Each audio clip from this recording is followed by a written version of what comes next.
Good morning. Today is Tuesday, March 22nd, 2022. It is a beautiful day in Manatee County. Amen. We are going to start the day the way we always start the day in Manatee County. We're going to start by honoring our God and by honoring our great nation. So today for the invocation, Kelly O'Malley of CareNet is here to give the invocation, after which we will have a Pledge of Allegiance, which will be led by James E. Clake, a boatsman mate, second class from the United States Coast Guard. He put in 8 years of service with the United States Coast Guard. He now lives here in Manatee County in Bayshore Gardens. So at this time, if you're able, please rise.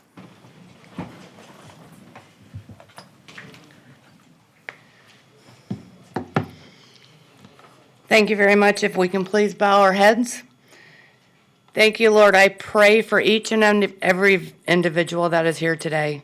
I pray for your guidance, for your patience, for you to pour in, plant seeds for our county. We are so blessed with a wonderful county that you've provided to us. Please walk alongside of each county commissioner, each person in the room. For every decision that is made, let them be led by you, Lord. I ask all these names in your name, our Heavenly Father. Amen.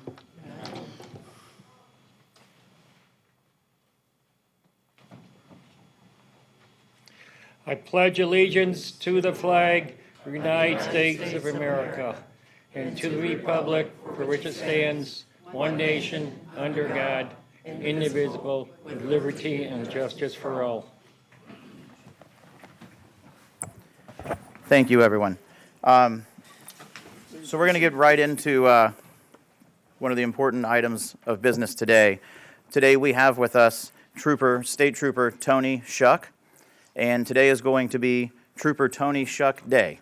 So if our Highway Patrol folks would come down to the podium, please, at this time.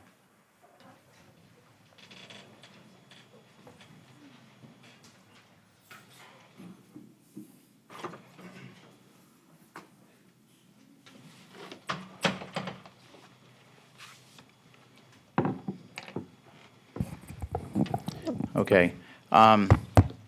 As many of you know, just a couple weeks ago, it was actually on March, and it doesn't say on here, does it? 6th, March 6th.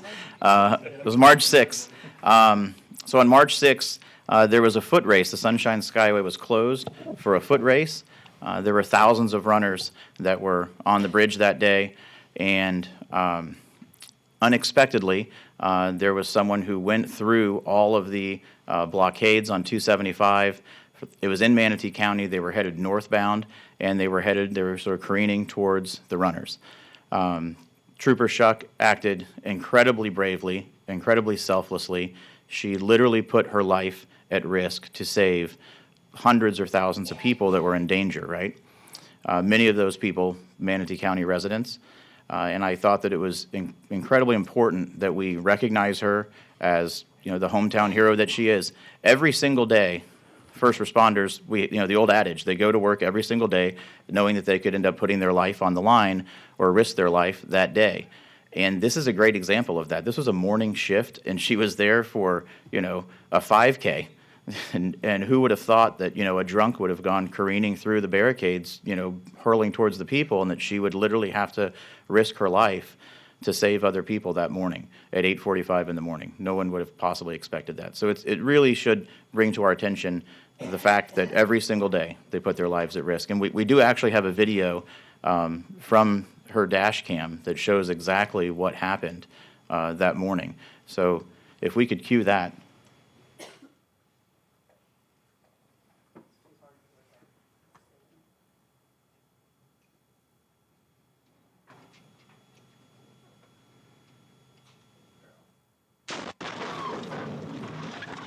Go ahead and run it one more time, because this is not like she sideswiped this person. I mean, she literally put her life on the line there.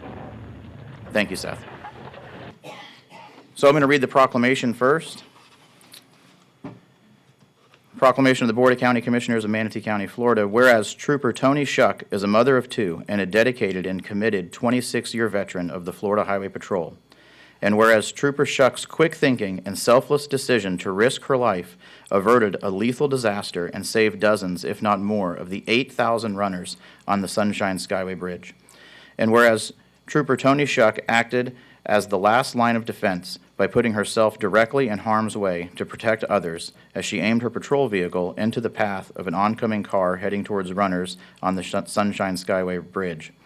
And whereas Trooper Tony Shuck saved many Manatee County lives as a result of her bravery in the face of danger. Now therefore be it proclaimed by the Board of County Commissioners of Manatee County, Florida, that March 22nd, 2022 shall be known, designated, and set aside as Trooper Tony Shuck Day in Manatee County in appreciation for her service and heroism in the line of duty.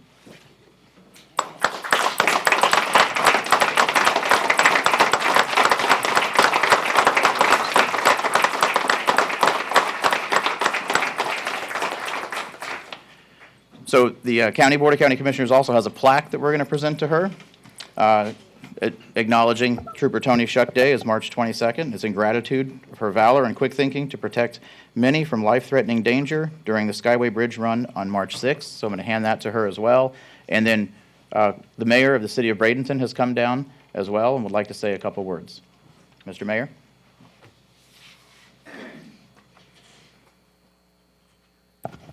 Thank you, Chair Van Ostenbridge and County Commission, and obviously we're proud to be here, obviously, in our city. We know there was a lot of people out there running. I've had family members in the past that were in that race, and you know, you think about the outcome that could have been if this hero that goes to work every day, like we said, and doesn't know. And I met her husband today here, and it's an honor to have someone that would be in the ranks of our troopers and first responders that would do what she does. And just looking at her now and seeing the humility that comes out, that she did this because she loves what she does and what she does for us, you know, and in one community, and that's very important.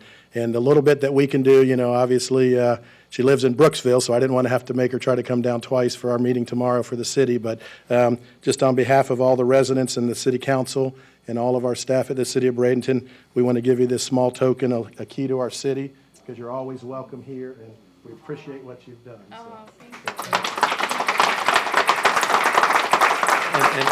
And thank you for letting me do this on behalf of the city of Bradenton, so thank you. Thank you, Mr. Mayor. And we also have some FHP top brass that have come down from Tampa, and actually one gentleman came all the way from Tallahassee. So I'm going to turn it over to FHP and then Trooper Shuck when they're finished. Thank you, sir. Yes, sir. Good morning, everyone. My name's Jeff Dixon. I'm a chief with the Florida Highway Patrol, and I am stationed in Tallahassee at our headquarters. It's a great honor for me to be here today, and I want to thank the commission and the mayor of Bradenton for recognizing Tony here today. You know, our core values are courtesy, service, and protection, and certainly Tony's selfless acts that Sunday morning embodied our core values. In this country, every year nearly 10,000 people die in DUI-related crashes. That's almost 29 or 30 people a day that die in DUI-related crashes. There's no doubt that morning that her selfless acts and her courage prevented another tragedy on our roadways in this country.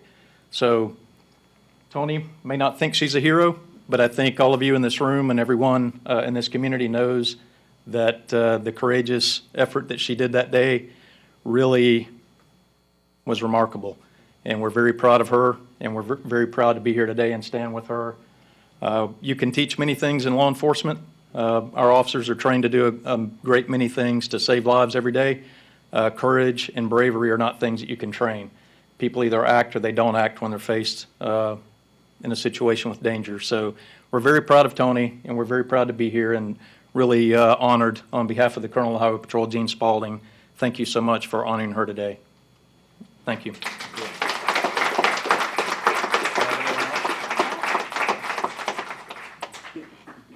Good morning. I'm not as eloquent as some of these guys. I'm not a public speaker. So first I'd like to say thank you for recognizing what I did that morning. Again, the outcome that wasn't the outcome that I had hoped. I was predicting a different one in my head that morning. But I'm glad she didn't get past me, and I'm glad that it was me and nobody else got hurt. To the board, again, thank you for recognizing me. Mayor, thank you for recognizing me, and I appreciate the opportunity to be here. Thank you.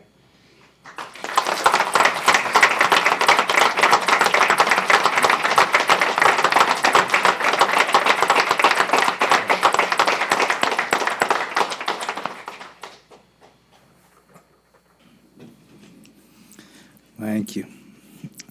We have a couple of commissioners on the board that wanted to say a few things before we come down and do pictures. Commissioner Baugh. Thank you, Vice Chair Satcher. Trooper Shuck. Such bravery, such heroic movements that you made that day. I've watched that video a few times, and it gets harder to watch every time because it could have ended up so differently than what it did. And you showed such courage, bravery, and the one thing that I think hits me the most is that you showed your love for our community. You know, I have 10 grandchildren, and every time I watch that, it makes it hard. I just thank you from the bottom of my heart for what you did. Thank you. Commissioner Serbia. Trying to figure out the new microphone. I think it's on. Okay. You know, we have heroes all around us, right? But in law enforcement, they are thick. Law enforcement has some of the greatest heroes. And Tony, you are. And you are the mother of 2 children. Yet, and mothers instinctively, if you don't know, we put our kids before everything. We jump in front of a train for them. She jumped in front of the train for all those people who were running there. And I think that even one of our employees was there running, Kevin Oatman. I hope you'll say a few words. But so I say thank you. Thank you to what you did. Thank you to our law enforcement every day who keep us safe and put themselves before us. Thank you. Sick human being. Commissioner Whitmore. Yeah, I just want to thank you for your service, and that was probably instinct. And when you see the video, I'm surprised you aren't as injured as it appeared, but I do know you have neck and back injuries, and I can see totally why that happened. But thank you for your service, and who would have ever known that was going to happen that morning? So thank you very much. I just wanted to tell you personally. Commissioner Bellamy. Thank you for your courage. And one of the things that's often up here on our board, one of our commissioners always say, you know, is girl power. And the reality of this, you know, I'm sure it's tough. I'm sure it's tough in your industry, and you do a lot. And for you to be a mother and to put your life on the line, this is what the media should be talking about.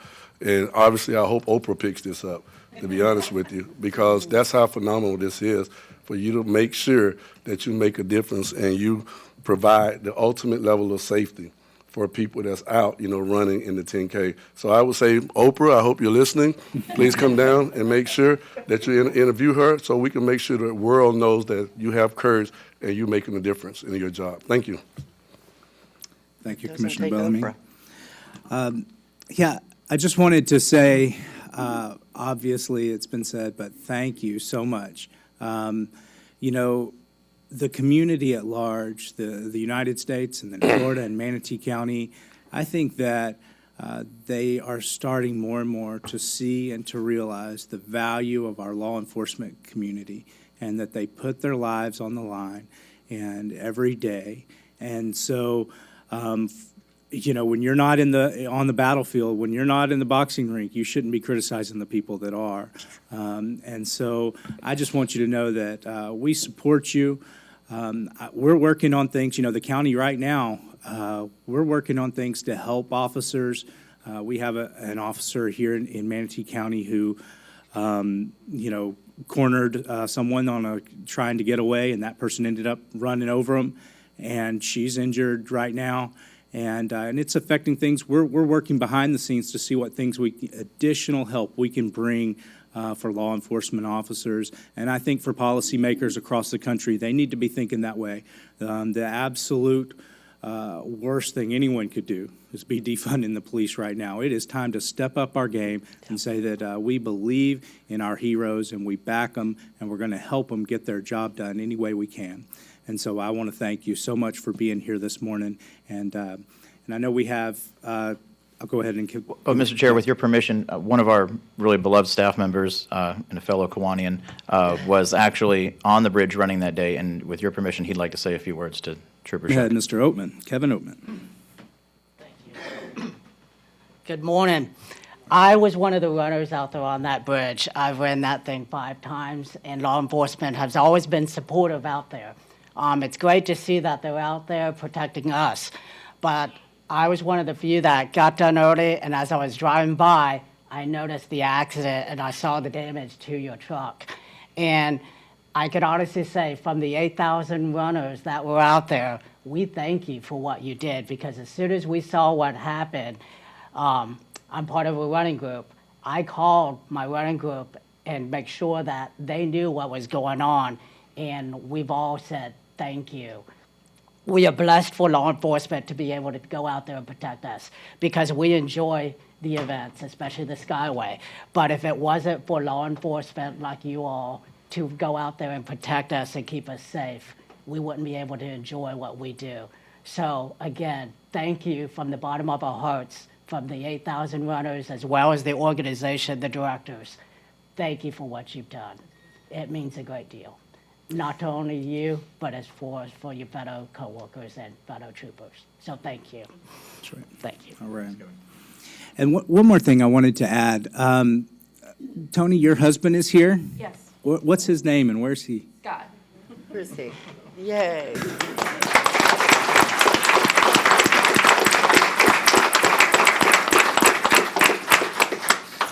You know, representative of all the spouses, the husbands and the wives that are at home holding down the fort, and their spouse goes to work in a law enforcement job or a first responder job where their life is at risk, but they do it for the community, they do it for the country, they do it for the people around them, for their neighbors.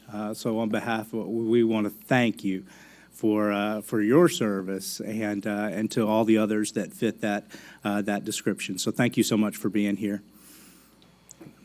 And now let's, commissioners, we're going to go down. We're going to get some pictures, and we'll make sure the mayor gets some pictures too with the key. And thank you, everyone, the support staff in Tallahassee for being here as well.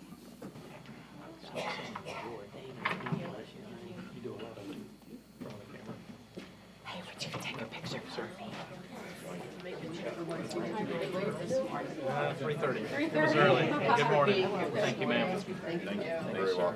Thank you, sir. Appreciate your work. Thank you. Appreciate it. Thank you for your work, sir. Greatly appreciate it. Thank you, sir.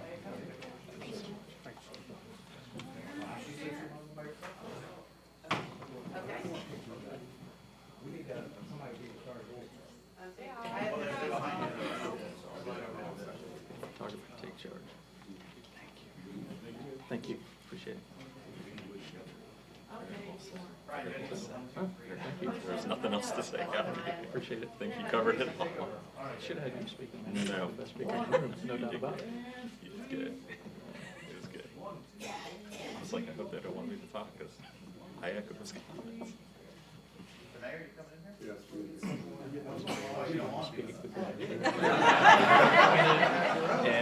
you're the only one what you said, so always enjoy listening to you. I'm not as worried. I wish I had a funeral today, or no, or you just had a back? It's an auxiliary major. It's in Sarasota National Cemetery, where Joe's was in Bullock. So I'm headed right there from here. What time is it? 10:30. Absolutely. I'm just going to go to Orlando after this, so we can go to Anvil. Yeah, okay. I'll follow you or give you the address so I can. Sounds good. Are we? Oh, okay.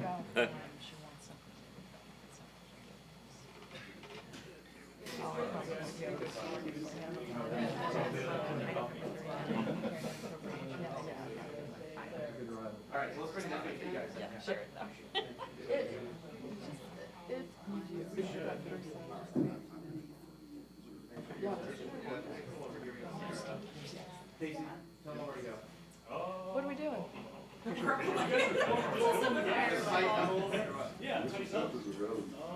That's good. Yeah. All right, that's good. Just a little bit more room for James there. Just moving over a little bit. Tell us what to do, Casey. You're good. All right. 1, 2, and 3. Good. 1, 2, 3. 1, 2, and 3. Yep. 1, 2, and 3. Very nice, guys. There's Ian's right behind that. Ian, you got it?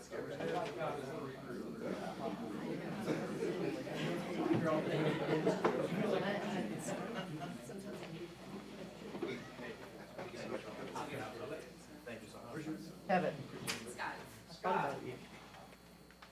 Come on down, Scott.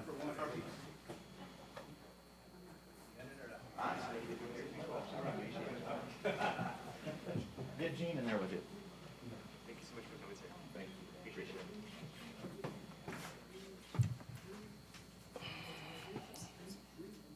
Yeah.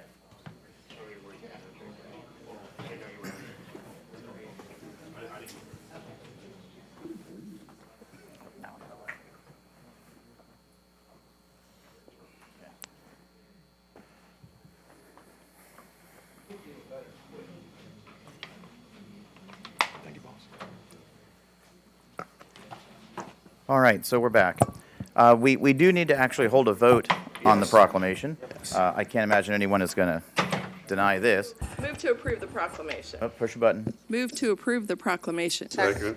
So we have a motion by Commissioner Servia and a second by Commissioner Bellamy. We will open, do we open the proclamation up to public comment? We do not open the proclamation up to public comment. So we'll move forward with the vote. All in favor, say aye. Aye. Aye. All opposed? And it passes unanimously, Madam Clerk. Dr. Hopes, please read off all changes to today's agenda.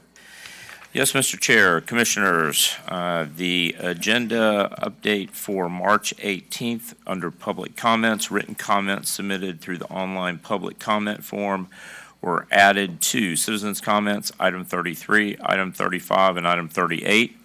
Changes to the consent agenda under Administrator, item number 4, Resolution 22-037, authorizing an economic development incentive grant for Project Century. And changes to the advertised public hearings under property management, item 30, resolution 22-031 to vacate a portion of platted right-of-way. There was a memo that was added under administrator, item number 32, Manatee County's 2022 federal legislative agenda, the draft legislative agenda and background materials were updated to include affordable housing. Under item number, under administrator, item number 38, authorization to draft an ordinance prohibiting camping and storage of personal property on public property. That was moved from commissioner agenda to the administrator's agenda. And under amendments on March 22nd, for financial management, items number 14, a budget amendment, resolution B 22-057. The resolution was updated to remove the sentence that's in your update. Under administrator, the changes to the regular agenda, item number 31, confirmation of appointment of the director of the Human Resources Department. The name was inserted and the resume of Arnell R. Wetzel Jr. Was included for that. And addition to the regular agenda under Community and Veterans Affairs, item number 39 was originally published when the agenda was published last Tuesday, but there was information that needed to be redacted from the attachments, including signatures. That was added again back onto the agenda with the redacted application and funding methodology included. That concludes the updates to the agenda, Mr. Chair. Mr. Chair. Commissioner Whitmore. Item number 38, we've never discussed this at all, and to put it, to go ahead and have our attorney bring it for an ordinance, I think we should at least talk about it, like on a regular agenda item, pull it to regular agenda. It's your, I think it's your item, Mr. Chair. Authorization to draft an ordinance prohibiting camping and storage of personal property on public property. I probably get it, but, you know, I'd like to know more about it before we have our attorney draft an ordinance, if it's okay. So I guess the directive is simply to have him work with the sheriff to draft an ordinance, and then I'm sure that the attorney, we'll probably hear from him next, will consult with us and get feedback from the commission as he drafts the ordinance. Mr. County Attorney? So, Mr. Chairman, Commissioner Whitmore, yeah, that is basically the gist of it. The discussion is whether or not to proceed with doing some work on it to bring something back to the board. There are a number of local governments that have done this. Some have been litigated, many successfully, and so it is something that's within the board's legal powers to do. There are a couple of models. Sarasota and Pinellas are two examples that have done it. It's a policy decision of the board if you want to proceed with the work. I'm really not in a position to give you more detail than that without getting some direction to do the work on it and look into it. I'm just wondering, since we brought it up today, we've never discussed it. Is there a problem? I mean, I know there is with the homeless. Is that what we're trying to address, or Would you like to? is it others? Would you like to pull the item? Yeah, that's what I. Okay, so commissioners, are there any items you'd like to pull from consent? Okay, that one, number 38. Whitmore pulls 38.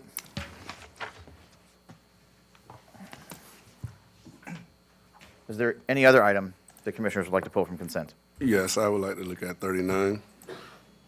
39. All right, Bellamy pulls 39. Okay, any others? All right, seeing none, we're going to move to citizen comments on future agenda items. And I do have some cards. Andrew Griffin, I'll give the order, so that way if folks want to go stand by the microphone, might help move things along. So I have Andrew Griffin, Betty Sales Rhodes, Mike Meehan. Some frequent flyers this morning. Didn't even see you back there.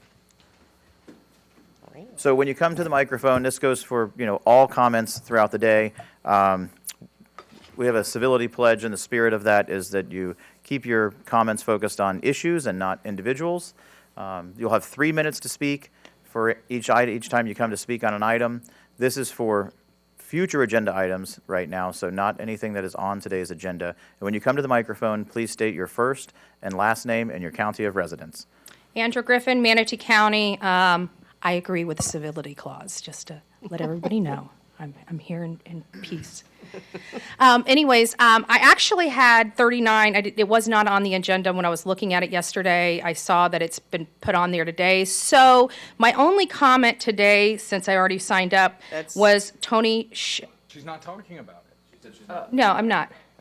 Is Tony Shuck, which is the Florida Highway Patrol. That was the first time I had ever seen that video. And oh my gosh, it gave me goosebumps and almost wanted to make me break down because I'm surprised nobody died. And I just want to thank her. So that's all I got for future agenda right now. Thank you. Thank you. Thank you. Ms. Sales. Okay. Good morning. Only time you'll see me over here is to be an issue in my community. Ma'am, first and last name and your county of residence. I just say Betty Sales Rose, Manatee County, but I live in the city of Palmetto. Thank you. Okay, the only time you see me over here is an issue going on in my community. And what I came over here for, you all are county commissioners. I don't know how you can overlook the city of Palmetto to rename a park. Now, the community is divided because it wasn't no mean call or anything. Sure, we know the person, and God bless him for being the age he is, that the Lord kept him here. But we have more things going on in our district, too, than worrying about renaming a park. Now, I was over here years ago years ago, with my brother, for this he much got made over sitting. I know how many acres out there you all have and how many the city of Palmetto have. And it'll be a shame that on 1 acre, you all have this person's name, and then on our acre in the city of Palmetto, we still have Lincoln Park. You know how long Lincoln Park been there? Some of you all wasn't even much born, or could have been in diapers or something. And you're going to take that away. Y'all overlook the city of Palmetto like they are nobody. And every one of you all voted for the name change, and that's not right. It's not. What you all need to do, I was over here some months ago and told you all about that embankment over there by Lincoln Memorial High School. I said, y'all need reflection lights up there for people who really don't know that area where they want to run into it. And I'm not saying, but 2 men lost their lives behind that. From that embankment, it looked like just some concrete stowed together over there. It looked like y'all don't care about us. So y'all over here in Manatee County sitting up there can do whatever you want. But you all supposed to meet with the city, meet with the commission over there and see it's okay to change the name.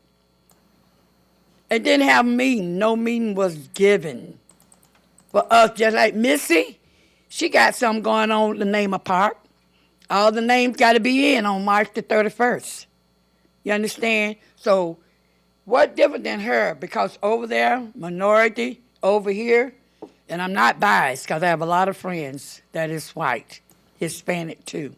But you all need to wake up and smell the coffee because you all don't run this city, and we do not live in a nation of communism. What you all say, go. Thank you. Thank you, ma'am. Thank you, ma'am. Mike Meehan. First and last name, county of residence, sir. You'll have 3 minutes. Mike Meehan, Manatee County citizen. I just would like to call the county's attention, and I'm sure we're all personally aware of the situation in Ukraine and the devastating effects that war is having on the population. And I'm just exploring the possibility of Manatee County's funds in some way, shape, or other being made available as assistance to the people of Ukraine and the country of Ukraine.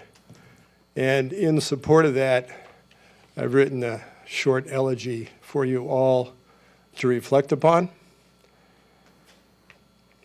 A Ukrainian elegy.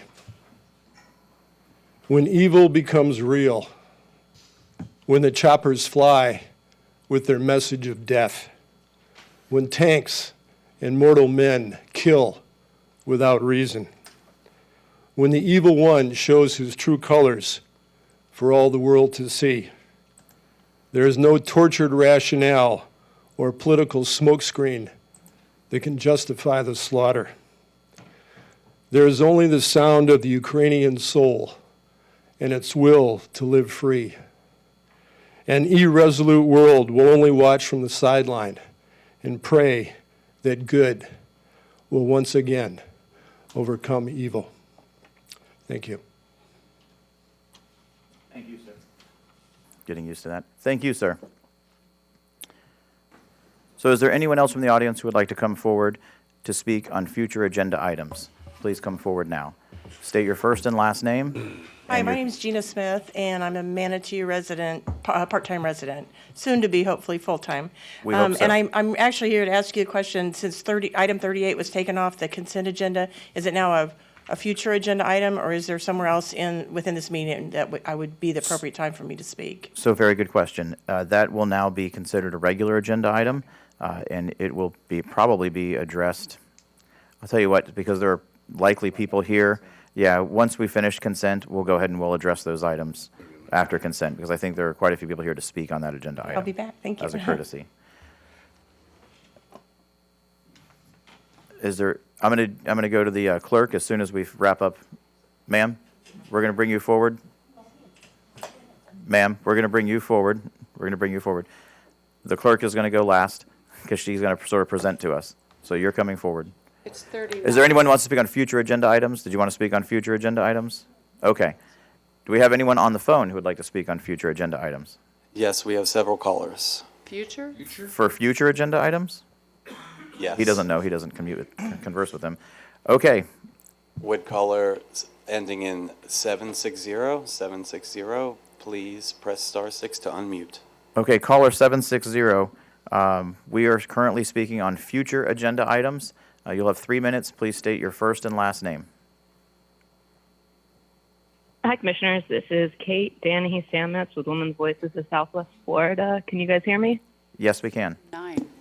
But just to be clear, we're not on today's agenda items. We're only on future agenda items. So items that may appear on a future agenda. I before the understand. board. Okay.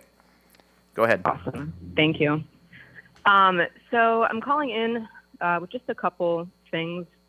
The first being that it's become really apparent that there seems to be, I'm trying to think of the most appropriate way to put this. Okay, so first off, we noticed a lot of changes to the agenda at last minute for non-emergent items. I think that the process needs to be kind of been enforced a little bit, where if it's a non-emergent item, you go through the proper channels for putting something on the agenda. Aside from that, we have noticed a lot of, very specific, with prayer, basically. Manatee County has over 230 houses of worship and over 65 different denominations that are practiced here. And we notice majorly Christian Catholic prayers in the morning. And so I'd like to see some initiative on the commissioner's part to be a little more inclusive to all the religions and secular faiths that reside here in Manatee County. Just wanted to put that in for consideration, and I'll be speaking for regular agenda items later. Thank you. Okay, thank you, caller. Would caller ending in 408, please press *6 to unmute. Caller 408, 3 minutes, first and last name. We're speaking on agenda items that may appear on a future agenda. Yes, Carol Phelps, Mayaca City, Manatee County.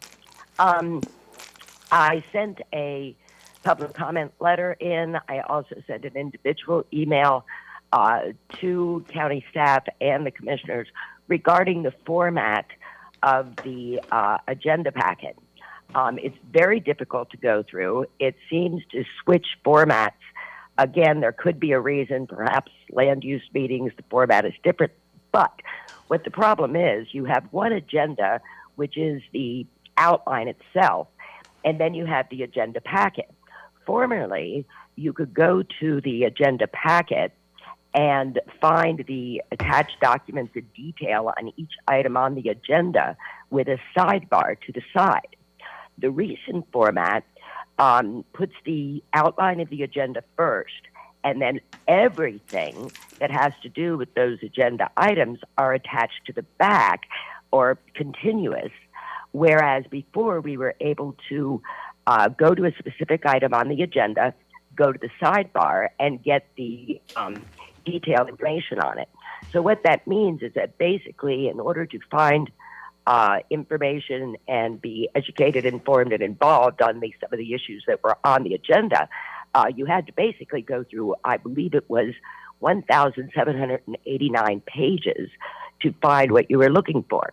In addition, as well as I did submit a public comment questioning this and suggesting that we go back to the other format as it's much more user-friendly, it was confirmed that my email was received by the deadline, but I was unable to find it in those 1,789 pages. And I think that it would behoove our commission to listen to the end users, and I don't think that this is an insurmountable thing. We've had some success when we've had discussion and communication about how we could utilize our county website better. I am constantly referring people to it, but We have a very instantaneous society here. We want to point and click twice and get what we're looking for. So I would like to ask formally, with some form of response and a very viable and easy solution, is to go back to the format of which we found was much more user-friendly. And I don't think that's insurmountable. We've pointed out some other things that are very conducive to a very transparent and accountable government. And it's just tweaking certain things. Some of the minutes of the meetings that were being posted on the website from your various committees were not dated the date of the meeting. They were dated the date that the thank you, caller. meetings were posted. Thank you, caller. So we can make the Caller ending in 119. Caller ending in 119. We are speaking on future agenda items, items that are not on today's agenda but may appear in the future. You have 3 minutes. Please state your first, your last name, and your county of residence. Tina Shope, Manatee County. I just have a few questions. A few meetings ago, Commissioner Boss stated that she was working on some type of project or presentation regarding ethics. And I'd like to get an update on that and see where she is with that presentation. And also ask if the next hearing on her ethics problems has been scheduled. Thank you. Okay, so only one of those was a future agenda item. Are there any other callers? Yes, next caller is 445. Caller, you have 3 minutes. Please state your first, your last name, your county of residence. Juan Gibolina, for the record, Manatee County. So a couple of 3 items I want to talk about on future is the solar initiative that this county applauded at the last meeting.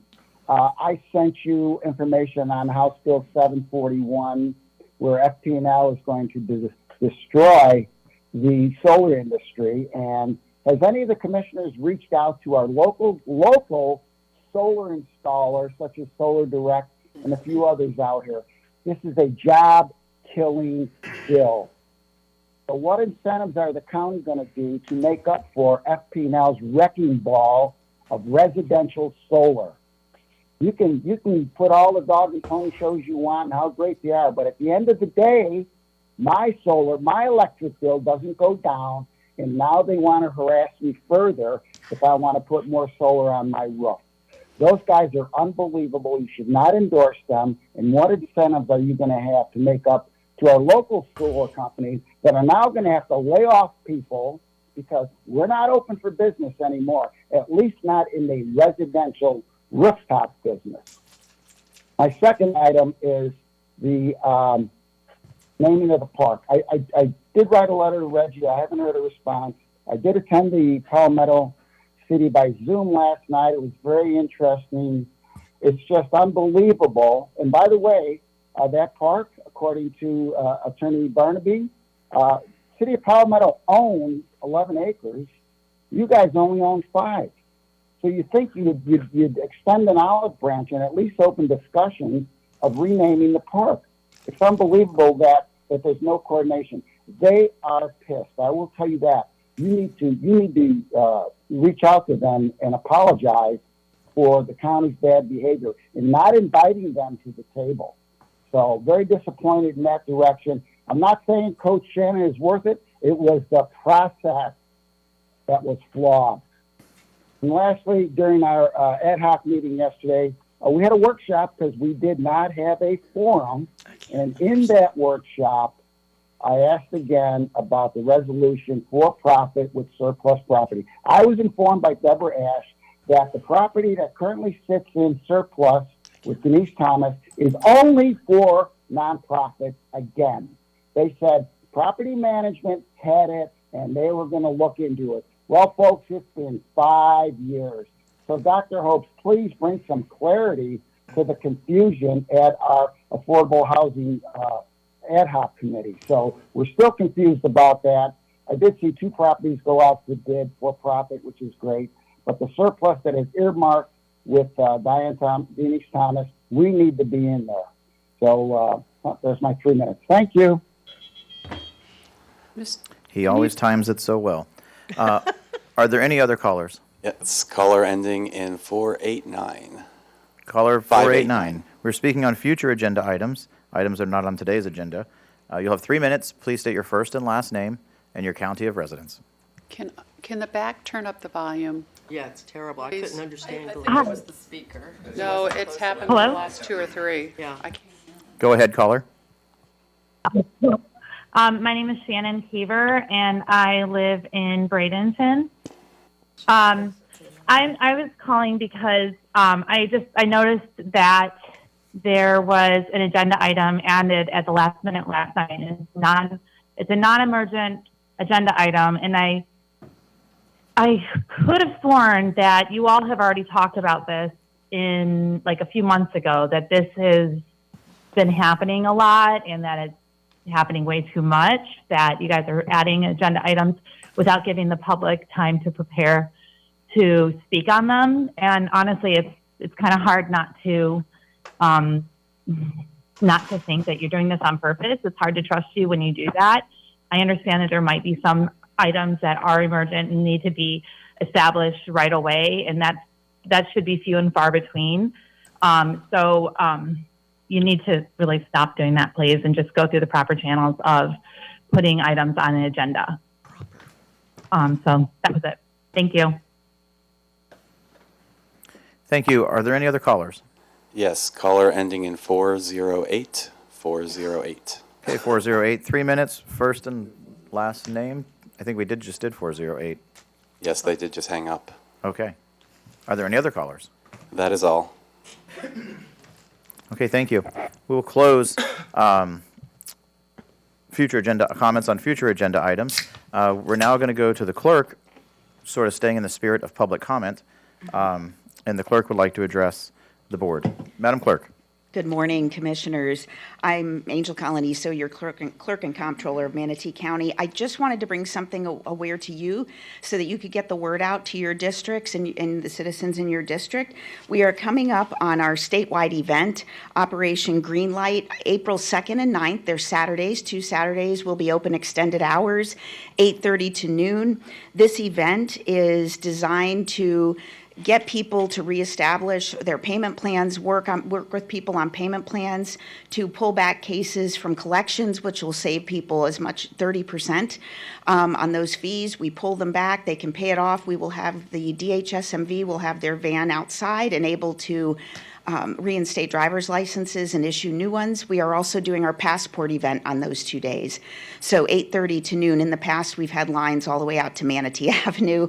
So we anticipate that this will be a heavily attended event because the last one was in November of 19. Before COVID, last year we had to do it virtually.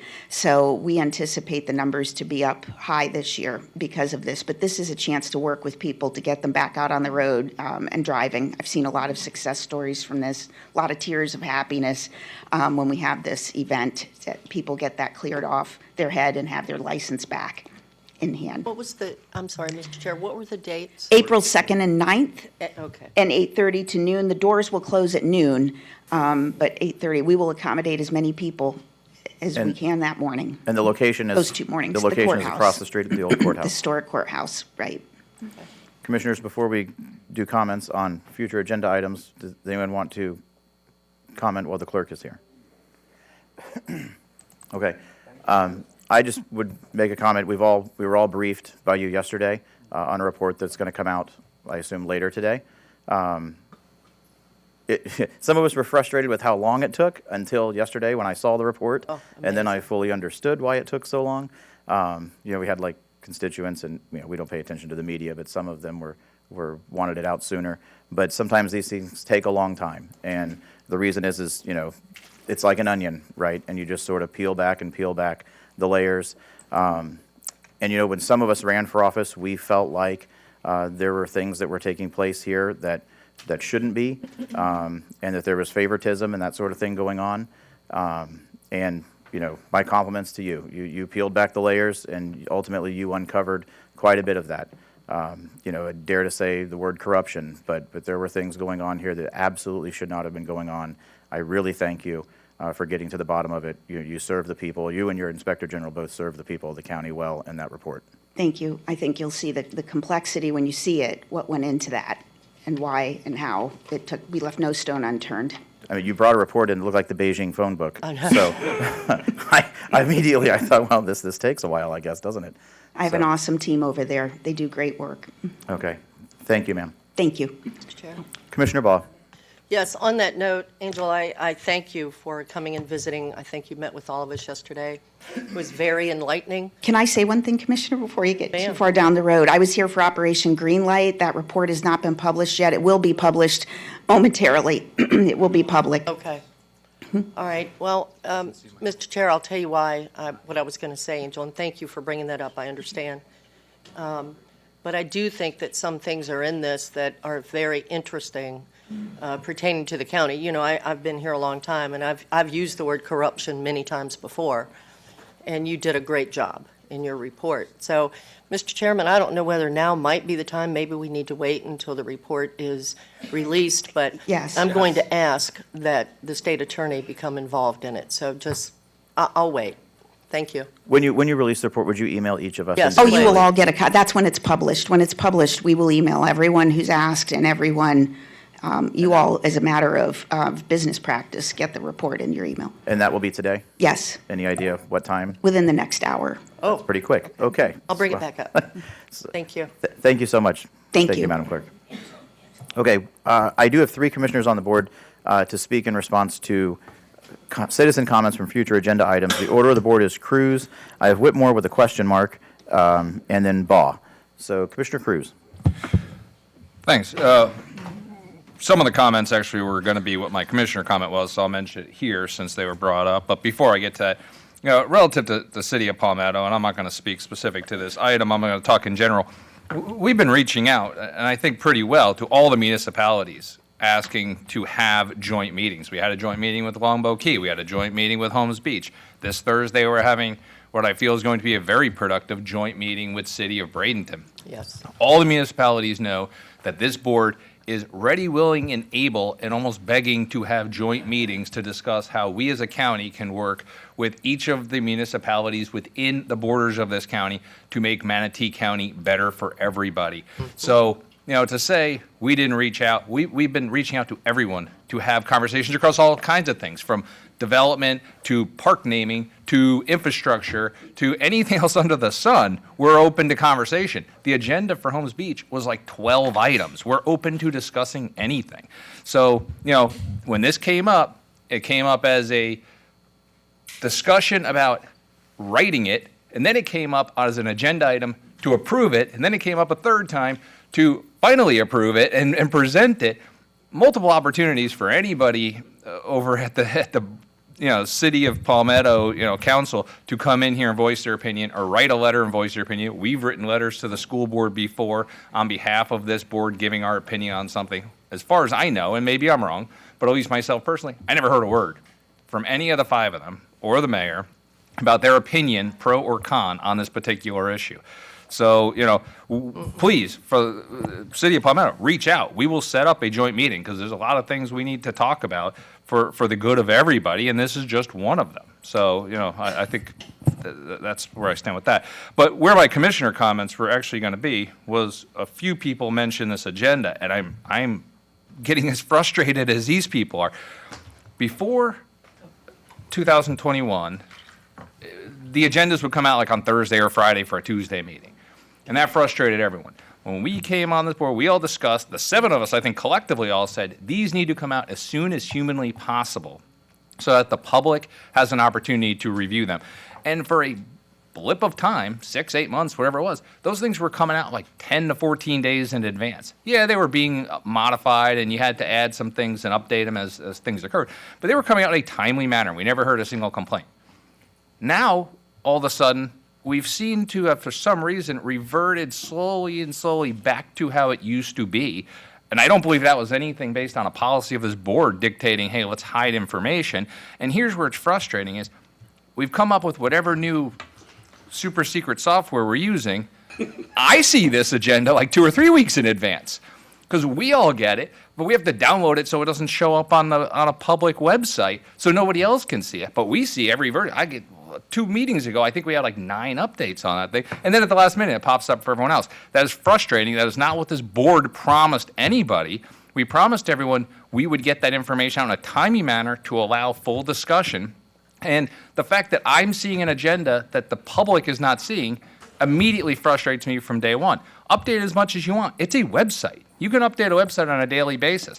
Throw updates up on that website so people can discuss it. And if you don't feel you have adequate information, don't put it on the first level of agenda. But I 100% agree with all these speakers. That is not the policy we dictated. That is not what most of us, if not all of us on this board, promised the citizens of Manatee County. And we need to get back to providing that agenda in a timely manner. Dr. Hopes, would you like to respond? Mr. Chair and Commissioners, I understand how you were doing it before. We now have a process where each commissioner gets to be briefed on the draft agenda to determine if there is a consensus to take up the item for a matter of doing business. If you would prefer, as the policies are, that the administrator does the agenda without any input from commissioners, I'm happy to prepare an agenda, and then it goes out to the public. And then if you decide that there are items that are not yet ready for the commission to take up, we can amend the agenda and let the public know that that item is not going to be on the agenda. We're trying to work through a process. The agenda goes out a week before, after each of you have had an opportunity to get a briefing on the proposed agenda in order to move forward with an orderly meeting. I have no problem preparing an agenda. If you direct me, you want an agenda out for the public, 2 weeks in advance, I will prepare an agenda. We'll move forward with the briefing schedule. And if there are problems with items and you're not ready to take them up in a meeting, I can amend the agenda and take it off. It's at the pleasure of this board. I work for the board, and if you want to change the opportunity for input before the agenda is published, that's your prerogative, Mr. Chair. Thank you. So the order of the board is, Me. I'm going to make a quick statement. Servia, Baugh, Whitmore. Well, right now we're replying to Commissioner Cruz before we move into your next, after we resolve Commissioner Cruz's issue. Oh, well, Yes. mine was about his. But, okay, I'll wait. So then you're in your third. So I would just state that I like receiving the draft ahead of time, because I feel like we're going to trade one sort of frustration with the public for another if we publish the draft and then we go into briefings and 6 changes are made, and then so as it, and then it comes, so they're going to get frustrated with the changes. But I feel like we're better off to do it the way we are with the draft, and then once we have completed our briefings, it's typically a week out, correct, that the agenda gets published. So if we're a week out, I think that's ample time. I also, though, do get frustrated with last-minute changes that have to be made. So that's a sort of a separate issue, I think. Go ahead, Dr. Hopes, and then we'll go to Servia. I think the item number 39 is the one that is at issue. There was a mistake made there. It was published in the original public agenda. There were certain signatures in the attachments that should have been redacted, and the instructions were to pull those attachments and redact them and republish them. They did not get republished until yesterday. That was a mistake. It was an abnormal occurrence, and that's, I think, what the public was referring to was the item number 39, and it was identified that there were some things that were made public in the original publication of the agenda that should have been redacted. That's why it was withdrawn. My expectation was that it would be redacted and republished the next day. It was not. I discovered it yesterday afternoon and had the materials published. So that was a mistake in my office, and I take responsibility for that. Servia, Baugh, Whitmore. Commissioner Servia. Yeah, thank you. This was on my list of commissioner comments, so I'm glad that we're talking about it now. Commissioner Cruz, I think your comments were very good. Our job up here is to work with the public and be transparent always.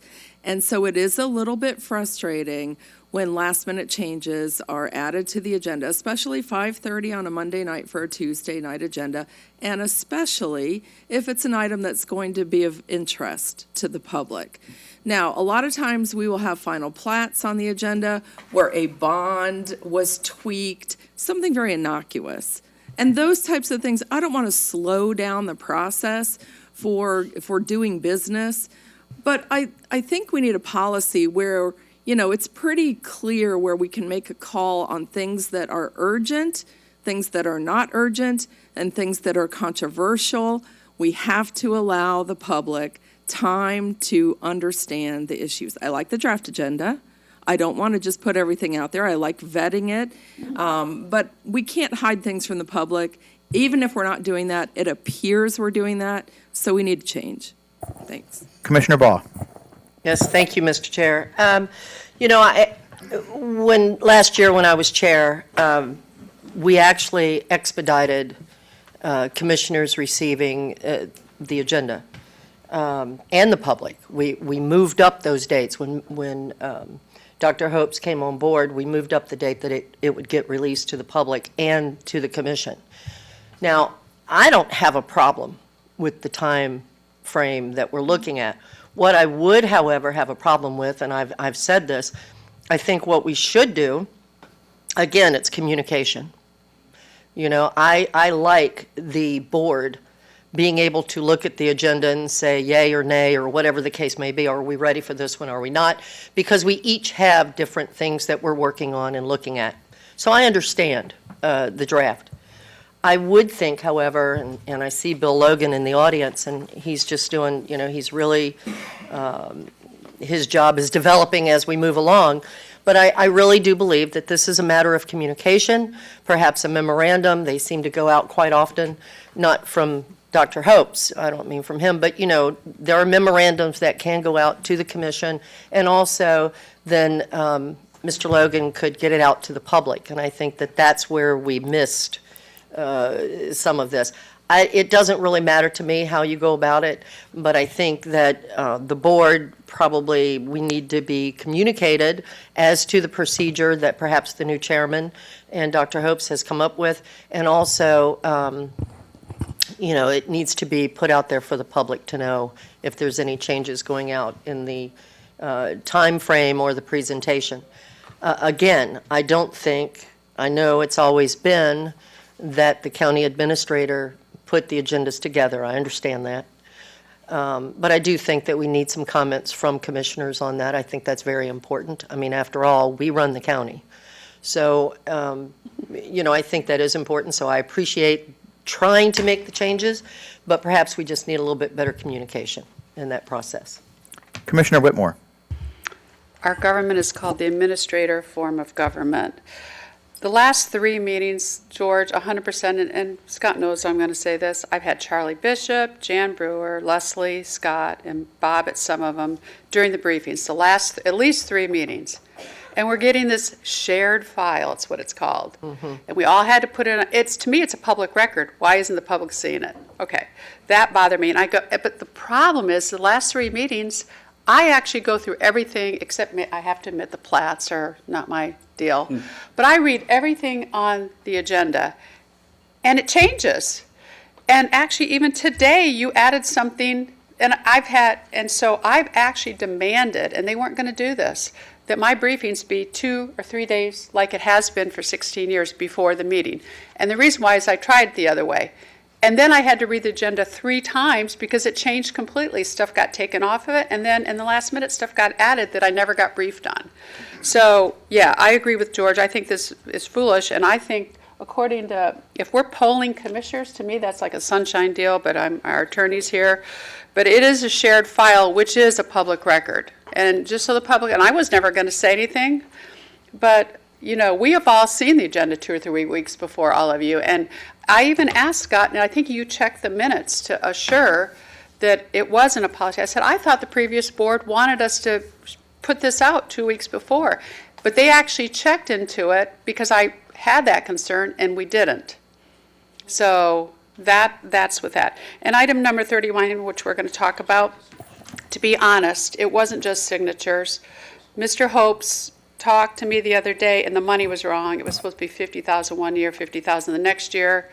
And he told me that, and then it got taken off the board because other things were not right, but the amount wasn't right. And then at 5:30 last night, I see it's on. So let's all be upfront. I didn't bring this up. I wouldn't have brought it up. But this is a shared file to me as a public record. So I think the public can ask for a shared file. But I guess I'd have to ask the attorney. I agree with Commissioner Cruz that if we're going to do, I mean, this is ridiculous. We're seeing sausage before it's being made to come to us for the agenda. And I don't think that's our role. This is the administrator's agenda. And as you know, as former chair, you had input on it also. I don't think the whole board, just because maybe 3 people don't want it. One of the meetings, a couple people didn't want it and it got taken off. And I said, why? They go, because some of the board members didn't want it. That's what we're up here for, to do our job. It's slowing things down. So I'm being honest, and that's all I have to say.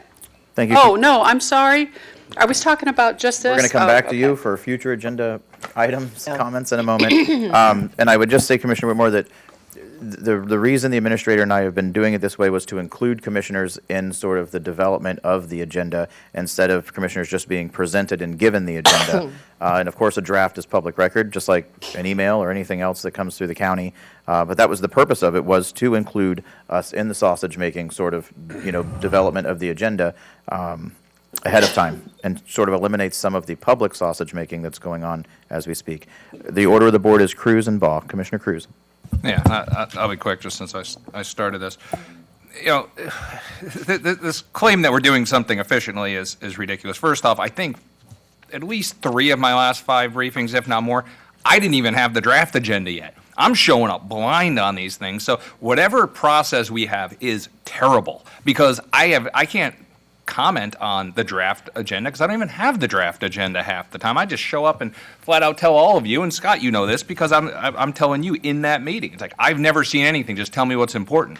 So you're not actually asking for my input, we're just trying to check off a box. And to say, we need a perfect agenda, nobody needs a perfect agenda. Put out the agenda and let people start reviewing it, we can adjust it. Because if this is a perfect agenda, number 4 had the wrong number when the most recent perfect agenda was out. And number 32 had to add something to it, and number 38 had something removed from it, and number 14 had wrong information on it, and number 31 didn't have the name of the human resource director on it, and number 39 was completely wrong, apparently. So if this was the outcome of a perfect agenda when 7 of the 39 items were incorrect, then I think we're just better off with the draft agenda in the first place, because we're not putting out a final product by any stretch of the imagination, much less having real briefings on these agendas, because like I said, half the time I don't have it before my briefing, which is scheduled 2 weeks in advance for efficiencies, which isn't very efficient. Commissioner Baugh. Yeah. Satcher and Bellamy, that's the order. This is a lot of comments that I'm hearing, and I have never had a briefing that I didn't have the agenda. I'm sorry, Commissioner Cruz, I don't know how that happened to you. I've never had that happen. Most of it. I think what we need to remember here is that, you know what, it doesn't matter how we've done it in the past. We're not in the past here. Today we are trying to improve our process and be more transparent to not only the residents, but also to all commissioners. We know that things have not always been done properly at the county. I've said it for years. We are now starting to see a lot of what has taken place. It is starting to come out. For one, I'm happy about that. I think that obviously, however, when it comes to the agenda, again, I think the major problem here is communication. And we need to, maybe this is an item, Dr. Hopes, that you should talk individually to all the commissioners about. Kevin, Mr. Chairman, we can't discuss it with you necessarily because it's probably something we'll end up voting on. And you talk about sunshine, and I always feel like when I hear comments made that, some of the comments that I'm hearing is trying to insinuate that somehow sunshine has been broken. And I really resent that because you know what? I've been through the crap that has gone on with this board where some of us up here went through major investigations and there was no break in sunshine. I was called a criminal up on this board. And it is so far-fetched and so rude and so mean, because all that's happening is the old guard trying to look at the new guard and find fault. We need better communication, no doubt. We need better communication. And Dr. Hopes, I know that you've heard this from me, not on the agenda situation. I really haven't said it on that, but I'm saying it now. The board, we need to be advised of things before it happens, because then by doing that, we have a better understanding. We can talk to the public and make sure that they have a better understanding, because it's all about transparency. And Commissioner Whitmore, you might be right on the, I forget what it was called, the thing, shared documents or whatever it was called. You might be right on that, I don't know. I don't either. I will say that I've not discussed it with the county attorney or anyone in his office. I haven't either. I don't know, but certainly transparency is the big word. And again, I think it's a matter of better communication. So Dr. Hopes, if you could meet with all the commissioners, come up with a plan, and then get a memorandum, Mr. Chairman, I hope you're okay with me saying that, get a memorandum out to all commissioners, and also then get Mr. Logan to do a press release to the public, letting them know of any changes that are going to take place. I think that would be most helpful. And Mr. Chairman, on that note, I'm just going to go ahead, since I mentioned the word transparency, and it was brought up. Well, wait, we're going to do future Wanna agenda do that comments on next? that Okay. after. All right. Yes. Thank Satcher you. and Bellamy have not spoken yet. Commissioner Satcher. Commissioner Baugh addressed a lot of what I was going to say, which is I don't see that this is, I mean, this shouldn't have taken this much time. The bottom line is this is a process. Processes exist to get us towards a desired goal and a desired end, and this process doesn't seem to be working. It seems like it was well-intentioned, and so we can just make some adjustments, which is not an end-of-the-world, Right. Controversial thing. So it sounds like we need to make some adjustments, and I know in my briefings I've started, because the last briefing I felt bad, some of the tough questions I asked staff, and I realized that I wasn't asking them in the briefing because I felt bad asking them in the briefing, but of course it's my job to ask the tough questions. And so I've made a commitment personally to start asking tougher questions during the briefing so that I know the answers ahead of time, and so that if there isn't a good answer, they realize that coming in.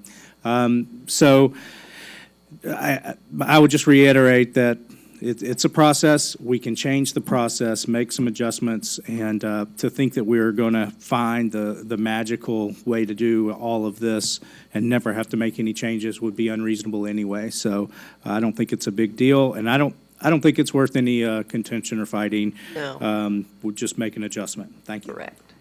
Well said, Commissioner Satcher. Commissioner Bellamy. Yeah, I feel the same way as far as the fighting and everything like that. My comments are more connected back to the naming of the park. Individuals alleging that we did something wrong or making it seem like we did not communicate. When it came up, I think it's a process of 3 or 4 times, and then it went to legal, and there was a resolution drafted to request, right? There was a resolution drafted to request. Some of the comments that came back to me saying I had not communicated with people, and I let them know the individuals that I did communicate with. And I also here recently just received a letter, from the Lincoln Alumni Association. That's out and that's public. My intent was not to put this in a situation where it becomes, controversial. That wasn't my intent at all. My intent was to celebrate and acknowledge and show true appreciation of an individual that supported our community doing the integration, and obviously a countless amount of things that he's done. After speaking with someone yesterday, they basically said that they were not aware of outside him supporting the integration, what he's done, and then I spoke, and this is part of the resolution also, about him being the City of Palmetto Distinguished Gentleman Award, and then the Omega Psi Phi Man of the Year countless amount of times. So what I did, that information's out there, that's in the resolution, but it's not the intent in order for me to divide the community, and it's definitely not the intent for someone to feel like that I'm doing something wrong. When the motion came forward, we got the support, and then the next steps were to take its place, and that was a request.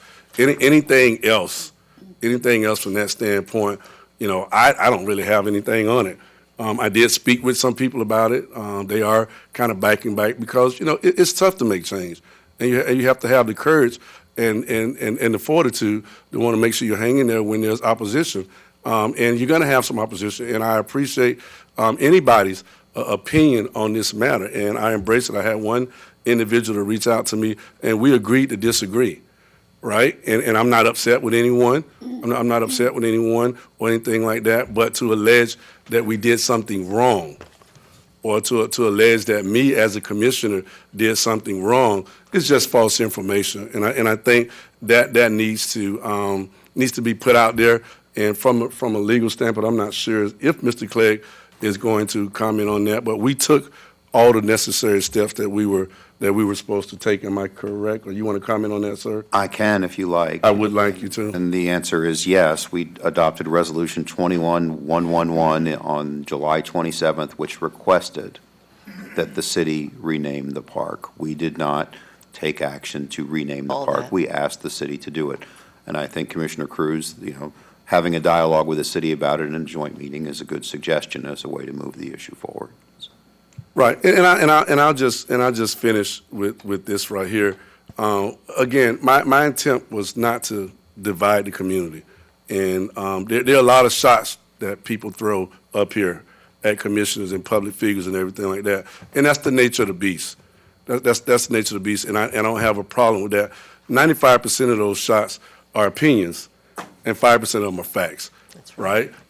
Either way, we have to have the ability to navigate through it and do what's best. So what I'm hearing is, it's the right thing to do, but it was the way it was done.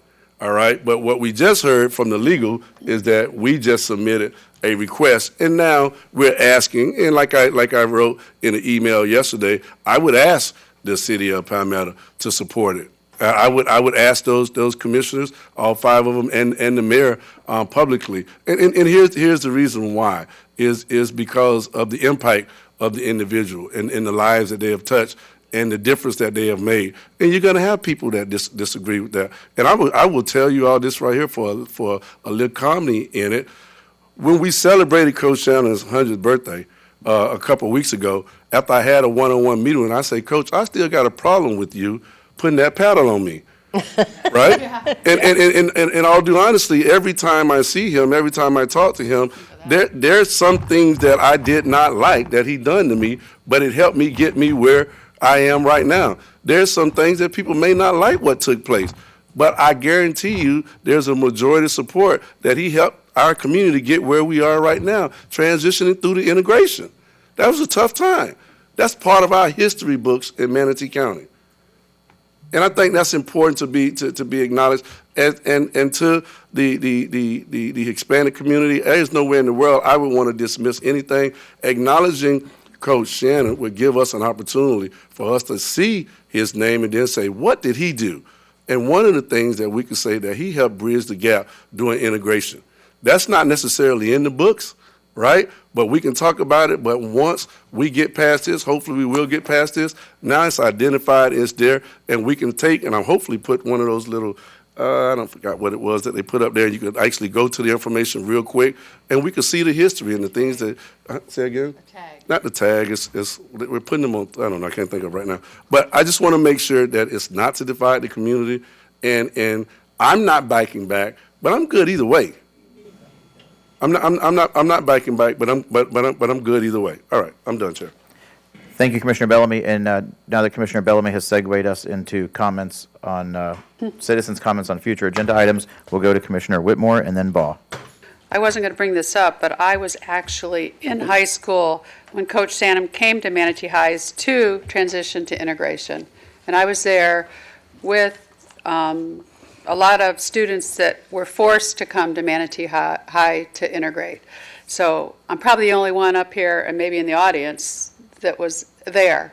So, and I saw how he treated the kids and worked on the fields. And, you know, this man's a legend in Manatee County everywhere, and if nobody says he's not, it's not true, because I've lived here for 52 years. We have named a county park that's located in the city of Bradenton, and didn't go before the board of city of Bradenton because it's our park, and it was for Mr. Lathan. Did I say his last name? But anyway, him, and then also Charles Tomio and his son that passed away. We named 2 things in the park after them without going to the city of Bradenton. So to say that this was the only place that we've done that is not true. And also somebody mentioned about Ukraine. I don't think the government should be doing it, but I've personally given money to the food program and I still am giving money when I find a legitimate site to make sure that I really know it's going there. So I think that should be personal. I don't think government should do that anywhere. But I did want to bring that up. But again, we have named parks in the past. And again, Coach Shannon will always be a legend in Manatee County. I'm not taking away from anybody, but I was actually there. So to say that this man didn't make a difference in Manatee County is not, that's just not true, because I was there. I was in high school. I think Henry Lawrence was a senior, and I was a freshman. Well said. Thank you, Commissioner Whitmore. Commissioner Baugh. Are we on, we're on comments? We are on Okay. comments on future agenda item comments. It was asked about when I was going to be bringing forward ethic and transparency changes to our board. It will be next month. It's in April.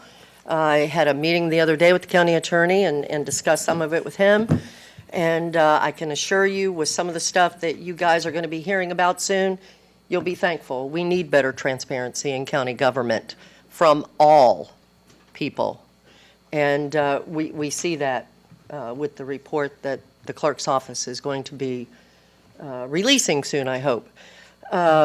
So that being said, and there's nothing else on me, if it ever is, I'm sure whoever it was that called in would have already known. So that's all I'll say. Thank you.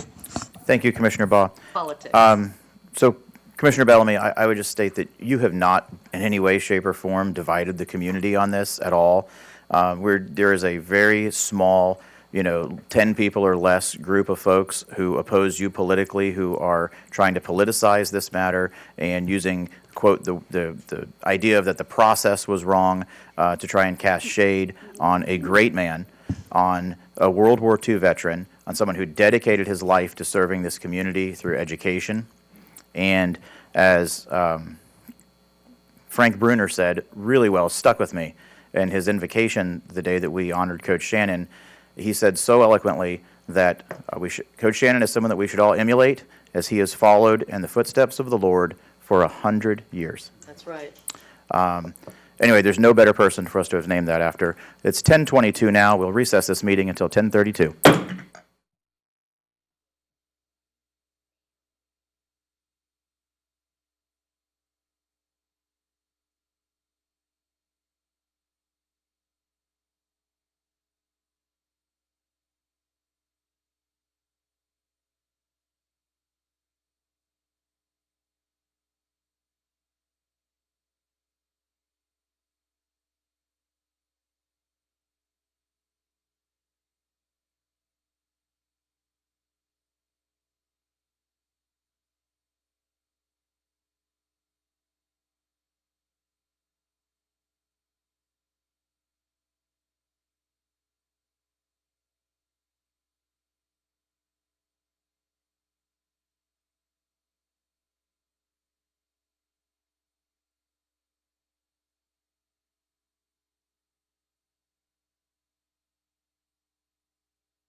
Okay.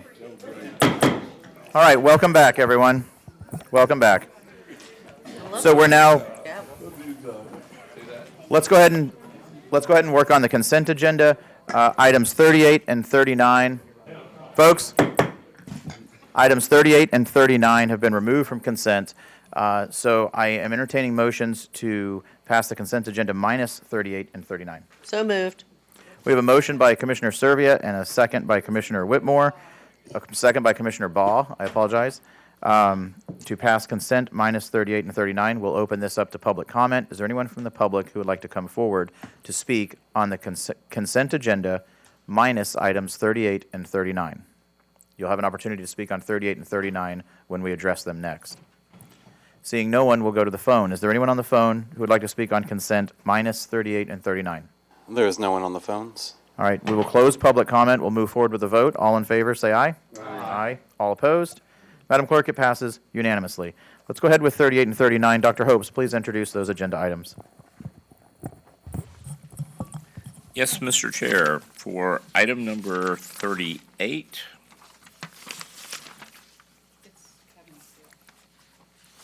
this is the a motion for consideration to direct the county attorney to work on an ordinance relating to parking on public property and overnight. Okay. Sure. Clarification from the county attorney. I'll make a motion- quick statement, then Commissioner Cruz is on the board. The motion is to direct the county administrator and the county attorney to draft an ordinance prohibiting camping and storage of personal property on public property. Thank you, sir. That's the issue. And the reason it's got both of us in there, I'll do the drafting, of course, but the reason is we may need some staff support in terms of how it would work. So that's why we identified both. Thank you, sir.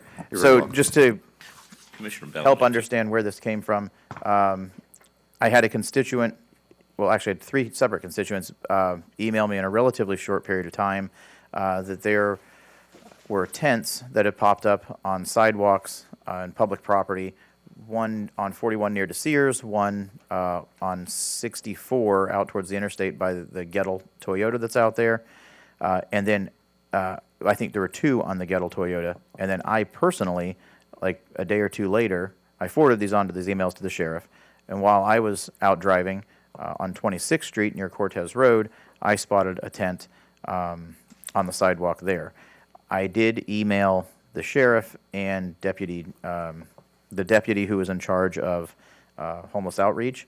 She went out and made contact with those folks, and she emailed the sheriff and I back pretty eloquently, actually, and explained that she made contact with all of them. She offered them services. She offered these folks, sort of a hand up, and to take them somewhere they could get some medical treatment. Some of them were in need of that, and it was declined. And obviously mental health plays a significant role in homelessness, and it did in this 2 of these situations as well. The person on 26th Street packed up and did move on, but the other 2 were reluctant to do so. The deputy basically said she doesn't really have a tool in her toolbox to deal with this, and so when someone says, no, I want to stay here on the sidewalk camping, unfortunately there's nothing she can do.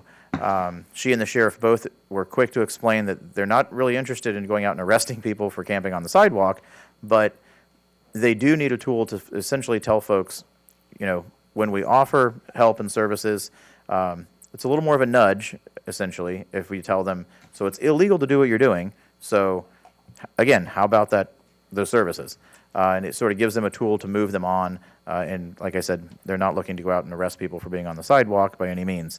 So I thought on it, and I emailed the sheriff back, and I said, your deputy is right, and she really hit it on the head. So I'm going to go ahead and move forward with asking the attorney to draft an ordinance in cooperation with the sheriff's department. So that's where it came from. That's where we are. Commissioner Cruz and Whitmore are on the board. Commissioner Cruz. Yeah, I'm not going to opine on the specifics of what's being requested because I think that's the whole idea behind it being on consent in the first place. We all understand sometimes the frustration, but obviously the necessity of having to come before a board just to ask permission to ask somebody to do something so then we can future have a discussion about it. It's silly, it's inefficient, but it's necessary, and I get it. I'm not arguing that. But the reality is, lately, every time someone wants to get somebody to draft a letter or do something for future discussion, it turns into a discussion just to approve getting somebody to do something, and then we have literally the exact same discussion a second time. So I 100% agree with this being consent. I think if we're going to ask Dr. Hopes or the county attorney to draft something for future discussion, it should just go on the consent. And if somebody has a fundamental problem, like flat out fall down, you're willing to die on that hill, argue with somebody putting in a little bit of effort, then by all means, pull it and then have this discussion. But otherwise, let's wait until we see the language in front of us to see if it's something we want to like get all worked up about. Because all the chair's asking to do is have somebody write something, and then it's going to be fully open to discussion at that point. So I think all of these kind of things should be on consent unless somebody has a reason for pulling it. Thank you, Commissioner Cruz. And I would just quickly add that if there's anything that any of you particularly want to see in there, please speak with the county attorney privately. Whitmore, Servia. Commissioner Whitmore. Well, that's why I asked to have it pulled, because I understand, but for somebody that's been working a lot with the homeless, trying to figure out some of these issues, they aren't going to leave. And I'm sure the two that refused is because they're not going to leave without their shopping cart. And, so, in cities, and in my city, when we arrested people or we took their bicycles and we had a little retention area where we kept it, and after that, they were able to pick it up. I mean, you're going to do an ordinance, and that's why I wanted to bring this up now, Commissioner Cruz, because if you're going to do an ordinance, is the county going to, or anybody, going to allow somebody to pick up their basket and put it somewhere safely? So that's their livelihood. It could be their IDs in it. It could be everything. It is everything. So to have a little bit of compassion, and I agree, they should not be camping on public lands. We don't allow that, or we will not allow it. But also their livelihood, what can we do with that? So think about that when we draft something. That's all. Yeah, really good comments. Commissioner Servia. Yes, thank you. And I just want to comment about the process a little bit, because what Commissioner Cruz raised is a valid point. And so just so you know how this circle has come around. So what we used to do is that during commissioner comments, somebody would say, we have these people camping on the sidewalks and it's a problem. And somebody else would say, yeah, it is a problem. And then we would take a vote. Do we have 4 commissioners who believe our county attorney should draft an ordinance? The vote would be taken, the ordinance would be drafted, and then it would be brought back for discussion. But what we heard, this is always changing, that's why this board is very dynamic, is we heard that, oh no, we're not doing any motions during commissioner comments. You've got to put it on an agenda, it's got to be discussed before we ask our county attorney to write an ordinance, and then it's brought back. So we did that to ourselves here. And if it's time to change that process, let's think about it, because efficiency matters. Thank you. Commissioner Bellamy. Yeah, check. I apologize. I am thinking about, once the ordinance is drafted, what's next? We do know that we have a homeless issue in our community, and if an individual is in violation of that ordinance, now we take them to jail for the night. I mean, we know that we have a homeless issue, and we often talk about humility, and I'm concerned, but I know we need to find a way to address it, and this will give us teeth. This will give us teeth, but I think we also need to identify what are our next steps to address some of the homeless issues that we have. I don't want it to seem as though we're making and coming up with a plan, all right, to make sure we address it, and then now they can't go to that area. We do know they're going to go somewhere, right? They will end up somewhere. We're not necessarily sure where, but my concern is, okay, once we draft this ordinance and there's an individual that's in violation, I mean, are we going to take them to jail? And now all of a sudden, that's more taxpayer money that's being paid. So I'm in agreement that we need to, take the steps to find a way, but I want to make sure, it's all like the SMART goals, begin with the end in mind. And the reality of it is these individuals don't have anywhere to go. They don't have anywhere to go, which is why they're saying, well, at least if I stay somewhere in the light or somewhere where the police may come by and check on me, I'll make it safely through the night. That's what's really going on, you know, with an individual that's experiencing some of the unfortunate. And I'll just say this, and I experienced this a couple of days ago at McDonald's, where I saw a family that is now homeless because of how, you know, the renters market is right now, and they're sleeping, you know, in a commercial place. And they're parked, and they're taking their turn, who sleeps and who sits on the outside of the car and things that. We have tough times. We do need an ordinance to put some skin, to make sure we have some skin in the game, but I just want to make sure that we begin with the end in mind and have some level of sensitivity to what the options are for the individual that's having this unfortunate experience. Thank you, Commissioner Bellamy. Baugh and Servia. Commissioner Baugh. Yes, Mr. Chair. You know, I think Commissioner Cruz spoke very eloquently about the process and what we should do. I disagree that, you know, this is something that could just come up under, I mean, we've changed the procedures. We need to follow it. That's why it's on the agenda. But to have a major discussion today really should only be about whether or not to approve you know, the county attorney moving forward. So, Mr. Chairman, when you're ready, I would be happy to make that motion. Okay, Commissioner Servia is the last. Do you need to go before Servia? Okay, so Servia and Clegg. Okay, since we're so focusing this conversation on the homeless, I'm going to say again that we need the special meeting confirmed to discuss how we're going to help the homeless population and protect the businesses.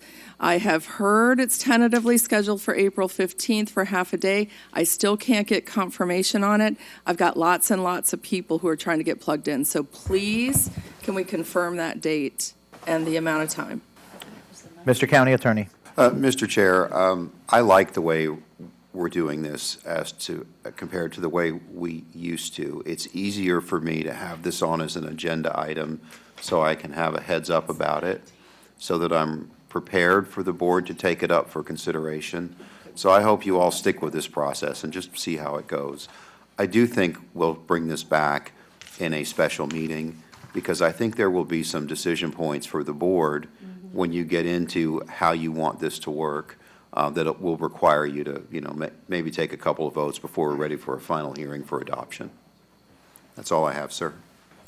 Okay, thank you, sir. And April 19th is the meeting that you were asking about, Commissioner Servia, at 9 a.m., April 19th. Okay, so I asked yesterday if it was confirmed, and I could not get a confirmation. So today it is confirmed? The county administrator told me April 19th, 9 a.m. Confirmed weeks ago. Okay. 19th? It's confirmed, April 19th. Okay, thank you very much. Commissioner Bellamy, you're the last on the board. Right, and I apologize, Mr. Chair, but this is actually, and I want you all to think about this right here, some of the experiences that the homeless have. When we tell them to pack up and move, they may move from out of the county property, right, to the city. Or they may go from the city of Bradenton to the city of Palmetto across the bridge. So this is something, when we have the government and councils meeting, that we need to make sure that we're all on the same page, you know, of how we're going to address this issue. Because if not, okay, we'll leave, but now we're going to go to another area, and the problem is going to continue. I just want to make sure it's clear that, I don't know, are we going to invite the city of Bradenton, the city of Palmetto, and the other municipalities that I am sure that are experiencing these homeless issues that we're going through right now? Yes, sir, and perhaps not just discussion with the city of Bradenton. This is probably more of a council of governments discussion. Right. Yep. So, Commissioner Ball, we're entertaining motions.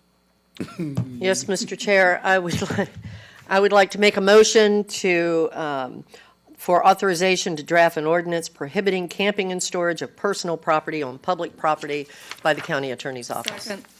So we have a motion by Commissioner Baugh, and we have a second by Commissioner Servia. We'll open this up to public comment. Would anyone in the audience today like to come forward to speak on this specific agenda item?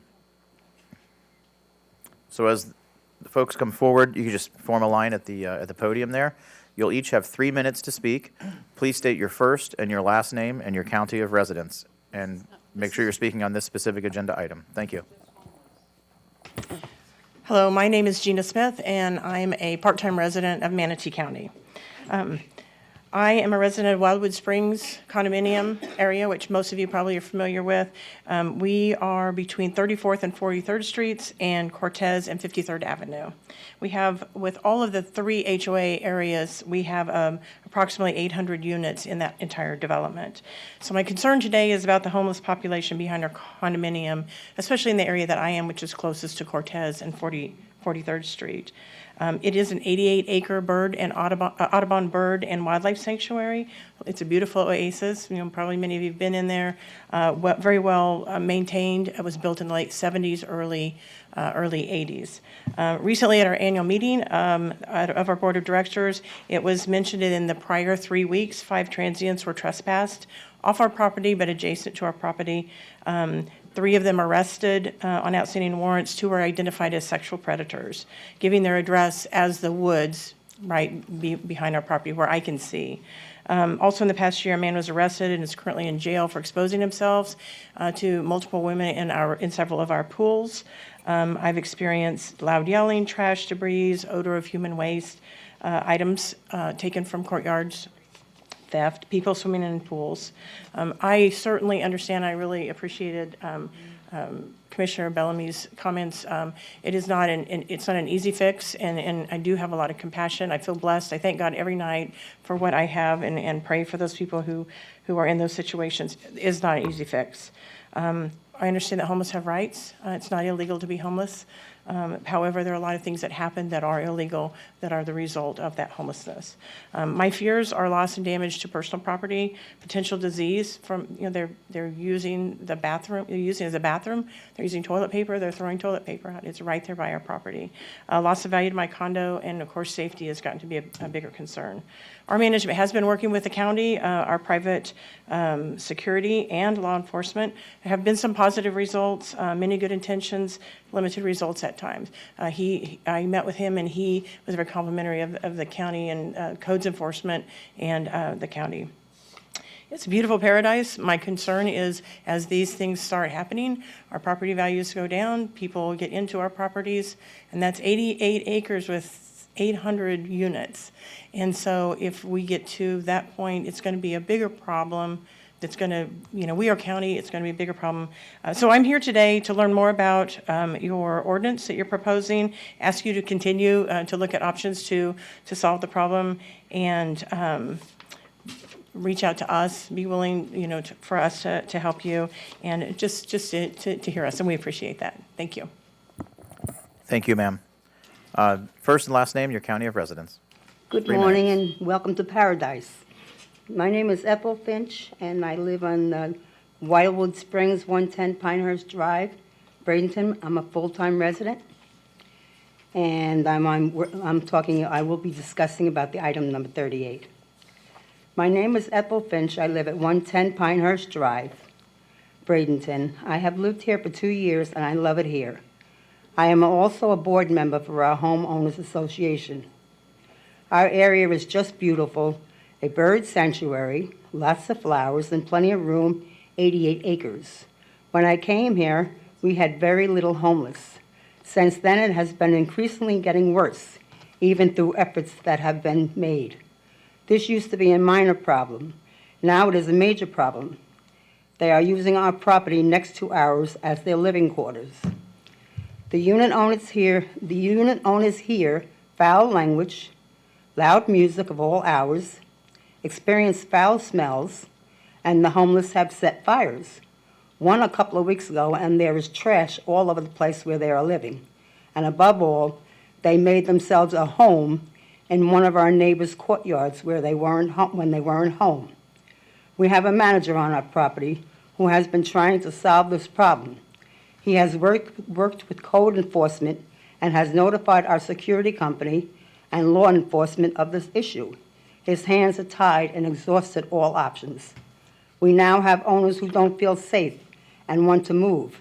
This should not be, and we should not be exposed to this, especially when we know something can be done about it. We support your proposal to prevent camping and storage on public property. Thank you for listening to our community and our concerns, and we do hope you will move as soon as possible to have our owners love where they live and feel safe. We do live in a beautiful area, and would like to keep it that way.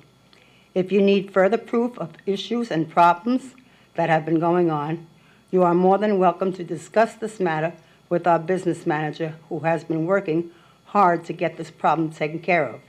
His name is John Haggerty, phone number 941-758-2909. Thank you for listening to me. Thank you, ma'am. Kelly O'Malley, resident of Manatee County for 50 years. Thank you so much for looking into this situation of our homeless. We have to always identify that, number one, they are human beings. Number two, they may have mental challenges, disorders, drug addiction, or loss because, as commissioners mentioned, rent's extremely high. So I've seen 26th Street. I'm on a board at Lakewood Ranch for a condominium association. We have homeless there. It doesn't matter if it's Palmetto, Lakewood Ranch, Bradenton. Our population, and please don't quote me, I may be incorrect, went from 1970s, 70,000 to I think we're at 418,000. We are going to have homelessness while still living in paradise, and our commissioners are trying to find a resolution. All I ask is, and I do agree with the commissioners, most of our homeless people, as most of you know, I work in a ministry also, most of our homeless clients that we see, their card is their stuff. Their suitcase is their stuff. That's all they have.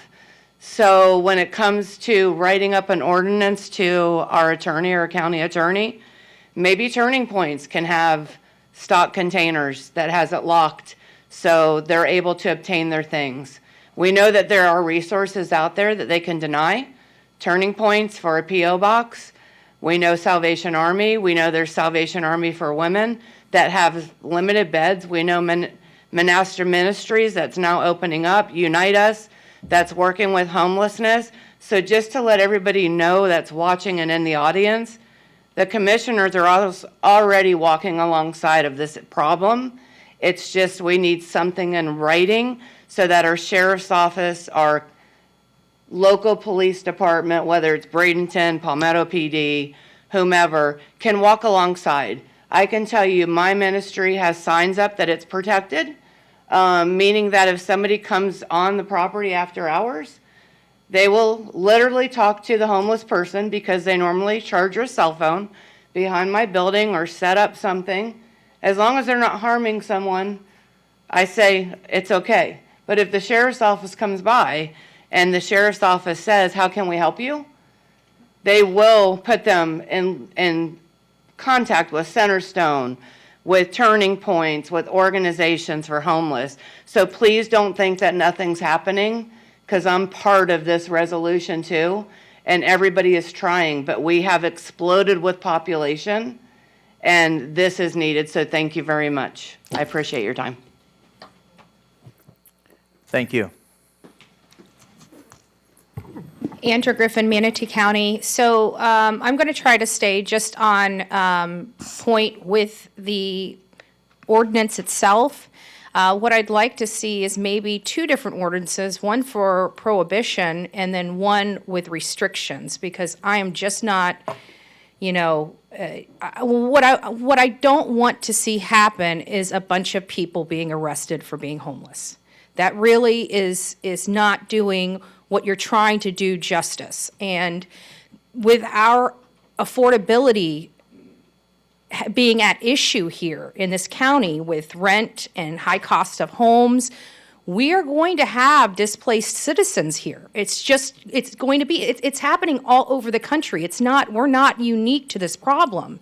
And so what I'd really like to see is if we are going to do something that's going to prohibit, I want to make sure that we have solutions to that. There's no point in bringing this to the floor and prohibiting this if all these people are just going to be arrested. You know, if we have a solution where we know we have beds, we know we have places for these people to go if they need to be removed, that's one thing. But if all we're doing is moving the problem, like many of you guys have acknowledged, they just go from the city of Bradenton to the city of Palmetto? What are we really resolving with a prohibition type of ordinance with this? We need to have a solution behind that type of ordinance, and I hope you guys are looking for solutions behind that ordinance before we put something this strict in place. Thank you. Thank you. Next speaker. Good morning, everyone. My name is April Allison Colberth. I'm a resident of Manatee County, and since I'm here, I just wanted to spread a little bit of information, reference this subject. The Sheriff's Office does have a program called Resource Assistance Program. There is a female deputy named Joy Jewett that works with the homeless. Our agency, the Manatee County Sheriff's Office, sponsors and supports 10 beds at the Salvation Army. The people come into the shelter and have very little and are only given a bar of soap and a towel, and Deputy Jewett identifies people in need and goes around and collects items for them, such as bus passes and things like that. Right now, there are boxes that are placed at our operations center at the Manatee County Sheriff's Office, and a couple other spots, our District 1, 2, and 3, and our Child Protection Division. And they had put an email out, the Sheriff's Secretary put an email out stating that many of these items can be purchased for under $1, little things if anybody wanted to donate anything like that, and bus passes would be one of the things that these people need. So I just heard a couple comments that I thought I'd pass that information along. Thanks. Thank you, Detective. Is there anyone on the phone who would like to speak on this agenda item? Yes, we do have one caller. Caller number 408. Caller ending in 408.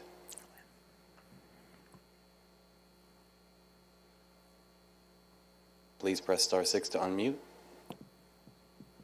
Hello? Go ahead, Yes. caller. Can you hear me? Hi, Carol Phelps, Manatee County, Mayaca City. First off, absolute kudos to everyone for a very productive discussion about a very important problem.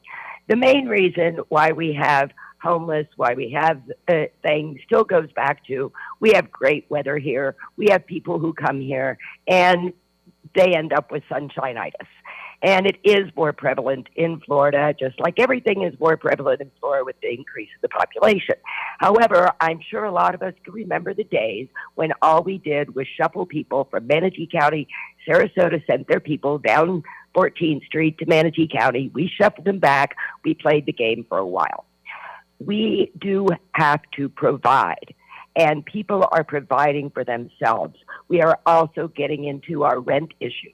I understand this is a law that says you can't leave your goods out in a public area, but we have lots of public areas that are being utilized in this manner. I'm glad that this is being addressed with compassion, not looking at it as just an eyesore. But we have a half-empty mall. We have half-empty schools. We have a half-empty jail. We need a mechanism.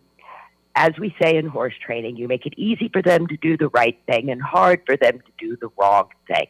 Yes, a lot of people are resistant to being picked up off the street and put into a facility where they have to abide by certain rules. So we have to make that a more feasible plan for them and some way find them to encourage them. Because a lot of people are doing quite well living in the woods, living on the streets, and that's working for them for whatever standards they have. We have to find a way to incorporate that. And I just want to say, I hope that everyone is listening. We attack this issue, 1,000 homeless school children in our county. We need to attack it like a hurricane's coming, because there will be a storm. And we need to be able to provide that shelter for people. So act like a Floridian, attack it like a Floridian. It's a storm coming in. We prepare for hurricanes. We need to prepare for our homeless, and we can do it. Thank you. Are there any other callers? That is all the callers at this time. Okay, thank you. We'll close public comment. I just say to the ladies from Wildwood Springs, I'm partly responsible for your problem, because on 75th Street at St. Peter and Paul Church, we had a group of 20-plus single men working age who had become quite comfortable in the woods near the church. complaints similar to yours coming from surrounding communities right after I got elected. And after a few months, we finally did get them evicted from the property, trespassed and removed from the property. Some of them went to IMG. They didn't take kindly to it and resolved it with their own private security. I can only imagine how that went. And then they showed up at Wildwood Springs. And so it's the same sort of, we're squeezing a balloon here. And as Commissioner Bellamy sort of pointed out, after I gave you my card, I realized I'm actually not your representative anymore. Commissioner Servia is. Yeah, one side of the street is her, she represents, and I represent the other side. But I have spoken to your HOA president more than once. We did send MSO out there, and we've sent code enforcement out to your property a couple of times. The Brazilian peppers are the problem. We've removed all of them from the county right-of-way, so the rest of them are yours, but you love the bird sanctuary, and you like the shelter and sort of privacy it provides, just as these gentlemen who are staying there do. And I think the last time I sent MSO out there was when the gentleman exposed himself to the lady in the pool. Reach out to her, to Commissioner Servia. She'll do a great job. She'll take care of you. But at any rate, we will continue to work on it. We sent MSO out to break up a party at Applebee's. Actually, I think that was the last thing that we dealt with. And Culver's is all the way down to Culver's. It's that whole stretch right there. But we are working on it. But it is sort of grasping a balloon. Commissioner Whitmore. And the comments about the sheriff, we work very closely with Joy. In fact, most of us probably have been on tours with her in the homeless camp. So she's actually the ones that are sending us the emails telling us that she needs this to be able to enforce it. But again, we are going to work with it. It sounds like we're going to work with it compassionately, and we're going to make sure the people that have everything they own in that cart or in those boxes go somewhere safely while we try to figure this out. At least that's what I'm going to push for. Thanks. Okay. Mr. Attorney, do you need to clarify the motion? Would you clarify it real quick? I can, because the motion that... Turn on your microphone, please. I'm sorry, I'm just getting to the agenda item, sir. The motion will be, I move to direct the county administrator and county attorney to draft an ordinance prohibiting camping and storage of personal property on public property. Madam Chair, or excuse me, Commissioner Baugh. Perfect. Seconder? Agrees. We'll hold the vote now. All in favor, say aye. Aye. Aye. All opposed? Motion carries unanimously. Dr. Hopes, next agenda item, please. Yes, Mr. Chair, and I have to apologize because these items were out of order, so online I had trouble finding it. Item number 39 is, yeah, right. We're going to change that, I assure you. Item number 39, under Community and Veteran Services, approval of funding to CareNet. And the request is for the approval of the application, funding method, and allocation of said funds to CareNet upon execution of the funding agreement. Would you like me to give the background, Mr. Chair? Yes. I think we know. We're getting some heads nodding. Yes. Did you want background? Yes. Anyone want background on this?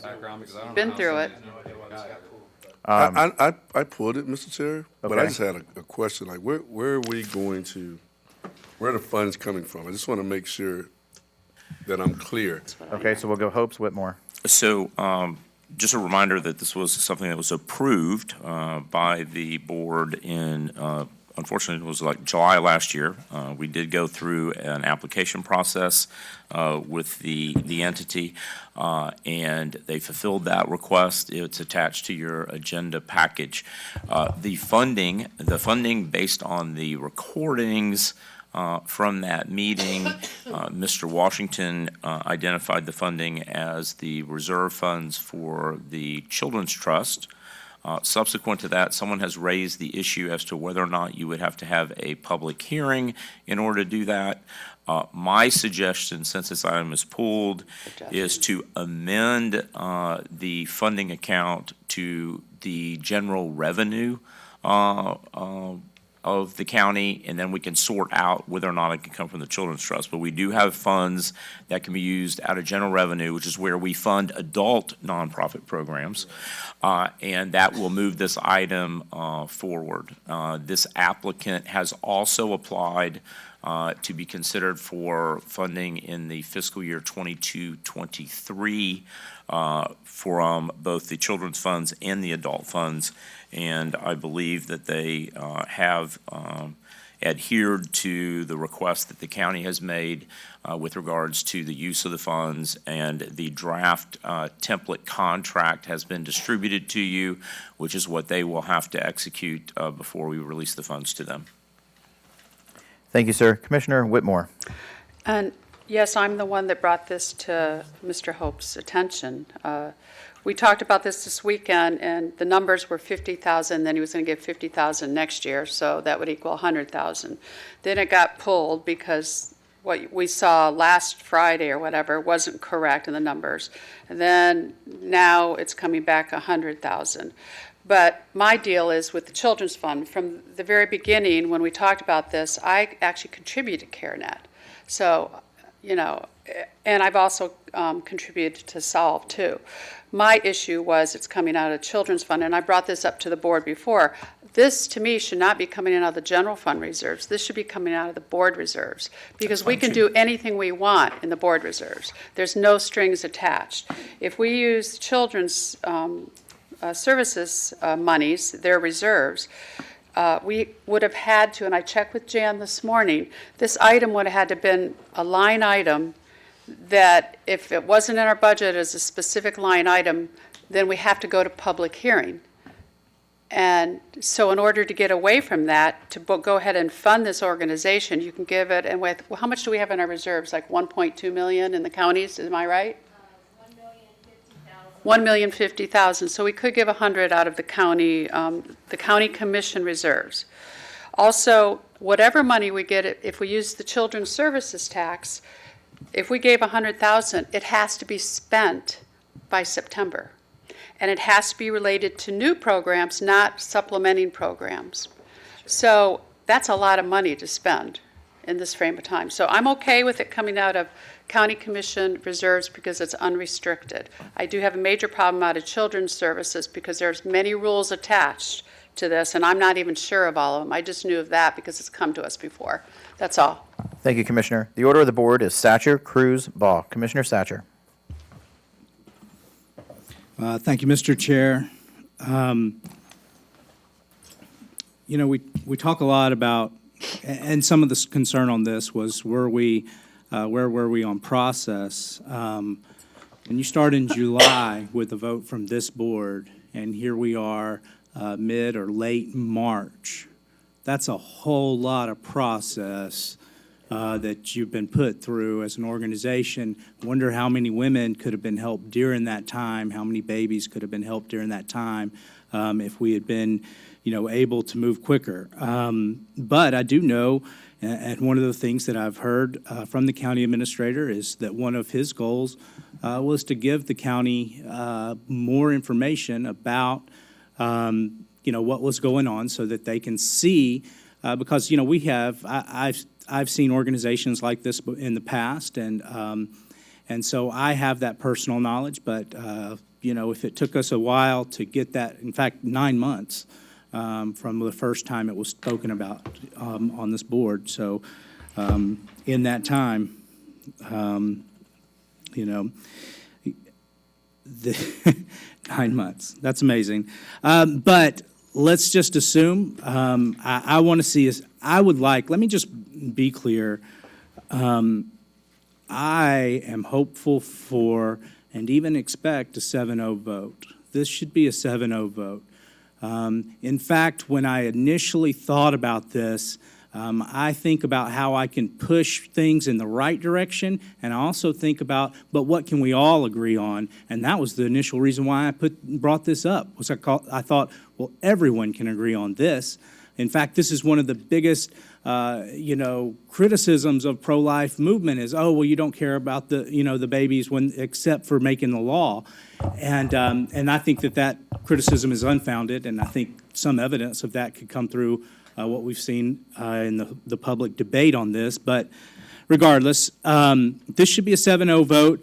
There'd be no problem with taking this from children's, because the attorney has said multiple times that in the children's ordinance that was passed by, and let me, to all my conservative tax hawk friends out there, the Children's Services Advisory Board, or the Children's Services Fund, was voted on a self-tax by the citizens.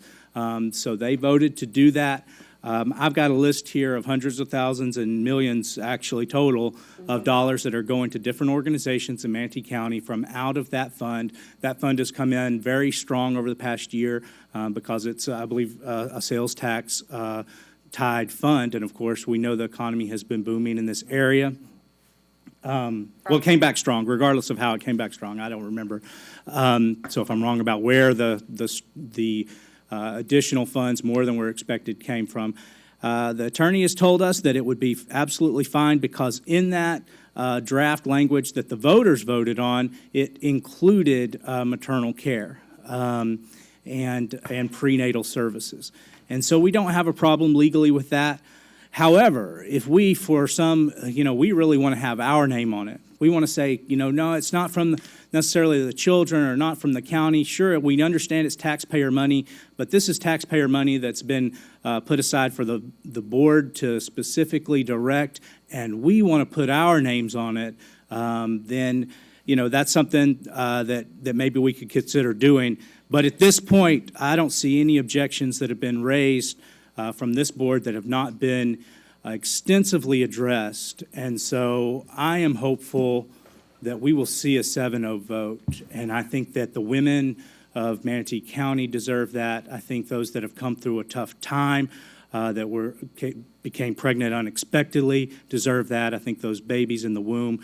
The best quote from all of the debate that we've had on this, I believe came from our chair, came from Commissioner Van Ostenbridge, when he said, how could a child, and I may not get it word for word, but he said, how could a child be in more danger than if they might not ever get to breathe oxygen on this earth, might be aborted. And so this does help children. These are babies. But if we want to take it from a different fund, and then we won't have any any controversy moving forward on it, and next year we'll just sign this because it's the right thing to do, and we'll take it from the fund yearly, then I am okay with that moving forward. Thank you, Mr. Chair. Thank you, Commissioner Satcher. Commissioner Cruz, you're next. Yeah, when I agreed we should get it back on, I'm honestly just trying to figure out what in the world we're voting on here. In reality, I mean, last July, and I know you're saying it's 9 months ago, it's forever. It's been over a year since we talked about community land trusts. How many people could have been moved into houses at that point in time? I mean, everything takes forever here. We're well aware of it. And you basically created a system that literally didn't exist. So unlike some things that take a year around here, this is something that got thrown out at the last minute, and we're trying to resolve where it's coming from and so forth. There's a process. But I recall it was in light of other things, and you brought it up at a valid point, that we were trying to show that there was a lot of pushback during controversial time on this board where people were saying, you're going to force people to be pregnant, and that's not fair. And you were making a point, and the board was backing you on that point, that, hey, we understand the complexities of this, so we're going to support organizations that help the women who are pregnant. So it was a valid point that you made. And at the time, we said $50,000 to CareNet and $50,000 to Solve.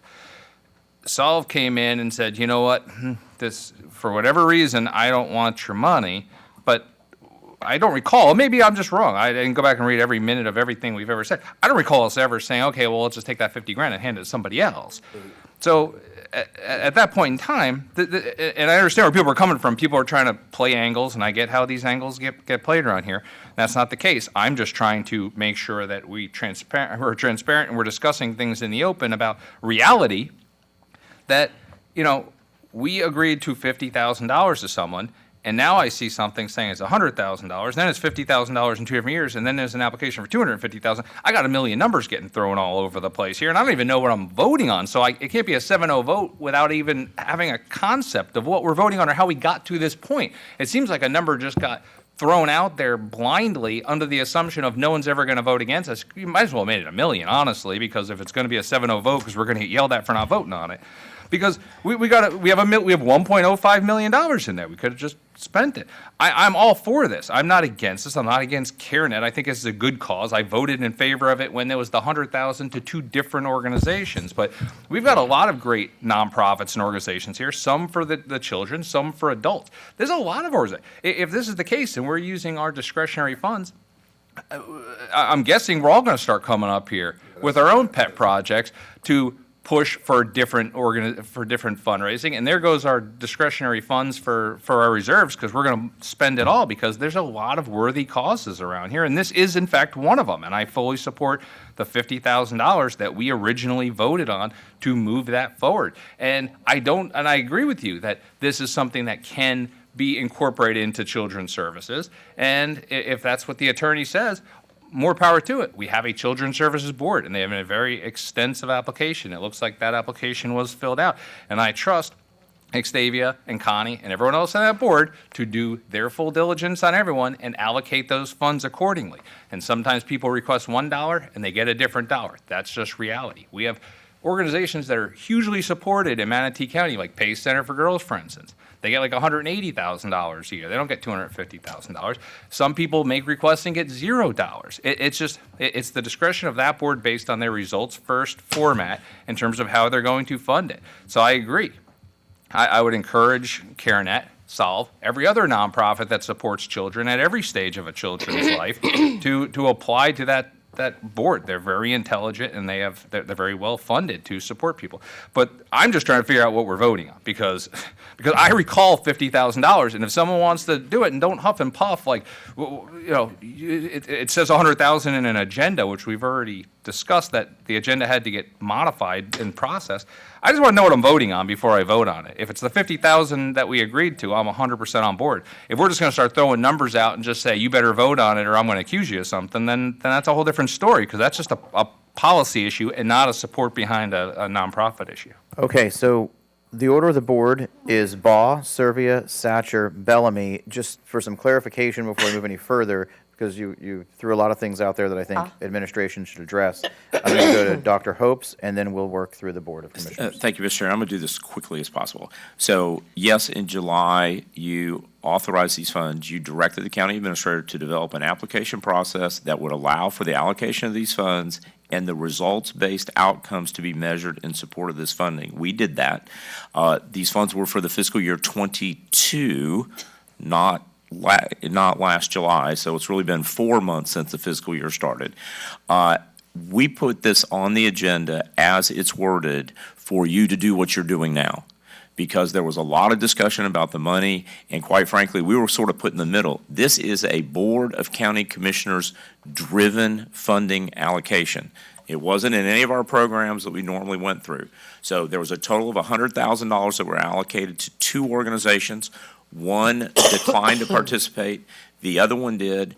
There was talk back and forth from the best of staff's ability in reading the recordings.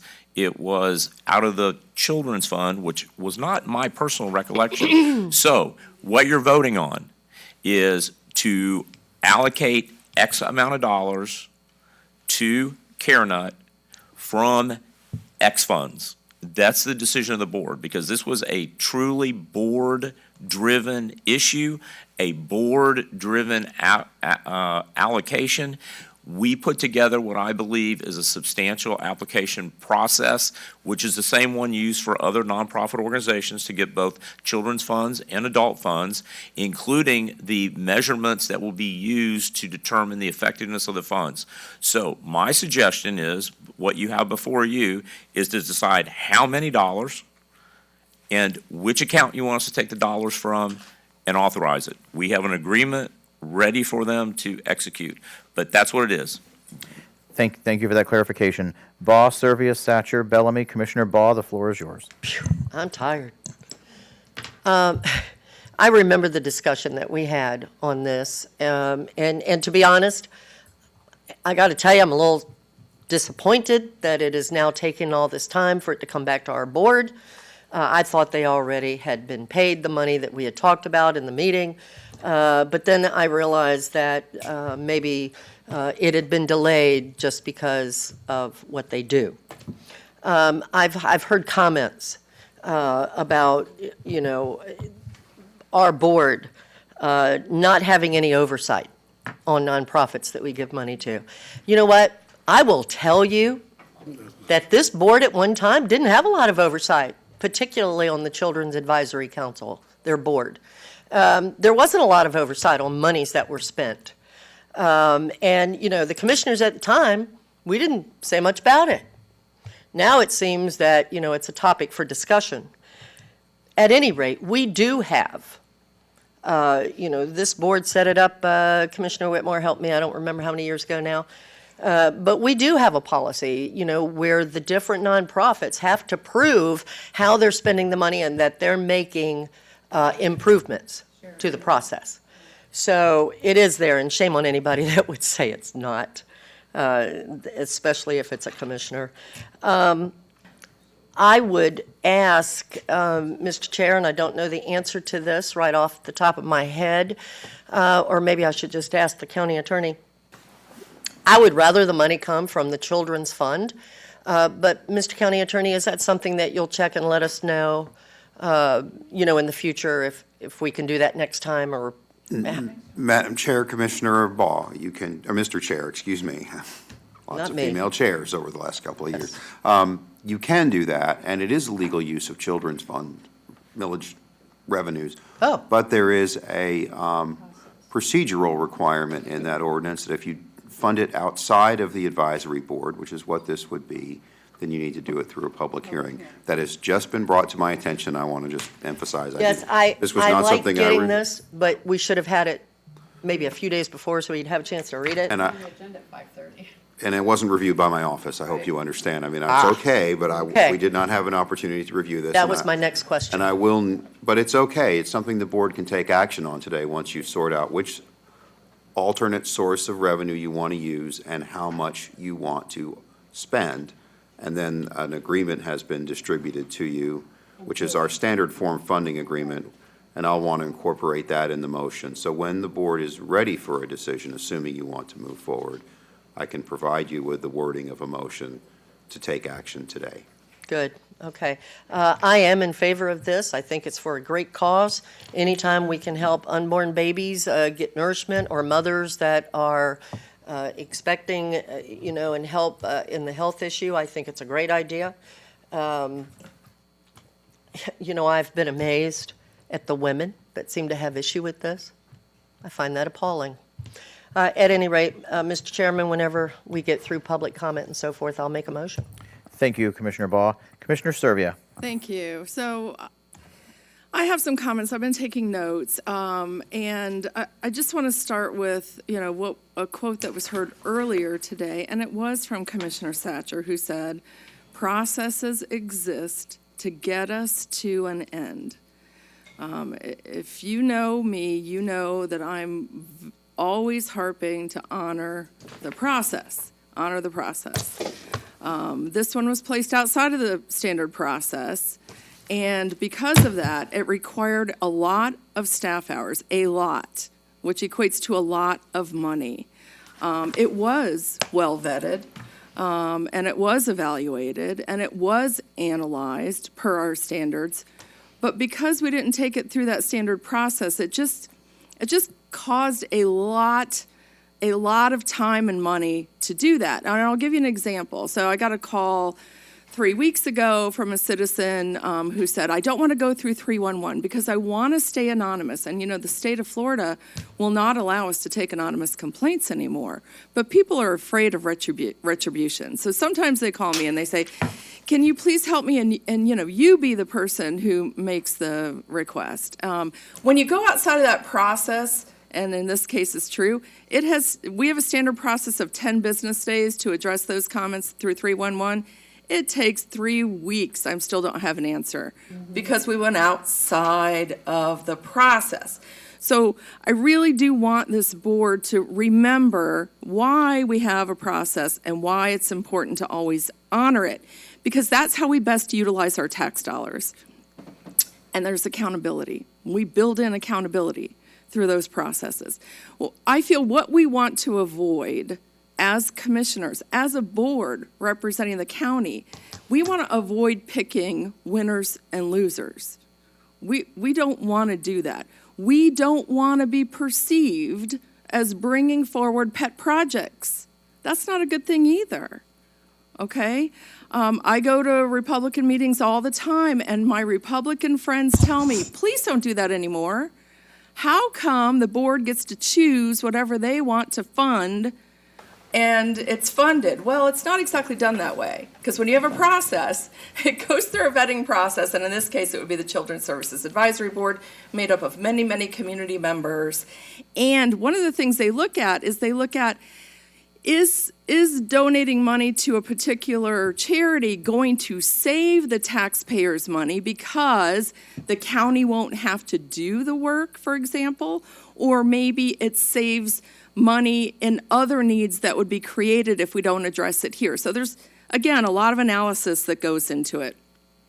Another thing I want to caution this board from doing is be aware of the perception of political issues. So if you have a friend whose wife sits on a board and now you're asking for extra privilege for them, even if that's not the case, the public is going to come out and say, why are you doing that?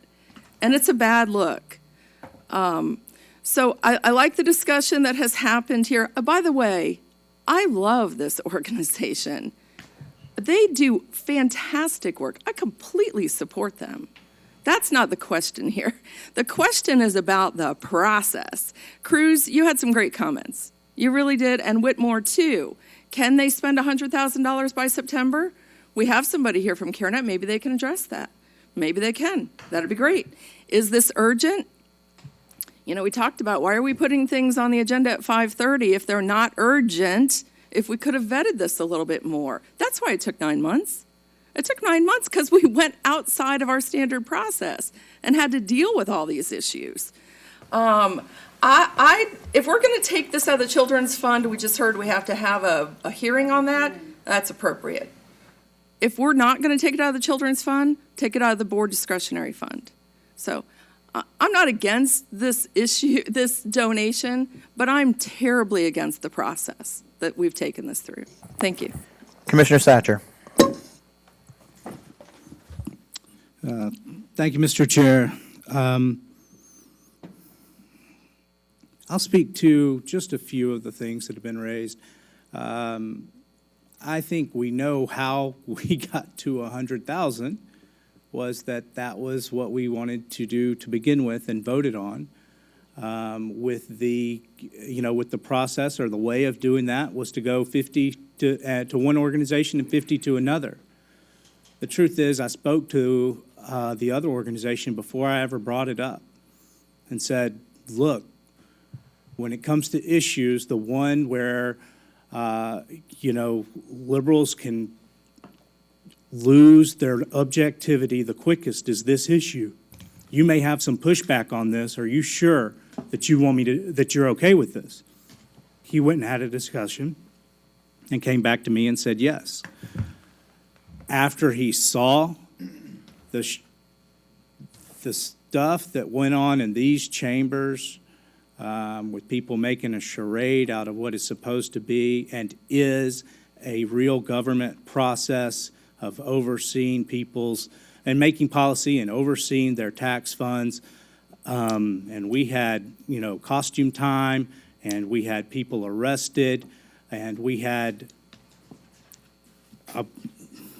anyway, at that point, he decided to change his mind. He said, you know what? And what he said to me was, he said, you know what? The truth is, the organizations that they're aligned with, he said, the truth is we have a pretty good bit of reserves, what we would call reserves, endowment. He said, we're okay. And he said, but CareNet does good work, and I support them, and we need more people doing this work. You should give the whole amount to them.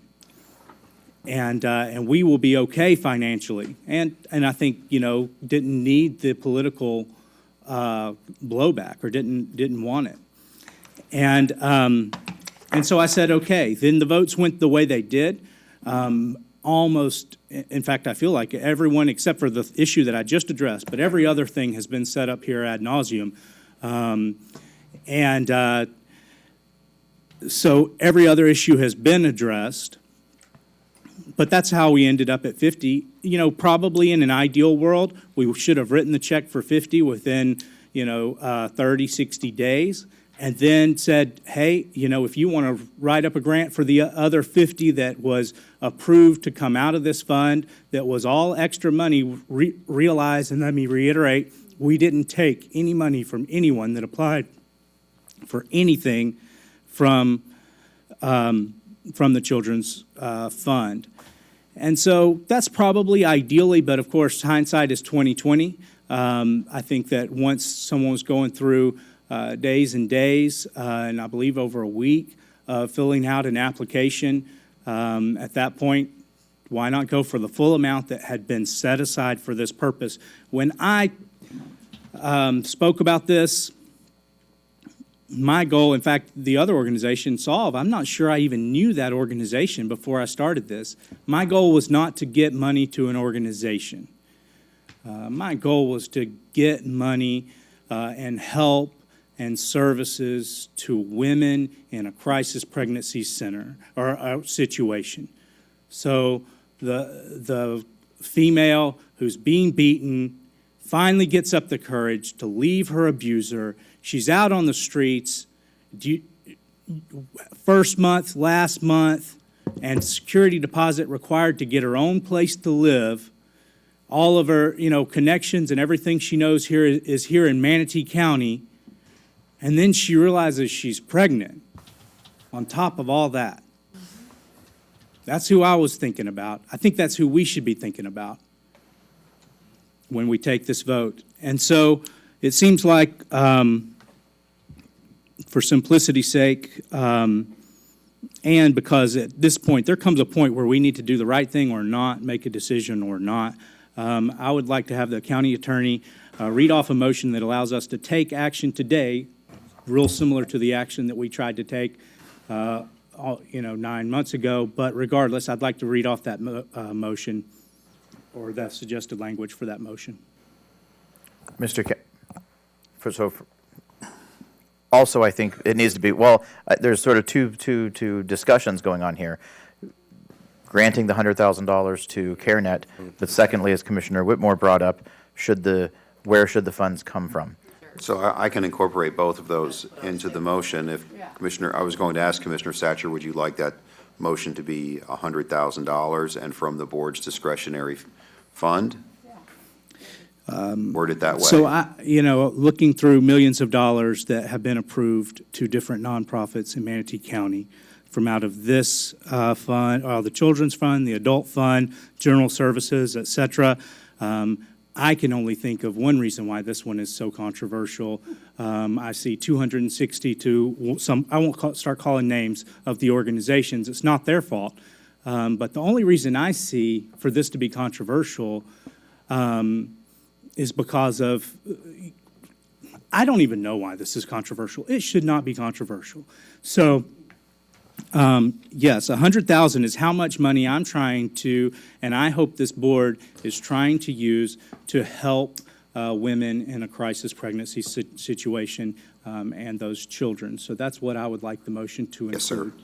So, Mr. Chairman. And as far as funds, I am fine with it coming out of Sir? discretionary funds of the board, It's if that's reserved. what Commissioner Whitmore is requesting. Can I clarify your motion? Commissioner Whitmore. It's not made yet. Well, I he know, hasn't but made it. he's- He's asking him to read it. I But want him to see if he's Commissioner okay. Whitmore, go ahead. Clarifying the 100,000, isn't this a two-year budget, 22 and 23? It's not a not doing budget, a this is an 22? allocation. No, they're. Then they wouldn't have to come back a second time for the other 50 if we do it 23. That's what I'm trying to say. They're already in the batching cycle for the fiscal year 23 budget, the 22-23 budget. That's separate from this.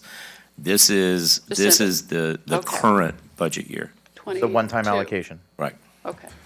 And the reason being because the funding came up after we already completed that process last year. And this is a one-time. This is one time.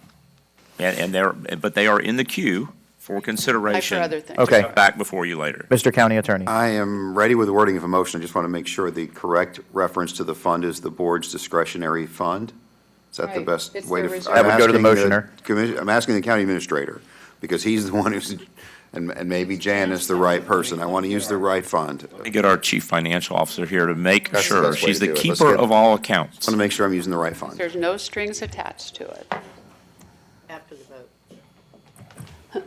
We have to do public comment. Good morning, good afternoon. Good morning, Commissioners. Jan Brewer, Chief Financial Officer. Please use the verbiage, general fund, board's contingency. Right. Real fun. Thank you, Jan. All right. So, Mr. Chairman, Commissioner Satcher, my suggested wording for a motion would be, I move to approve the application, funding method, and allocation of $100,000 from the general fund board's contingency to CareNet and to execute a funding agreement, therefore substantially in the form provided to the board at this meeting. So moved. Second. So we have a motion by Commissioner Satcher, Madam Clerk, and we have a second by Commissioner Baugh. And I'm still on the board. I'd like to call the question. No, And the question. we've been waiting. Oh, we had the vote first. We haven't done public comment. We have public comment. Come on, man. Yeah. Yeah, regardless of whether the question is called, we would have public comment. Question was called. I do not hear a second. Second. So the question has been called and there's been a second. We will now open this to public comment. Is there anyone from the public who would like to come? I'm sorry, we will vote on the question. I apologize. We will vote on the question. It'll be a roll call vote. We are at District 2 to start today. But to call the question? This is the question being called. No. District 2, no. 3 is a yes. 4, Nope. 5, Yes. 6, No. 7, No. 1. Yes. So the question fails 4-3. Next on the board, I have Bellamy, Whitmore, Baugh. Commissioner Bellamy, the floor is yours. And thank you, my colleagues, for allowing me to speak. And I would just applaud CareNet for their work. And there's different opinions on things that take place and everything like that. I don't really get into a lot of that because I'm a trench person in my own entity, and I understand how people are when they take and they launch these suggestions, these opinions, and these attacks, and percentage of it is unfounded.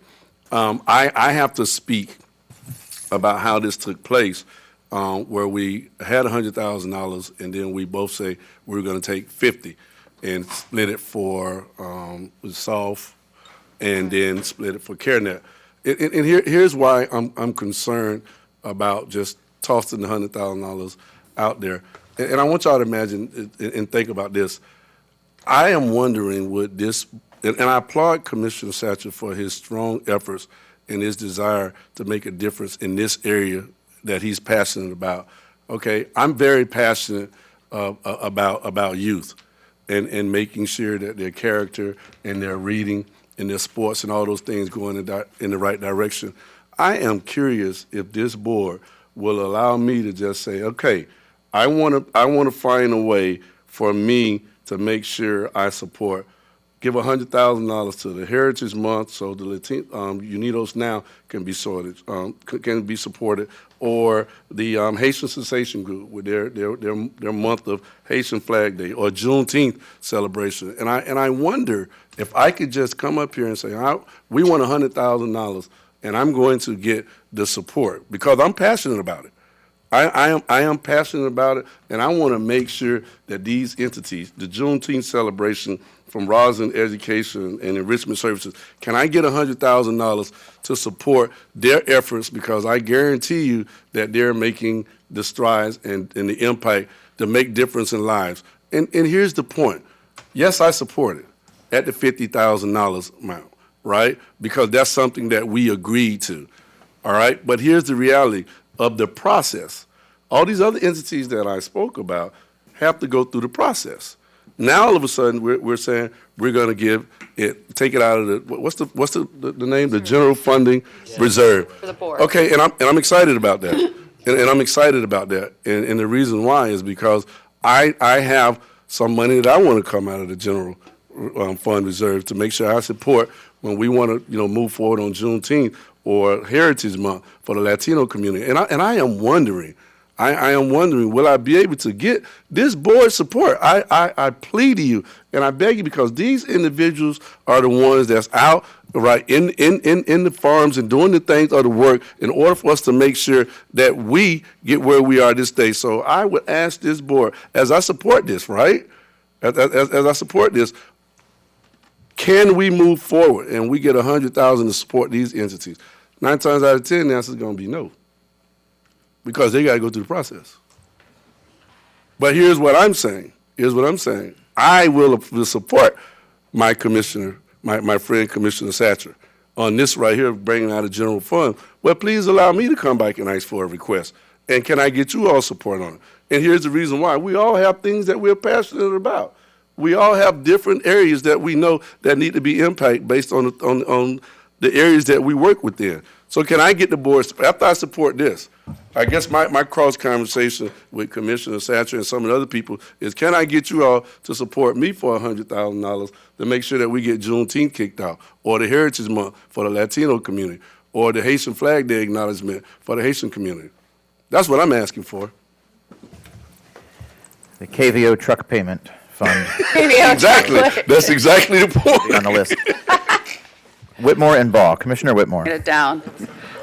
And, I don't like some of the grandstanding up here. I'm appalled at the women up here. All the women are going to support this. I don't even know what you're talking about. And that's the grandstanding that I don't like. Commissioner Satcher, please, Commissioner Ball, I'm talking. Commissioner Satcher, I introduced you to Solve because I've been contributing to them for years. And I think I had Karenette also, and she's shaking her head, yes. I get my little tax thing every year, so I appreciate it. But it's not that the women need a place to go if they're going to keep their baby, and there's not enough places in this community. So everybody should support this. But I'm fiscally responsible, and I have taken money for your organization years ago before you were even thinking about being on the board. Your organization didn't get funded by Children's Services because there was something, and you came and met with all the county commissioners, and you came before the board, and we took it out, we actually gave it, because there was a public hearing, we actually took it out of the Children's Services reserves. So, stuff like this does happen with various, and I'm okay with that. What I am not okay is we got to go through the process, because children's tax I voted for it. I'm probably the only one up here that lived here then, Kevin and Misty. But I voted for it, and I still support this for this.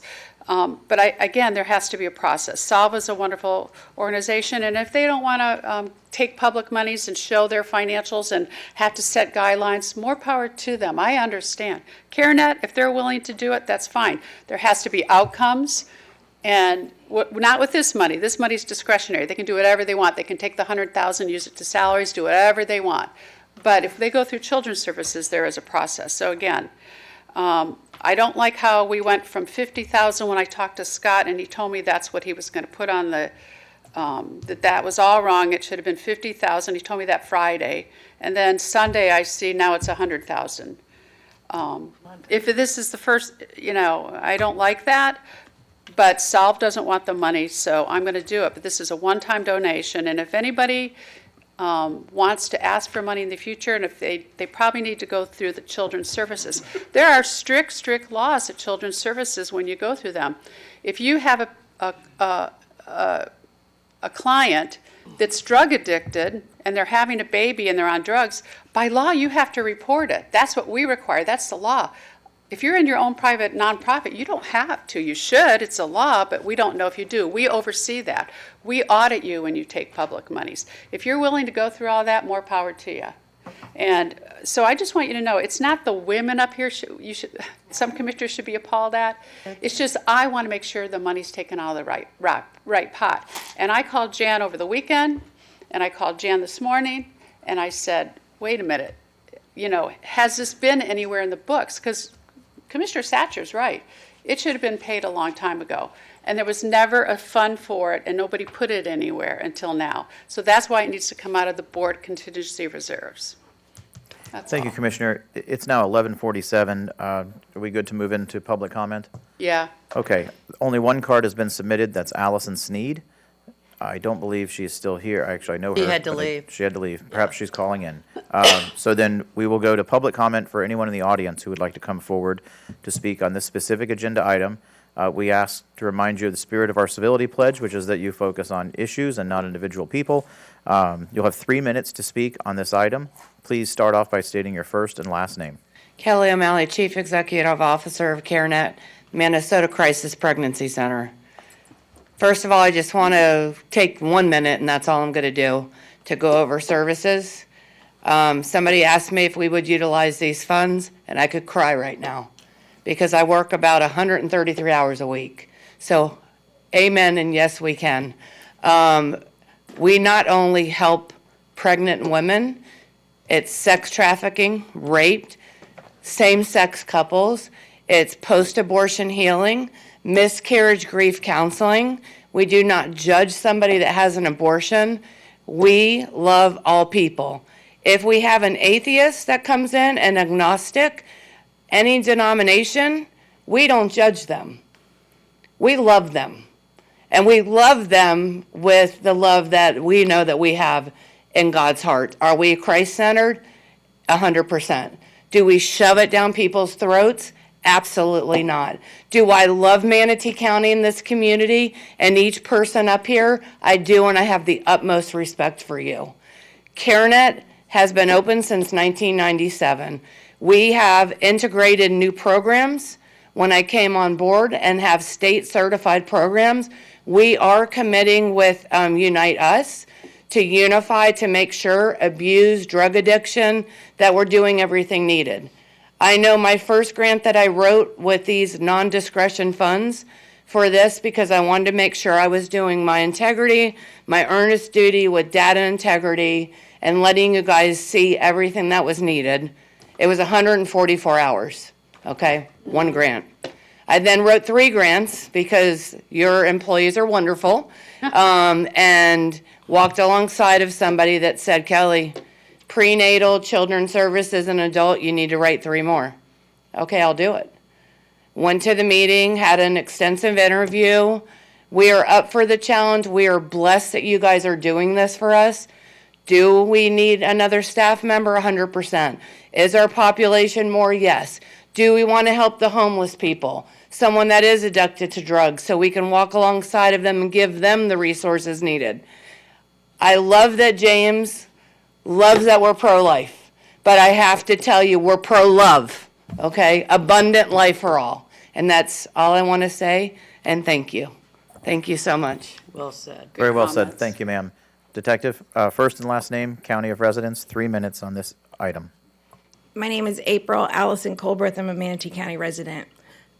Basically, we heard Dr. Hopes and Attorney Clegg state that we could get this resolved today. There is a resolution today. It's been long enough. $100,000 needs to be given to CareNet today.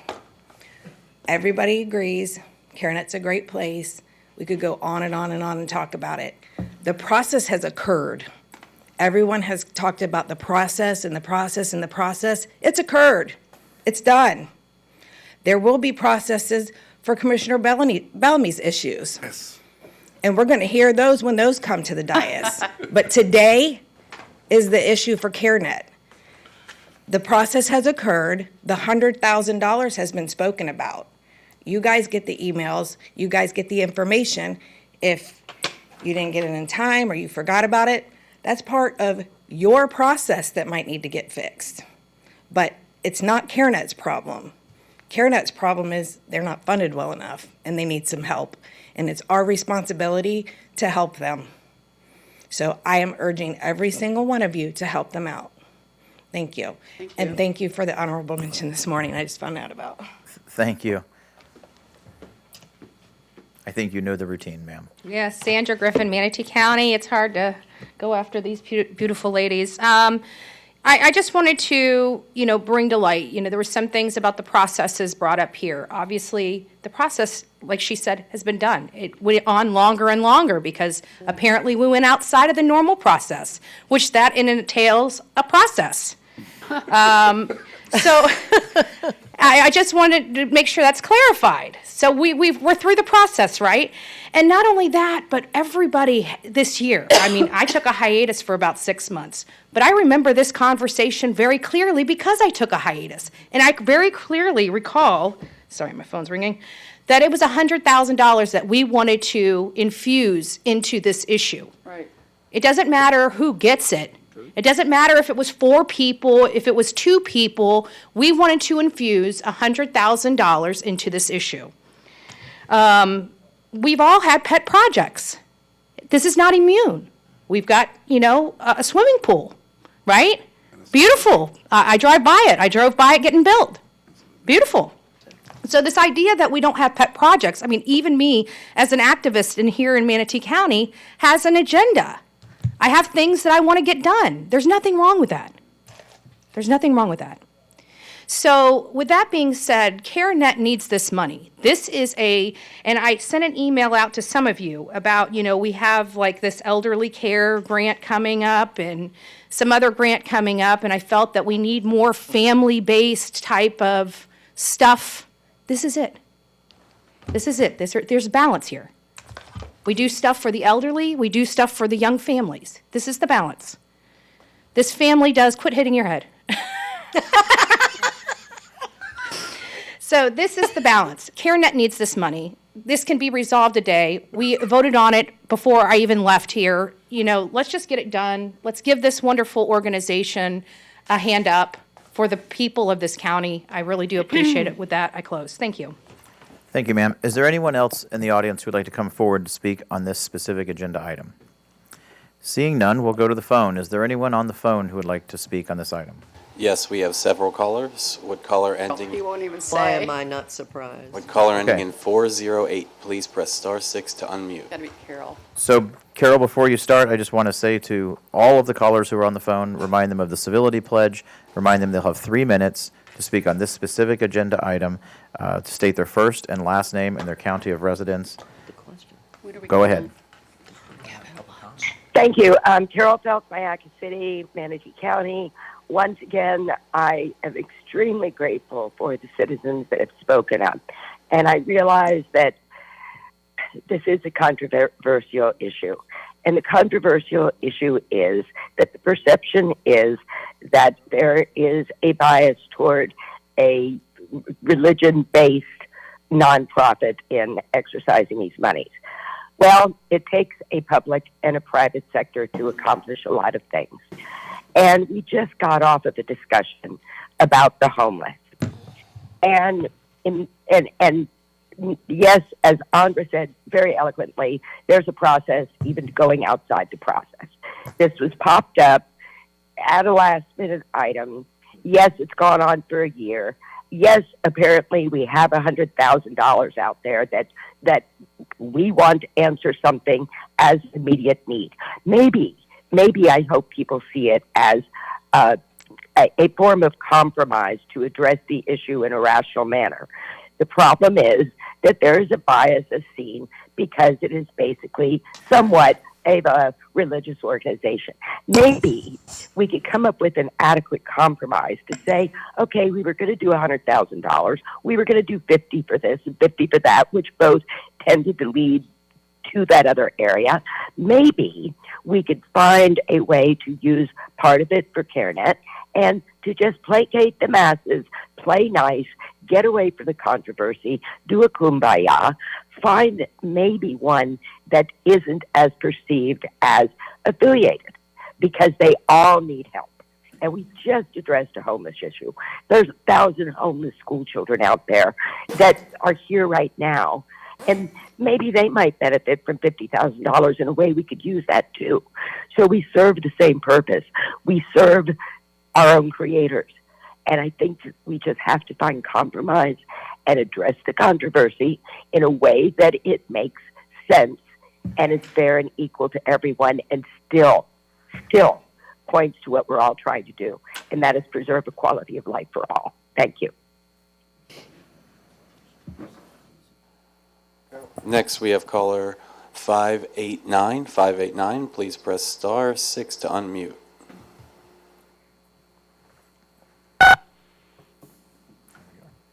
Hello, can you hear me? Yes. We hear you. Hello, can you hear me? Go ahead, caller. Okay. Hi, I'm Shannon Keever. I am with Women's Voices of Southwest Florida. I live in Bradenton. Commissioner Thatcher, this isn't a liberal issue. You represent the entire county. Just remember that, please. I don't believe the other $50K earmarked for SOLVE should just be given to CareNet by default. Like the previous caller mentioned, there are many other other worthy organizations that are helping women and children in the county. So we're on the same side here with that. I suggest you take that. Well, I mean, I think you should go through the process of taking the other $50K and putting it back in the Children's Fund and running it by the Children's Advisory Board to get counsel on where the money would be best spent. But my two suggestions off the top of my head right now are Hope Family Services, which help victims of domestic violence. They've helped people, women that are close to me, near and dear to my heart. They do help, like Commissioner Thatcher was talking about, people who walk in, who've finally gotten the nerve to leave their abusive spouse and they have nowhere to live. Hope Services is one place that does help with housing. And they also, women are at a higher risk of being abused, and so are their children. So that would also, satisfy with helping women and children, which is what you want this money to go to. Another organization that I know gets some public funding is the Healthy Start Coalition of Manatee County. They are a secular organization. They're a place I would feel comfortable sending a friend and family. I wouldn't feel comfortable sending a friend or family member to CareNet. But I would, they do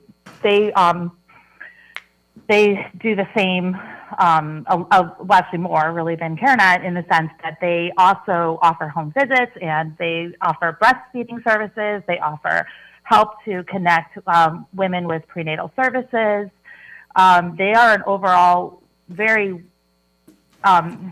worthy organization that would be able to receive that money.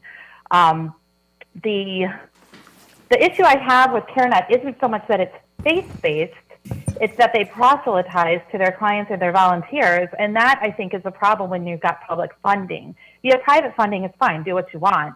But, one of the things that they have is that you have to have, you can go to church and earn points toward getting a crib. That's a problem for me. And if you had to just do parenting classes, secular parenting classes, that would be fine, because that's important. But when you're tying in your religion to, like dangling a carrot in front of a person. Thank you, caller. We're going to move on to the next caller, more please. like bribery. Would caller number 760, caller ending in 760, please press star 6 to unmute. No, sir, after. Hi, can you hear me? Yes, caller, we hear you. You have 3 minutes. Please state your first and last name and your county of residence. Perfect. My first and last name is Caitlin Danhe Stamets. I'm with Women's Voices of Southwest Florida, and I live in Manatee County. So, as Shannon said, we are, firmly requesting and advocating that the board votes no on the full $100,000 towards CareNet. Go ahead and give them the $50,000, like Commissioner Thatcher had said. This was due process was already followed for that, But he also keeps saying that he doesn't understand why this is controversial, and the reason that it's controversial, as aforementioned, is the collusion or the perceived collusion. We already have an ethics investigation going on for our Board of County Commissioners. I don't think we need to make it two. It's publicly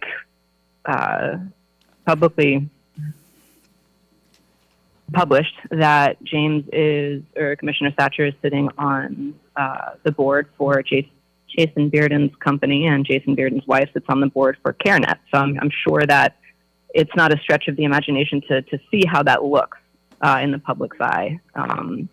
And also, as aforementioned, there are dozens of eligible programs and charities and organizations that should also be considered for the funding. If you want to do 50 for one faith-based organization, then there should be a secular option. There should be an option that does not require or push a religious affiliation, a religious denomination. It's public funding, like Shannon said, and it should be welcoming to all people. I've heard good and bad things about CareNet. I don't know everything about them. I do know that from their fiscal reports from 2020, it looks like about 87% of their money went to executive compensation, which leads me to wonder what they're really doing. 14% seems like a low margin. But again, I don't want to take up too much time. Thank you for listening thus far. Again, we are strongly urging that the board votes down on $100,000 towards CareNet and considers to reallocate the 50 either back into the Children's Fund or towards another program or organization in Manatee County that does good work. Thank you. Thank you, caller. With caller ending in 250, please press star 6 to unmute.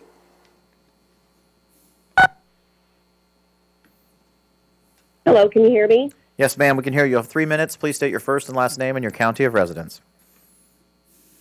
Sure. Belinda Ritchie, Women's Voice in Southwest Florida. I live in Manatee County.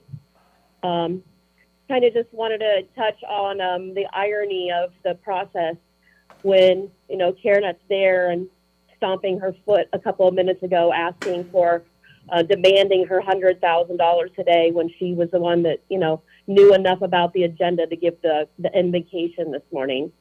CareNet does not offer prenatal care. They offer a pregnancy test and an ultrasound. An ultrasound is not prenatal care. James Setcher is trying to get a last-minute sneaky snake $50,000 paycheck for one of his friends. Have a great day. Thank you, caller. With caller ending in 843, please press star 6 to unmute.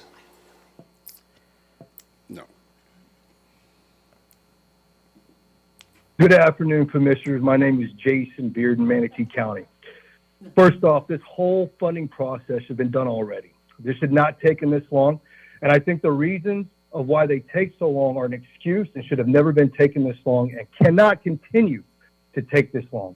We need to approve this process so organizations don't have to wait. This includes all organizations. These are nonprofits that need money as soon as possible. They are not profit organizations that they depend on donations and grants to run their organizations. See, I really think we need to give the whole $100,000, and the reason why is because it was the whole amount that was approved, regardless if it's 1, 2, or 3 organizations. Here's the reason that we need $100,000 approved. We're helping women, men, and children. If you only approve $50,000, we're only helping half the women, men, and children. Is that what you really want? You only want to help half of the women, the men, and the children? Because that's what we're saying. The board only wants to help half, not all, that we could help with the money that is being utilized. Commissioner Serbia, you know what's a bad look is you making a statement that this has something to do with someone on the CareNet board. Your statement has nothing to do with helping more women, more men, and more children. Get your priorities straight. So we're trying to focus on issues, not people. But you're pretty good that your ignorant statement supports that. See, CareNet Minnesota Pregnancy Center exists to empower women, men, and children and families who may not be aware of their alternatives when faced with the reality of an unexpected pregnancy. They provide free and confidential education and encouragement with practical help and to help them sort through their anxieties and fears. CareNet Minnesota is an amazing organization. They have a place for people to find compassion and hope and help. So that's all I have to say. And I would say that we need to push for the $100,000 because that's what we need to do to help everyone that comes for their services. Thank you very much. Thank you, caller. Are there any other callers on the line? That is all the callers we have at this time. Okay, thank you. We're going to move forward with the vote. It'll be a roll call vote. District 3 is first this time. District 3 votes yes. District 4? District 4. I guess I'm pausing because I thought that we were going to go to board comments because I was on. Okay. Call the question. Okay. I have no one on the board. Oh. I Okay. raised, no. Yeah, she raised her You thing to gave me you. the nod when I did this. Before I thought you wanted to public speak comments. after the vote. After our quick after our discussion, I thought you wanted to I'll do after the just vote. be quick, okay? Because Okay. I'm going to support this. I love what CareNet does, and you are an exceptional CEO, Kelly, and I thank you for the work that you've done. And you know, I love that you said we are pro-love. And I'm reminded of what my pastor said last Sunday, for those of you who believe that it's really important to listen to the word of the Lord in church. Be patient and kind, and extend love to all in humility. And that's what you're doing. Those are my comments. I support the motion. Thank you, Commissioner Servia. Commissioner Cruz, you're on the board. Yeah, I'm just going to say real quick so we can move on. I'll vote for it because, to Commissioner Satcher's point, he wants a 7-0 vote, and we all support CareNet.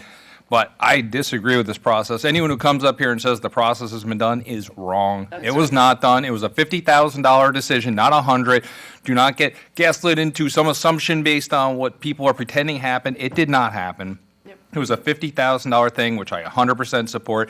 If everyone else is going to give $100,000, whatever, it's the discretionary funds. But I promise you, this is a slippery slope that everyone up on this board is going to regret. Because as Commissioner Bellamy just said, he's going to show up with his request. I'm going to show up my request. Next thing you know, everyone up here is going to be doing it. And nobody's going to be up here saying, how can you not support disabled children at Foundation of Dreams? It's another $100,000 worth of kids that can go to summer camp. How can you not support the Juneteenth, how can they put it on without this money? Who up here is going to vote no on anything? Because if you do, you are going to get blasted by me and everybody else, because that is disingenuous to say one cause is important, but the other cause is less important to a specific commissioner. So this is a slippery slope, and we need to fix this process before this gets out of hand.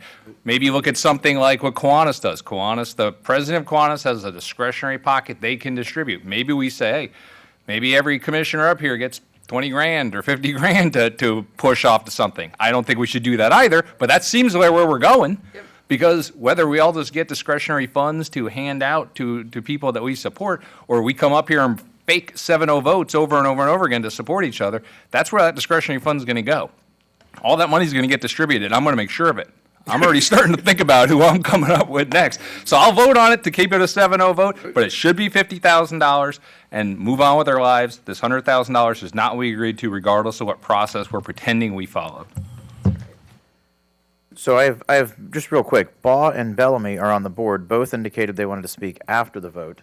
That's a yes for Baugh after the vote. Bellamy is after the vote. Whitmore, then you are next on the board. Commissioner Whitmore. Yeah, a lot of stuff going on today, but Commissioner Cruz is 100% right. Even it was confirmed by our county administrator when I talked to him Friday. He had come back to do the 50,000, and then he was going to give 50,000 next year, because he goes, we committed to 50, but I'll give up to 150 on each year. And then it gets kicked off, and then last night, here we are. So I will give the 100,000, and that's why I specifically asked if it was a one-time. Because if there is a process they need to be going, if they want to go through children's services, you're a wonderful person. Mm-hmm. I want to meet you sometime and talk to you. You got a heart of gold. They got I think you haven't, I don't know how long you've been in the position, but you got a heart of gold. But again, we didn't follow what we said. I don't care what anybody in the audience says or the comments that we already went through this process, we already approved it. We approved 50,000. And then somebody said, well, let's just give them 100. We never all agreed. We never voted on that. But I'm okay with it. And I introduced Commissioner Satcher to solve. So, there's a lot of agencies out there that do what you do, but you two are the biggest. And again, if you want to go by the rules and the strict rules to go for it, because Solve didn't want to, and I can respect that too. I don't think they allow it. That's all. Thank you, Commissioner. Dr. Hopes, you want to make a quick comment? I just want to let everybody know there is a process. We're in a budget year, okay? Commissioners, This was taken out of the process. If Right. you are a nonprofit organization, we have a process. Go to Community and Veterans Affairs, there's a process. All right? Thank you, sir. In other words, Again, there are no commissioners on the board. let's vote. Please vote. Let's move forward with a vote, please. I don't think we need a roll call vote. I believe that we know where this is going. All in favor, please say aye. Aye. All opposed? Madam Chair, it passes unanimously. We're going, okay, Commissioner Bellamy wants to speak after the vote. Right, I'd like to make a motion. Mr. Can you help me out, sir? Commissioner Servia, I'd come back to your Yes, chair. and this, I just want the language.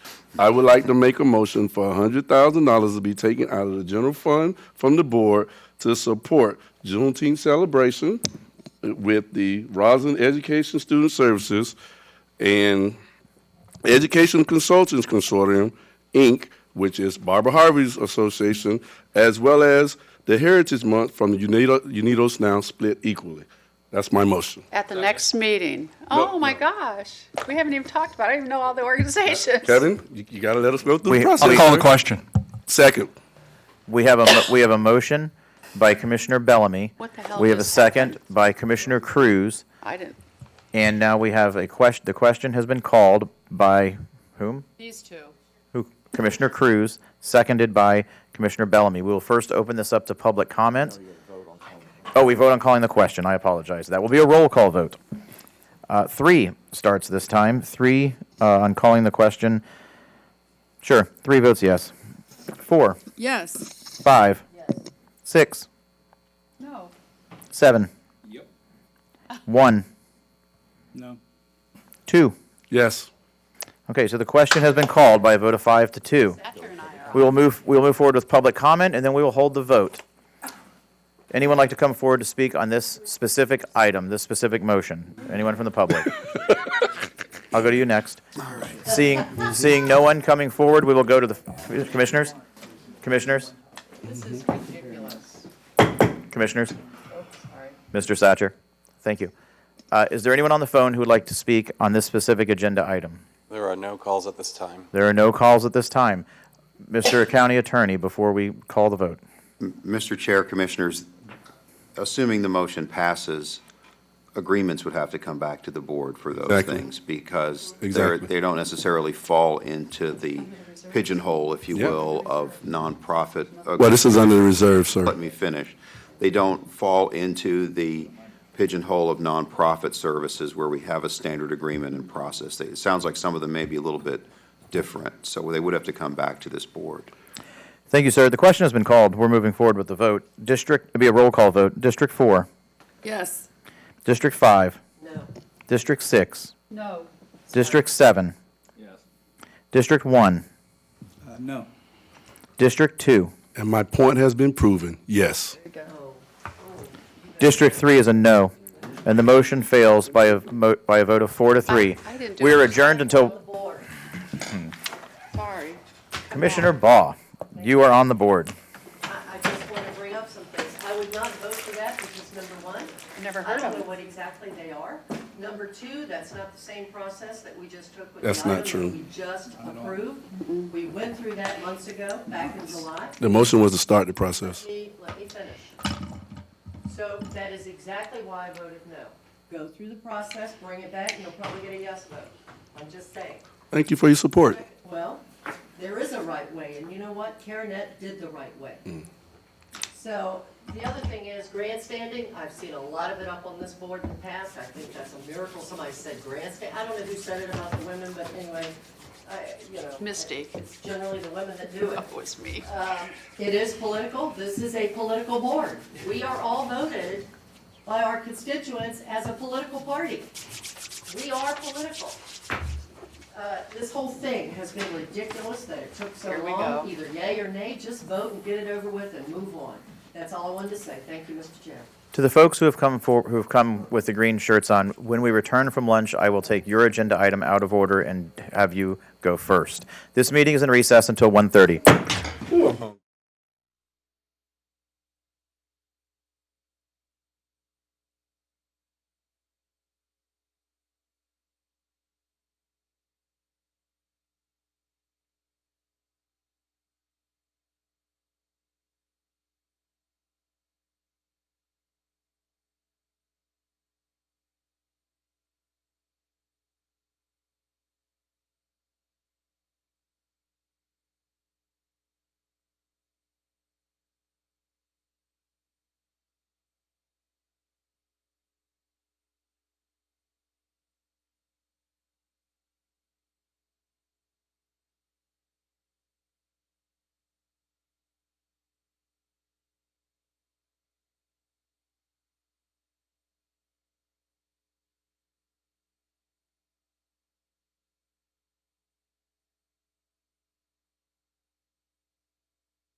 Hello and welcome to Up Close. I'm Charles Clapsaddle, Station Manager for Manatee Educational Television, and it's my great pleasure to meet with Dr. Scott Hopes, the Manatee County Administrator. Dr. Hopes, thank you for taking the time to do this today. Thank you, Charles. I know how busy you are, but take time out to discuss what the Manatee County is doing, the leadership that you're providing, and the many great things that are happening throughout the county is a great benefit to the citizens. I appreciate the opportunity. So if I may, I'd like to start out and give you a little background about Dr. Hopes. He has a wide and varied history, and I want to read some of the highlights of his accomplishments. Dr. Hopes is an experienced international chief executive officer. He's an educator, extraordinary leader in government, education, and healthcare, experienced chief operating officer, public, private board chairman and board member, elected official, and successful entrepreneur with a demonstrated history of leadership working in healthcare, higher education, K through 12 education, and local, state, national, and international governments, as well as Fortune 500 companies. Now, I can continue to go on with Dr. Hopes and his many accomplishments, but suffice to say that it's wide and varied, and he brings all of this background to Manatee County government to help. So, Dr. Hopes, one of the great things about your accomplishments is that the fact you've been here less than a year. I think April 1st. April Fool's Day. And you hit the ground running because immediately as you began your position, Piney Point developed into what could have been a catastrophe. But you hit the ground running on that. You pulled state, federal resources together to help solve the situation. Well, and I'll tell you, because literally it was the first few hours of me taking over at that time as the interim or the acting county administrator. In hindsight, you could not have strategized a better opportunity to get introduced to your new staff and leadership than that real life exercise in emergency preparedness and activation of all the resources of local government to mitigate, which was a pending and probable disaster north of the river. And it could have been. But you're working with the state and at the federal level, the Army Corps of Engineers, kind of mitigated the potential damage that was there. But one of the things that clearly your experience and background helped was the fact of working with the legislature for them to come up with funding to help solve the problem. Your cooperation, your insight into working with the state helped raise that funding so this problem can be solved once and for all.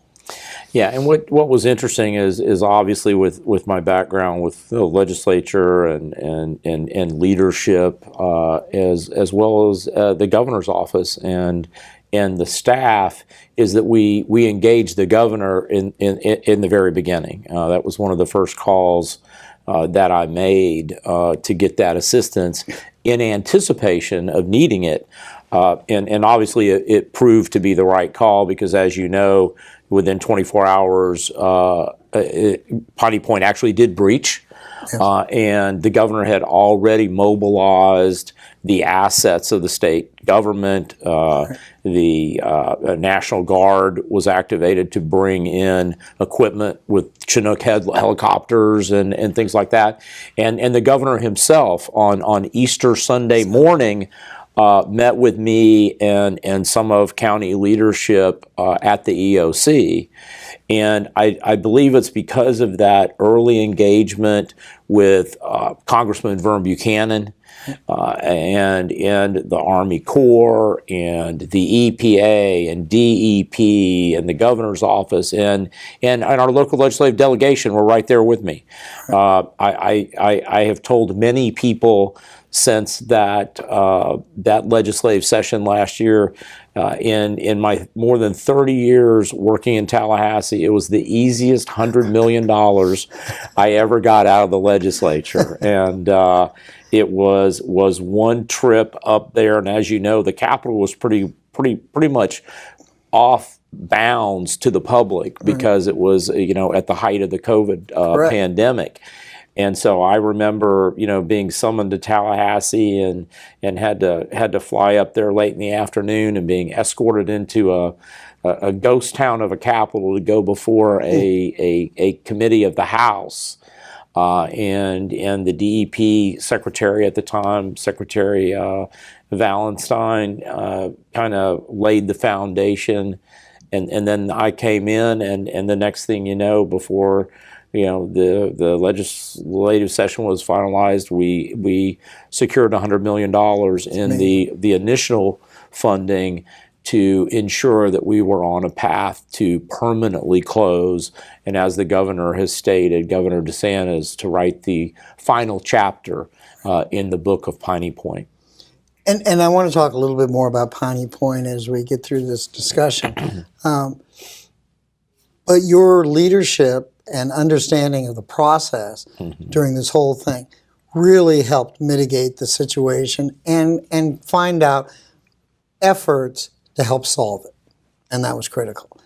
But if that wasn't enough, sir, there were other issues that kept popping up that as the county administrator you had to deal with. Because it wasn't too long after that Manatee County started to experience the red tide effects again. Again, it was a situation that required not only understanding, leadership, but a purpose to help solve this.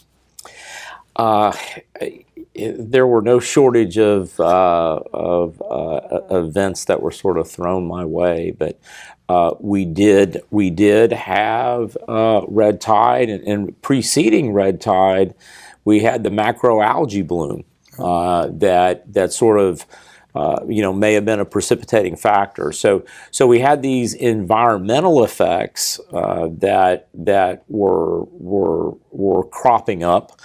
And of course, many people still remember a few years ago when red tide devastated, our tourist industry on the beaches and our restaurants and the like. And so that again was an opportunity to mobilize resources. And I think we did an extremely effective job at attacking red tide from the land, sea, and air. Some of the experiences of Piney Point led to me actually using the emergency authority to implement a college interns plan for a drone fleet for Manatee County government. When I was attending board meetings to assess whether or not I felt I personally could be successful as county administrator, when Manatee County interns, that class of college interns presented their projects. Right. One young man presented his project was an entire business plan and operating plan for a drone service. And after getting the first 4 days of invoices for the drone service for Piney Point, I asked my staff, I said, pull that student's, I may say kid, but pull that student's proposal for a drone fleet, reviewed it and implemented it. And that was one of those things that we learned quickly from the Piney Point experience, which proved invaluable when red tide was approaching, because we were able to send out the drone fleet on a daily basis to monitor, in addition with the DEP data, to look at where we were and what we needed to do to mitigate it. And I think by all accounts, Manatee County government did an extremely effective job at really attacking red tide, both before it reached our shores and then once it reached our shores. In fact, we were so effective that we actually mobilized our resources on Longboat Key, not just the Manatee County portion of Longboat Key, but we received authorization to address the effects of red tide on Sarasota County's portion of Longboat Key. And that's like just forward thinking. There's cooperation between different municipalities to make sure that whatever the situation is, working together, you can help solve it. It's really all about preparation, collaboration, coordination, and really communication. And I think we developed a pretty effective approach. And very much so, and I think you've been recognized for that, sir.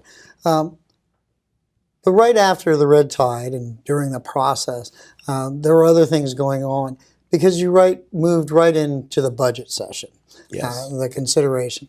And I want to take some time to talk about the budget because it's very significant this year, and because there's some significant changes in the budget that we want to talk about.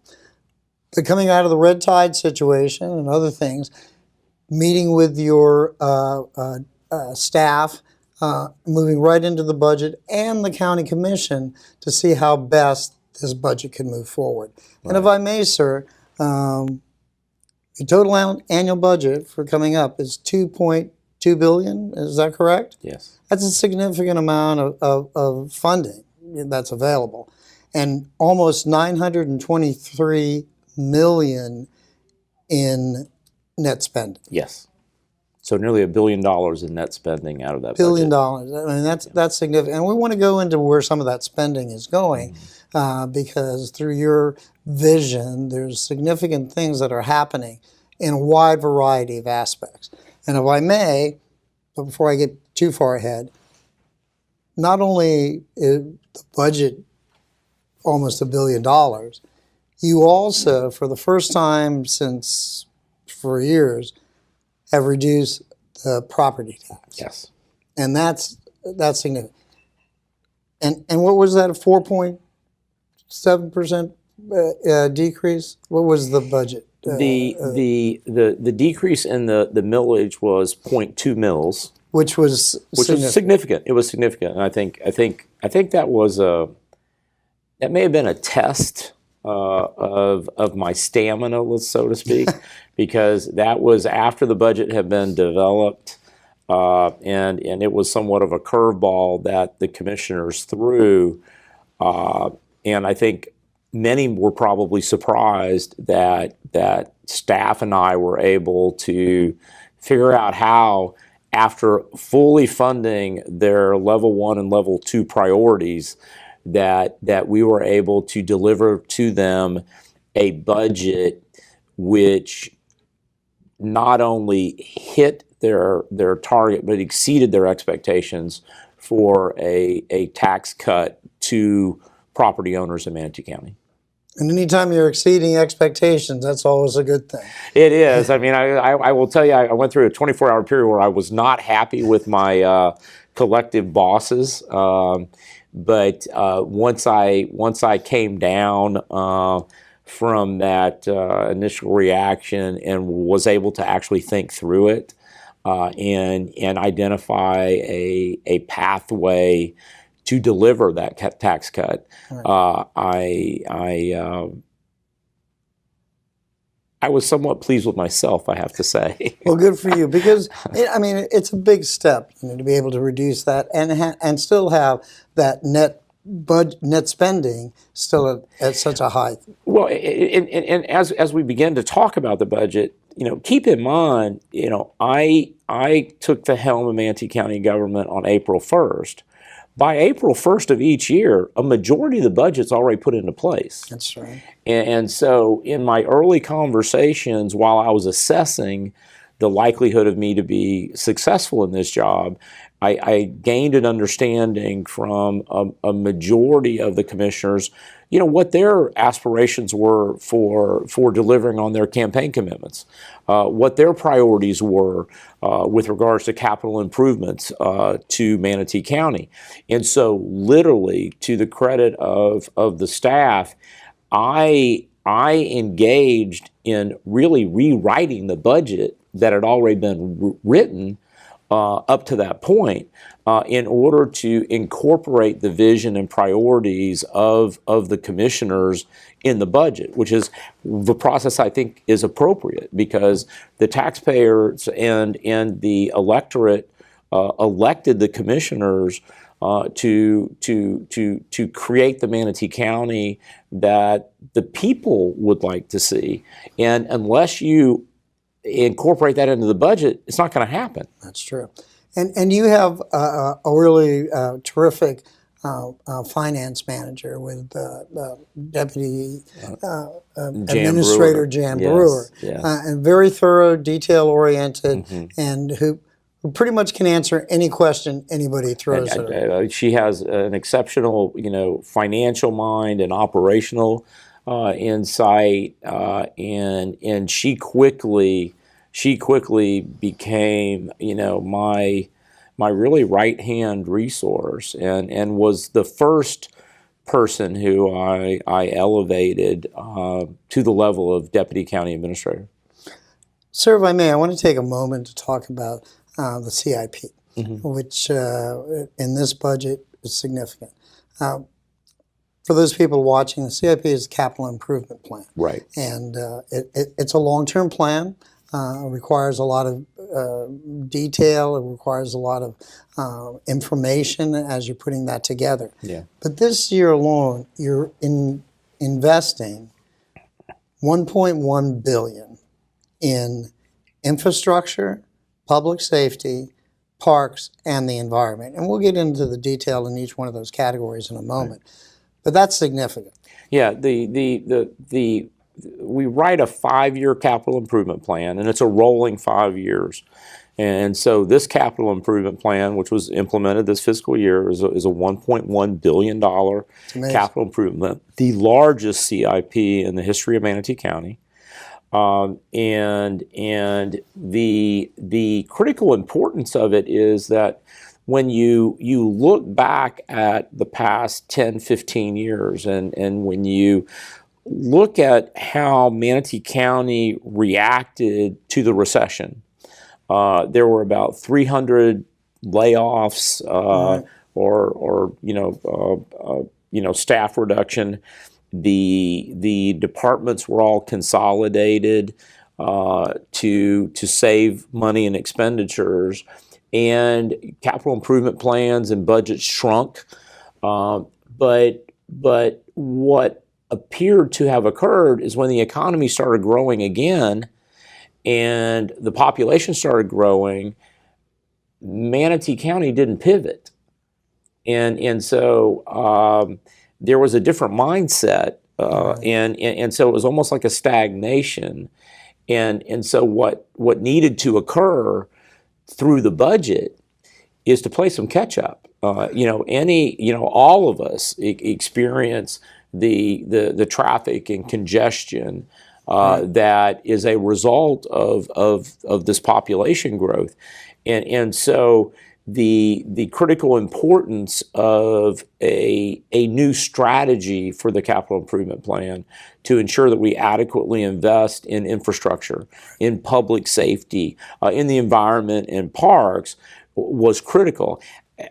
I'm a firm believer that if you don't have a plan, it's really hard to get to where you want to end up. Very much so. And the CIP and the budget is the initial pathway to ensure that you're moving in the right direction. And if I may, sir, let me just share some of these figures with you and for your comments. $350 million investment in transportation projects, $80 million in parks, 39 in public safety. Significant investment and across the next few years as you go forward. But one of the things that's clearly and it's on everybody's mind is transportation. Yes. And you've looked at transportation very intently to see how best those dollars can be used. And you've looked at the county-wide to see what roads need that.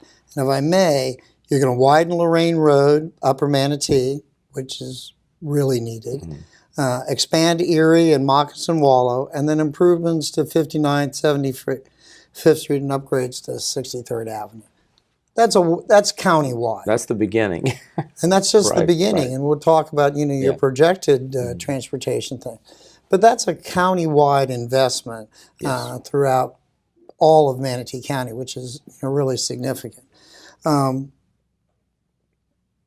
You've pointed out on many occasions that Manatee County is a place that you should feel great about living in, great about playing in, working in, and having a home. There's a lot of features that you're bringing to the table, sir, that are adding to that aura of living in Manatee County. Because you need it to be on people's minds. I want to live in Manatee County. Without a doubt.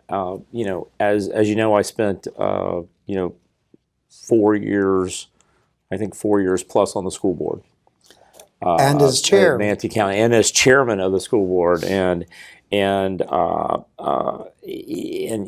really begin to work hard at helping to contribute, making it, the #1 school district in the state of Florida, so that all these people have an opportunity to raise a family and educate their children. Right. And prior to that, as you know, I was on the board of trustees of the University of South Florida system for nearly Correct. 5 years. So if you take infrastructure and you take transportation, I got my first dose with the school buses. That's true. Because they gotta move around.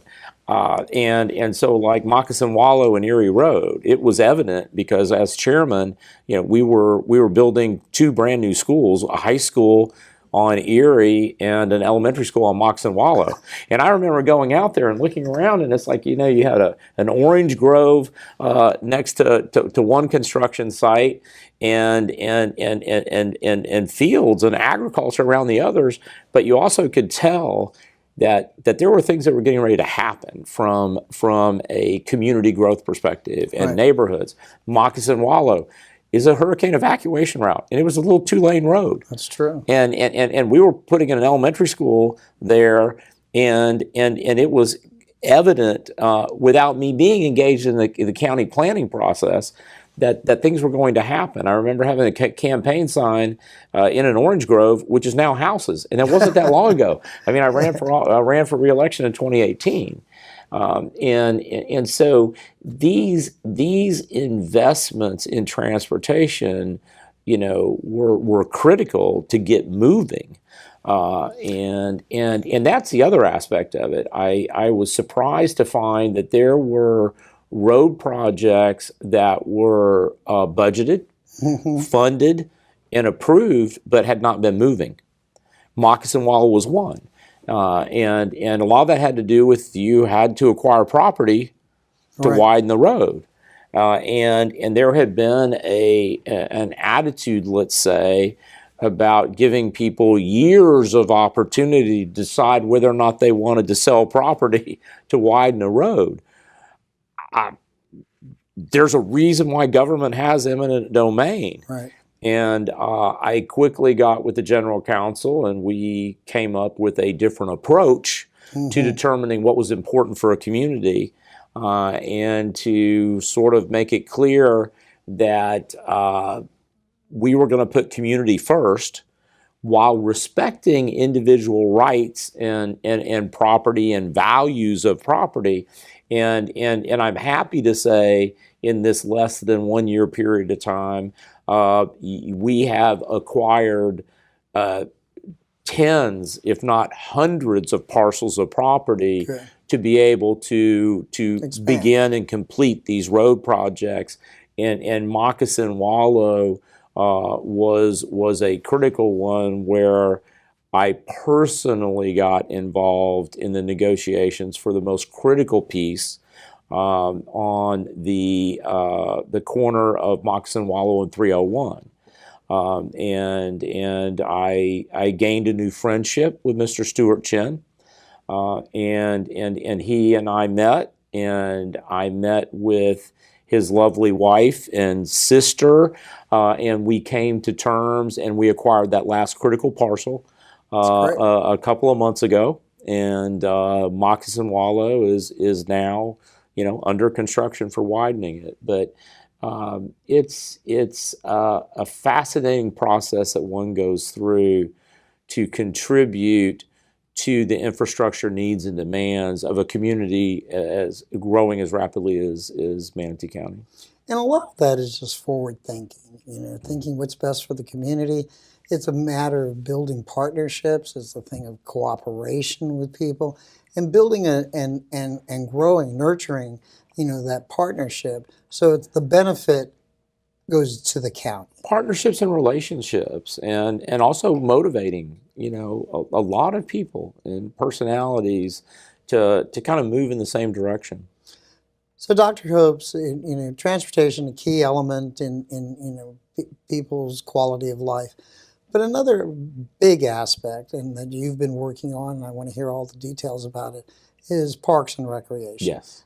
Parks and recreation is something that everybody wants to be involved in. They always want this new ball field or this light something put in it.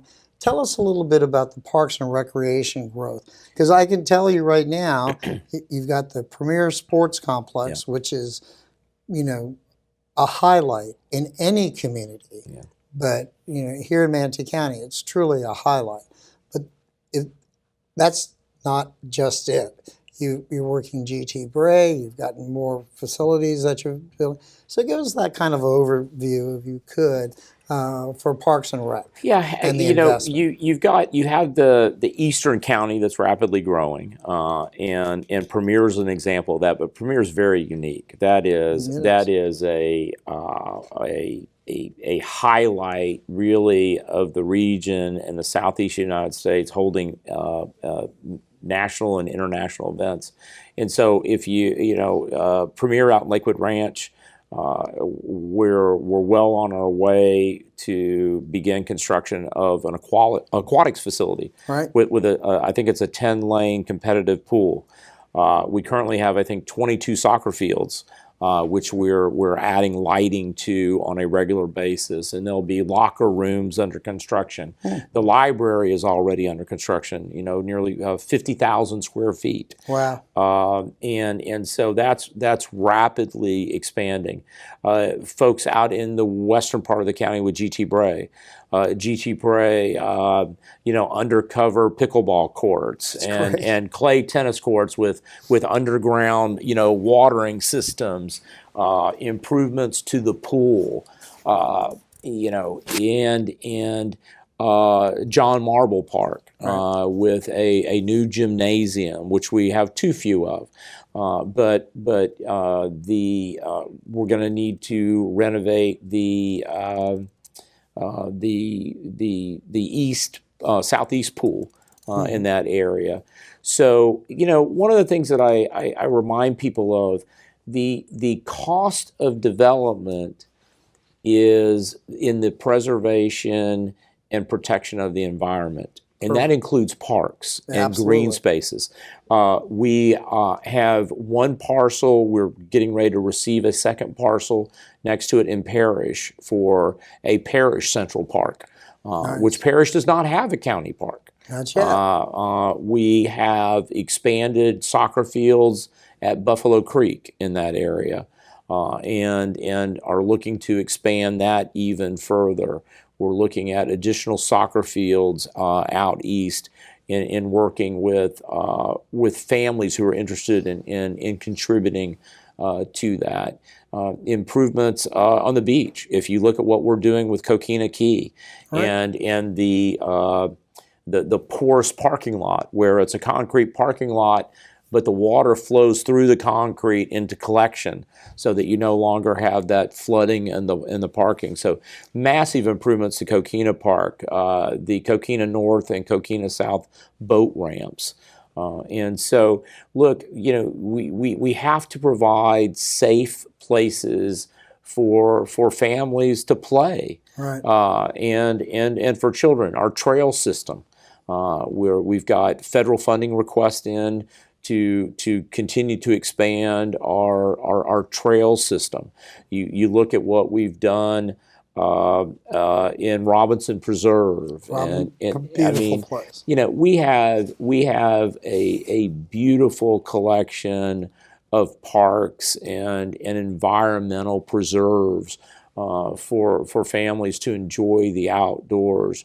We just yesterday, or is it yesterday, the day before?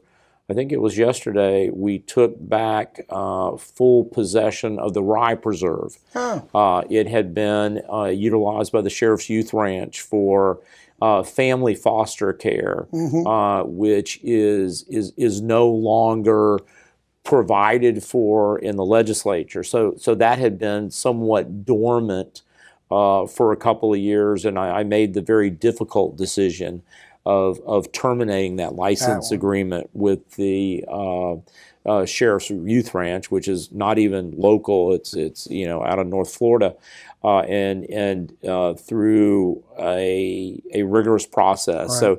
So that will be turned into a very unique park for both families and other events, and we're working to provide an opportunity for Foundation of Dreams to have their youth camps for special needs children year round, and so we're on the move in that area, so people have a number of places to go to kind of refresh and enjoy the beauty that this part of Florida has to offer right here in Manatee County. And one thing, sir, and I know you briefly mentioned it, the other thing that the Manatee County should be very proud of is the fact of the Lincoln Park pool. Oh, and I'm glad you brought that up, because on the horizon. Right, when because that was even a focal point for the school board, in working through that. As you know, the school district has a middle school right across the street, and I've been out there a number of times throughout that construction, but we've had a number of areas that really were underserved with investment in both the infrastructure and parks. Up in the Palmetto area in Memphis and the like, we're putting in sidewalks and road improvements, things that are sorely needed. So any of our residents in that area are aware of the investment the county's making, and they're part of our community. And I'm looking forward to the opening of that park. And that's one heck of a water slide that is part of that aquatics facility. It is, and as you drive by it, it's pretty impressive. It is. It is. So, sir, we want to move on a little bit and talk about things. One of the things that you mentioned, and this is something that the county should be very proud of, is the line of credit that the county is going to apply for. Right.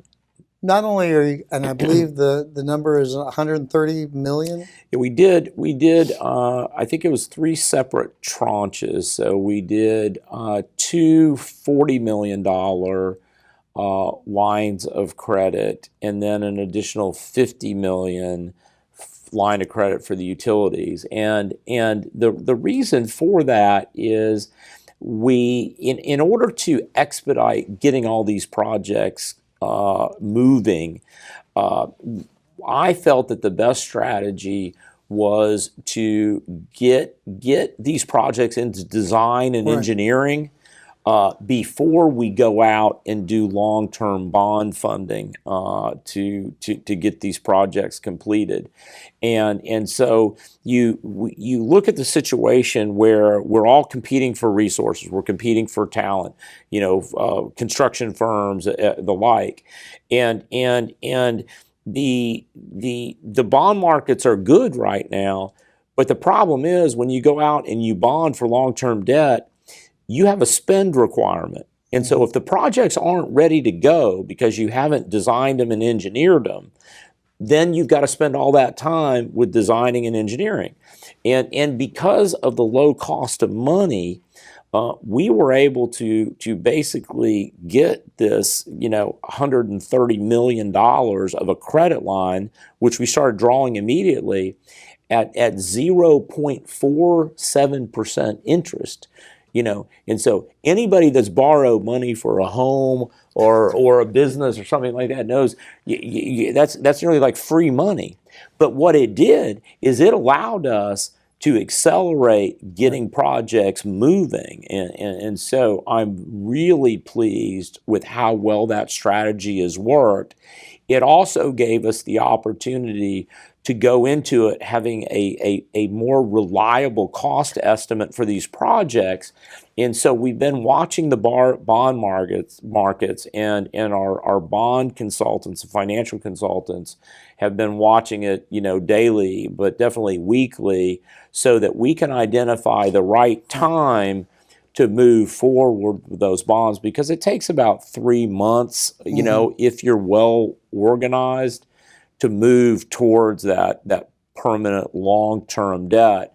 And so we're nearing that point because we want to get in there before those bond rates go up, because right now it's extremely affordable. And we've been very conservative with our debt capacity. The other thing that I might note is that the county had amassed substantial stabilization funds and reserves. Mm-hmm. And so we initially with the budget did a pretty good sweep of those funds to invest them in these projects to get them moving as well. So you're covering all bases. We are, and I was comfortable with the feedback from Deputy County Administrator and CFO Jan Brewer and others that I felt, and I think people were going to be surprised, that from what I was seeing in the community with regards to construction, real estate values, right, that it was worth that moderate risk to spend down those reserves, still maintaining the state maximum, of 20%. So we have solid reserves, hundreds of millions of dollars in reserves still, but we were able to take that money that was sitting there and not being translated into infrastructure in the community, in right, parks, in pools and things like that, to get it to where it belongs, which is to the benefit of the taxpayers and the residents of Manatee County. And I would say, sir, that, working with your county commission, you've done an extraordinary job of shifting that, to making sure that that funding is going to the specific things that need the work. Now, sir, if I may, I want to take a moment to talk about the workforce for Manatee County government. You have a very talented, and it's about 2,000 people, county employees, very talented. But you do have some openings. Sure. And I think in today's paper, there's an article about so many people who have already put in applications. You're having another job fair. Why is that important to continue to reach out and develop your county employees? Well, as the county continues to grow, the demands for services grow. Record number of building permits. It takes staff to issue those permits and process those applications. And as I said, we're competing for the workforce. And you've known me for a number of years. I'm a pretty competitive guy. The first job fair that we had at the convention center, I think we made over 80 offers for employment on the spot. I would say it was about a month ago. We were right around 290, pushing 300 vacancies. Now, keep in mind, we added over 140 new FTEs in order to be able to do all this work and meet the needs of a rapidly growing community. And I get a report on Fridays, and I think we were down to about 240 something. So we filled in a month, or a little over a month, we filled, nearly 50 positions. And we've been successful as people go on to other opportunities. We've been successful, in replacing them.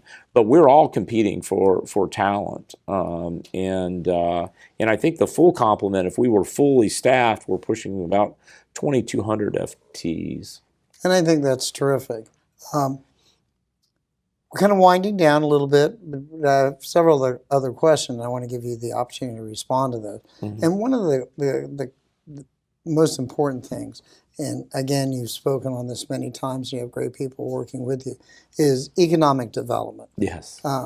And if we could, let's combine that discussion along with the redevelopment accomplishment as well, because they kind of go hand in hand. You want new companies coming in, but there's a lot of companies that need to be redeveloped. As I've said, you know, in how I view my role with Manatee County and working with the commission is to make Manatee County the #1 place in the Southeast United States for people to move to start a business, grow a business, and raise a family, educate a family, and as we talked about, play. And so I smile because, you know, I've got a pretty strong international business background. I've worked with some of the best government organizations on economic development. Spent a tremendous amount of time with Enterprise Ireland, around the world, actually. And this is the funnest part. Look, I'm having a ball. I mean, this is the hardest job I've had. You know, I have very little time to kind of like just sort of relax and enjoy this wonderful environment. But I'm having a lot of fun. But I will say, I thoroughly enjoy the economic development and redevelopment aspects. I enjoy working with companies to make it easier for them to do business in Manatee County, for them to grow their business, and for the county to help invest in their businesses.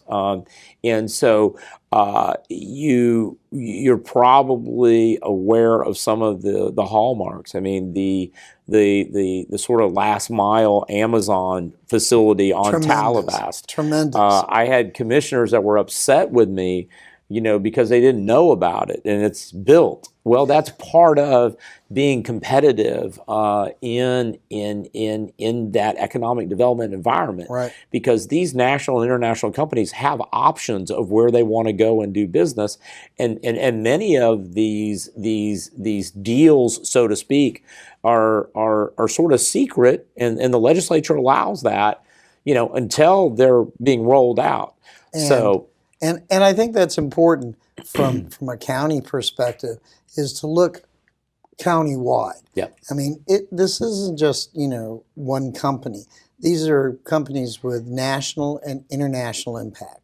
And that's the sort of business that you want to bring to Manatee County. And also, you know, the county has been really involved in helping to develop light industrial as well. And that's countywide as well, which is important. It is. You know, we have the Southwest TIF, that allocates a share of already collected tax dollars that are generated from all the new economic development in that area to be able to reinvest in new businesses and existing businesses. You know, we've got it's both a manufacturer of custom wheels as well as a large warehousing and distributorship down in that Talavast area in the Southwest TIF that just dramatically expanded their operation and had the opportunity to go to their ribbon cutting, their First Watch, their corporate headquarters here in Manatee County, had that ribbon cutting. Fifth Third Bank is expanding with new branches in the county. Of course, Amazon's facility. We've got a couple of really massive, exciting projects that we've been working on for this past year, and I've actively been working on the past 6 months that are coming very close to being closed, one of them is around 2,000 new jobs. Wow. Another one is about 2,200 new high-paying jobs. Along with those two projects alone are looking at combined about $450 million in capital investment in new buildings. That's fantastic. And that is just a small portion. I am amazed at how word is getting out of the national and international companies that want to do business in Manatee County that I and the EDC are partnering with and meeting with these companies weekly. And clearly, sir, one of the key things is businesses continue to develop, more people are coming here to work. Jobs are going to become available. One of the key things, and you've been involved with this very closely, is workforce affordable housing. Yes. And just recently, within the last day or so, there was the opening of an affordable housing place right here in I think Manatee. Sandpiper, I think. Sandpiper was the Yeah. and everybody there said, well, we need more of Yes. these. We need Yes. more of these because we have people who are working, we have people, teachers, police officers, nurses. These are all people that need that affordable housing. So that's a big effort on the county as well. Yes. To kind of move forward on that. So it's a huge effort. Many people may not know, but I mean, the first company I ever started when I was 16 years old in Houston, Texas, was a construction company. Literally built houses for U.S. Homes back in the mid 70s, and so with all this growth, I mean, anybody knows. I mean, the supply's not there. Right. The supply's not there regardless of how much money you really have to spend on housing. But it's a problem that we experienced when I was on the school board, Yes. affordable housing for the workforce, whether it's bus drivers, teachers, cafeteria workers. Same thing with Manatee County government. We're trying to recruit talent from around the country. They have to have a place to live. Yeah. And so one of the things that we're doing as Manatee County government, we're leveraging the dollars we get from the feds through HUD and other Yes. programs. But more importantly, we embarked upon my arrival on a process of doing a comprehensive inventory of all county-owned property That's and a great real idea. estate. And rather than immediately surplusing it, we are identifying those properties to determine the best value and best contribution to the community. And much of that is for workforce housing. And so we are going through our own rezoning process. So those county-owned properties can then be surplused, or we can use it to partner with entities who are committed to build workforce housing, not just for rental workforce housing, but more importantly for housing that people can get into, they can purchase and maintain it as affordable, well into the future. And so there will be some very exciting projects that will be rolled out very shortly.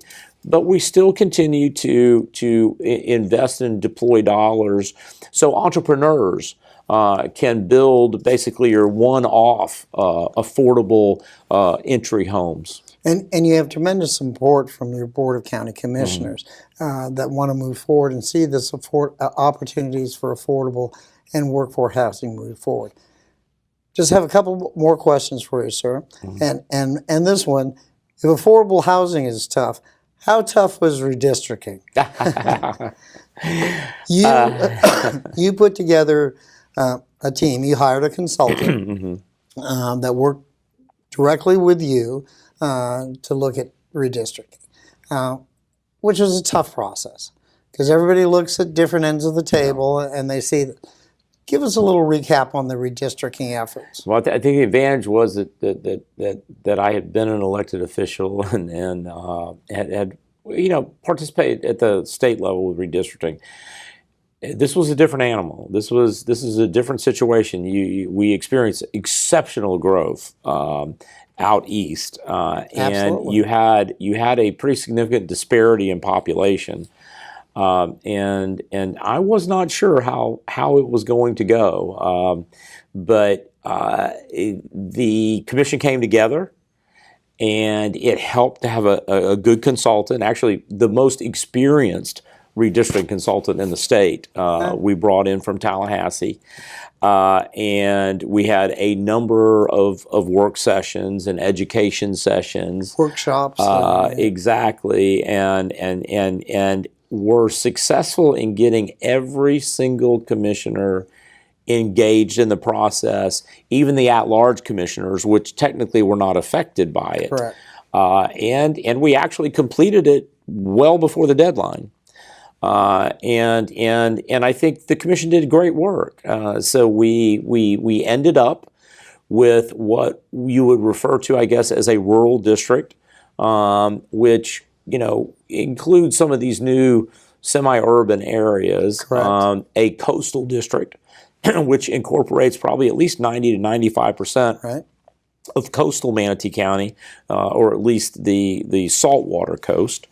And I believe we effectively redrew the lines for preserving the urban core, and which is District 2, and District 4, sort of compressed District 5, while ironically expanding the geography for District 1. And so you had what were the two largest by population. You actually reduced the population in District 1 through expanding the geography, Right. which is very interesting. And I think we're the only ones that did it. The school district kind of did their own thing. And this went back and forth for a period of time. But the end result is that all of the commissioners, for the most part, walked away with the benefit of knowing that they are represented, their district is represented. And I think that is an attribute to how far this commission's come in the past, 10, 11 months since I joined the team, so to speak. Final question for you, sir. And I know this is something that you're very involved with and is close to your heart.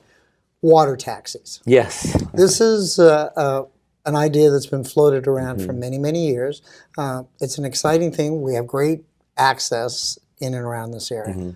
Why is water taxi such an important aspect as you kind of want to move forward? Well, we have a lot of water. We have a lot of do. coastline. I have my share of boats and have spent time on the water for a number of years. And I wish it was my idea. But, when it came up, then it became a question of, this is a great idea. Why haven't we done it? We're going to do it. Right. And so, I spent nearly 20 years in South Florida. And was fully aware of the water taxi system in Broward County. And we've pulled it together. I believe the ITN is out on the street. A somewhat lofty goal, I was told this morning, of a water taxi being in operation by Memorial Weekend. Well, I do believe we were going to have a water taxi of some sort Memorial Weekend. But I think as we're looking at multimodal transportation, it would be, I think, inappropriate to not consider water transportation. And most days of the year, we've got pretty calm waters, at least on the river, right, and in the intracoastal. So we have a unique opportunity to offer families and really the workforce an incredible way to get around a beautiful community and enjoy the dolphins and the manatees along the way. And so I'm excited about it. I'm looking forward to the inaugural launch of it. And what I remind people who weren't quite so sure about it, we got a lot of construction going on some major roads and major bridges ahead of us. That's true. And there's a lot of work. Yeah, and I'm excited that the survey data shows that you've got 67% of the people would enjoy and benefit from it, and just thinking of those families that visit and families that live here that will take on a benefit of the opportunity. And it just adds a great new asset to what's available in Manatee County. Yeah. Dr. Hopes, unfortunately, we're out of time. I want to thank you very much for taking all of this time to talk to us. It's very important. It's very informative. You have such a grasp of information that the community would certainly kind of absorb, and it's important. It's important for your citizens, your constituents that are out there to understand the wide variety of things that are happening every day in their community. And there's so much going on. And one of the things that came out of my first performance evaluation from the commission was that they wanted me to communicate more with the community, with the public. Right. And there are so many great things that the commission is doing for Manatee County, and Manatee County government is implementing. And it's important. It's important to benefit from the good work that you do to really inform both our residents and our visitors about what's going on in our community and how we're the best community in the Southeast United States to move to and to enjoy all that we have to offer. And if I may say, Dr. Hopes, Manatee County is very fortunate to have a man with your leadership and vision as we move forward. A lot of exciting things happen, as we've talked about today, but I think leadership coming from you is so important, and you've done a wonderful job. You are really a public servant. Well, thank you. I appreciate it. Okay, thank you very much, sir. And Thank we you. hope to have you back for other programs. Absolutely. Or you I look can forward to post it. other programs with some, perhaps, Jan Brewer or somebody else within your staff. Look forward to it. All right, and thank you Thank for you. joining us on this special edition of Up Close on METV.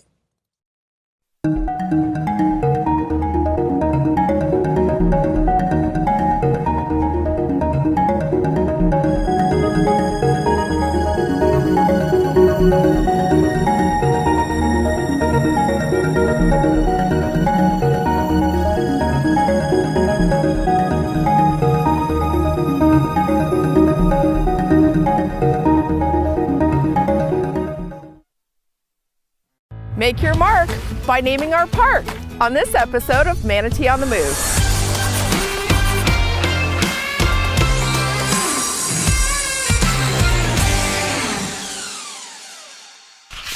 Hello, I'm Commissioner Misty Servia, and I'm proud to represent District 4 in Manatee County. I'm standing on the future site of Manatee County's newest park. The only problem is, it doesn't have a name. That's why we need your help. Now, before we start throwing out names like Parky McParkface or Parkside of the Moon, I think it's important that you know what features and amenities this park will bring to our area. First, location. This new park will be located north of Canaan Elementary, just north of Talavast Road on the west side of Prospect Road. The first thing you'll notice as you pull into the ADA accessible parking lot is the effective use of space for Manatee County's first designated dog park in District 4. This dog park will have separate fenced-in areas for both your large and small four-legged friends, offering a safe space for off-leash exercise and socialization while you build a dog-friendly network with your neighbors. Shade structures will give you a break from the Florida sun, and doggy water fountains will keep your pup well hydrated. And your dog won't be the only one blowing off some steam. Work on your put-away shot on one of 2 new pickleball courts that will feature slip-resistant surfaces. Pickleball is one of the fastest growing, easy to learn, and low impact sports in the nation, and we're excited to offer these new facilities to you. After pickleball, cool down by taking a self-guided trip on our new fitness trail. This trail is over half a mile long, and it will be an excellent way to build stamina and add variation to your workout or offer a scenic and leisurely stroll.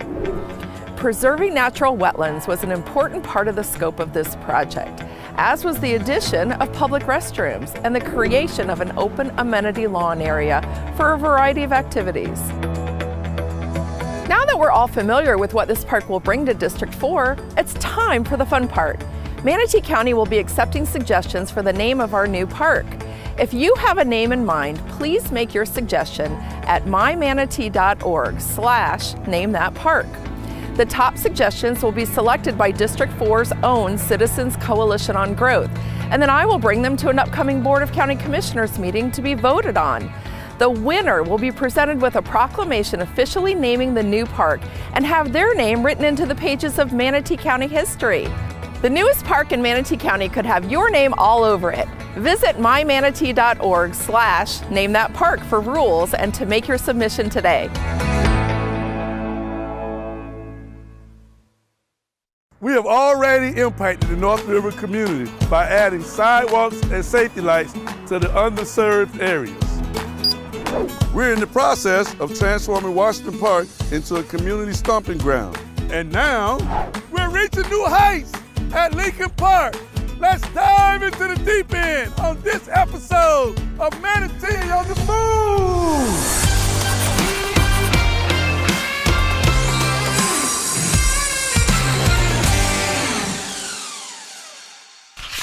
Hello, I'm Commissioner Reggie Bellamy, and I'm proud to represent District 2 in Manatee County. By now, you've probably driven by, seen the slide, and had a few questions regarding the improvements we're making at Lincoln Park. It all starts with the brand new competitive swimming pool, perfect for fitness, swimming meets, and cooling off during the heat of the summer. This project also features a separate zero-depth entry kiddie pool with aquatic playground, slide and plunge pool, parking expansion, picnic pavilions, and a locker and a restroom entry plaza that will also house a lifeguard station, small party prep area, and a pump house. And we're just scratching the surface. Right around the time we're wrapping up the pool project, we'll begin work on a 2-story press box that will stand tall over our additional bleacher upgrades on the home and away side of the football field. In addition to a new scoreboard and fencing, we'll also be adding restrooms to accommodate our athletes and spectators. Friday night lights at Lincoln Park will never look better. To make way for the Aquatic Center, we'll be constructing 2 brand new basketball courts near the football field. These slip-resistant surface courts will feature regulation lighting and fencing, and will also include little touches like benches and a chilled water fountain, trash cans, and more. With all the enhancements we're making at Lincoln Park, accessibility is paramount. That's why we're building a pedestrian bridge to connect Sylvan Oaks with Lincoln Park. And that's what this project is about, building bridges so future generations can enjoy the safety, accessibility, and recreation that this facility will bring to all Manatee County. I'm ready to go. Are you? Hello, I'm County Commissioner Vanessa Baugh, and I'm honored to represent District 5 in Manatee County. Welcome to the Premier Sports Campus, home to some of the best soccer fields in the state, and soon, way, way more.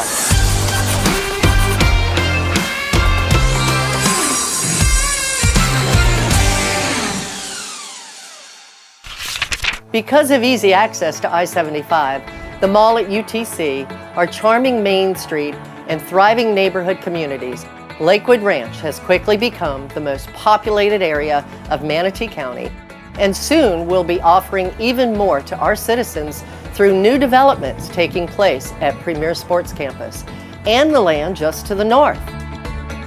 On the Premier Sports Campus side, we're in the design stage of a new air-conditioned, multi-purpose, permanent framed soccer tent offering shade for meetings, registration, dining, ceremonies, and gatherings during busy soccer tournament weekends.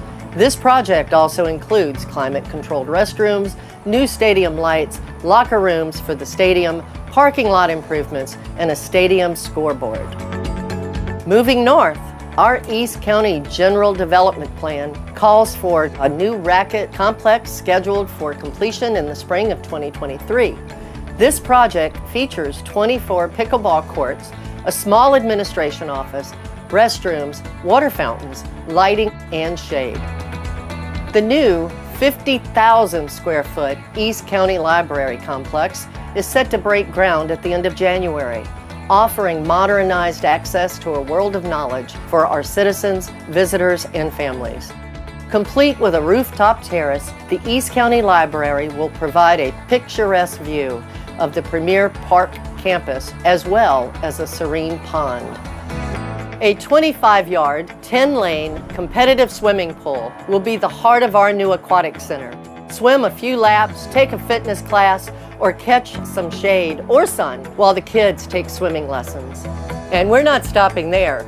Future proposed projects on this site could include additional ponds, an amphitheater, gymnasium, a baseball and softball complex, dog park, a playground, BMX track, basketball and volleyball courts, clay tennis courts, a Manatee County Sheriff's District office and fleet facility, additional green space, and a skate park. By the way, our new East County General Development Plan calls for approximately 280 additional parking spaces in Phase 1, with up to 500 spaces included in future phases. So everyone has a chance to realize what I've known for a long, long time, that District 5, Lakewood Ranch in Manatee County is a great place to live, work, and play.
Okay, welcome back, everyone. Yes, I just now saw. Back to the regular meeting of the County Commissioners. Dr. Hopes, if you will introduce item number 36, please. Yes, Mr. Chair and Commissioners, item number 36 is the authorization to install speed tables on 29th Court East. And So moved. And we have staff here to present. Chad, will you be presenting? Depending on where the conversation goes, I have my role in where we're at. Specifically, if we're just talking about as the agenda as presented, I'll turn it over to Vishal and deal with it as a routine item until if we talk about something in more detail. Yeah, let's do it as a routine item.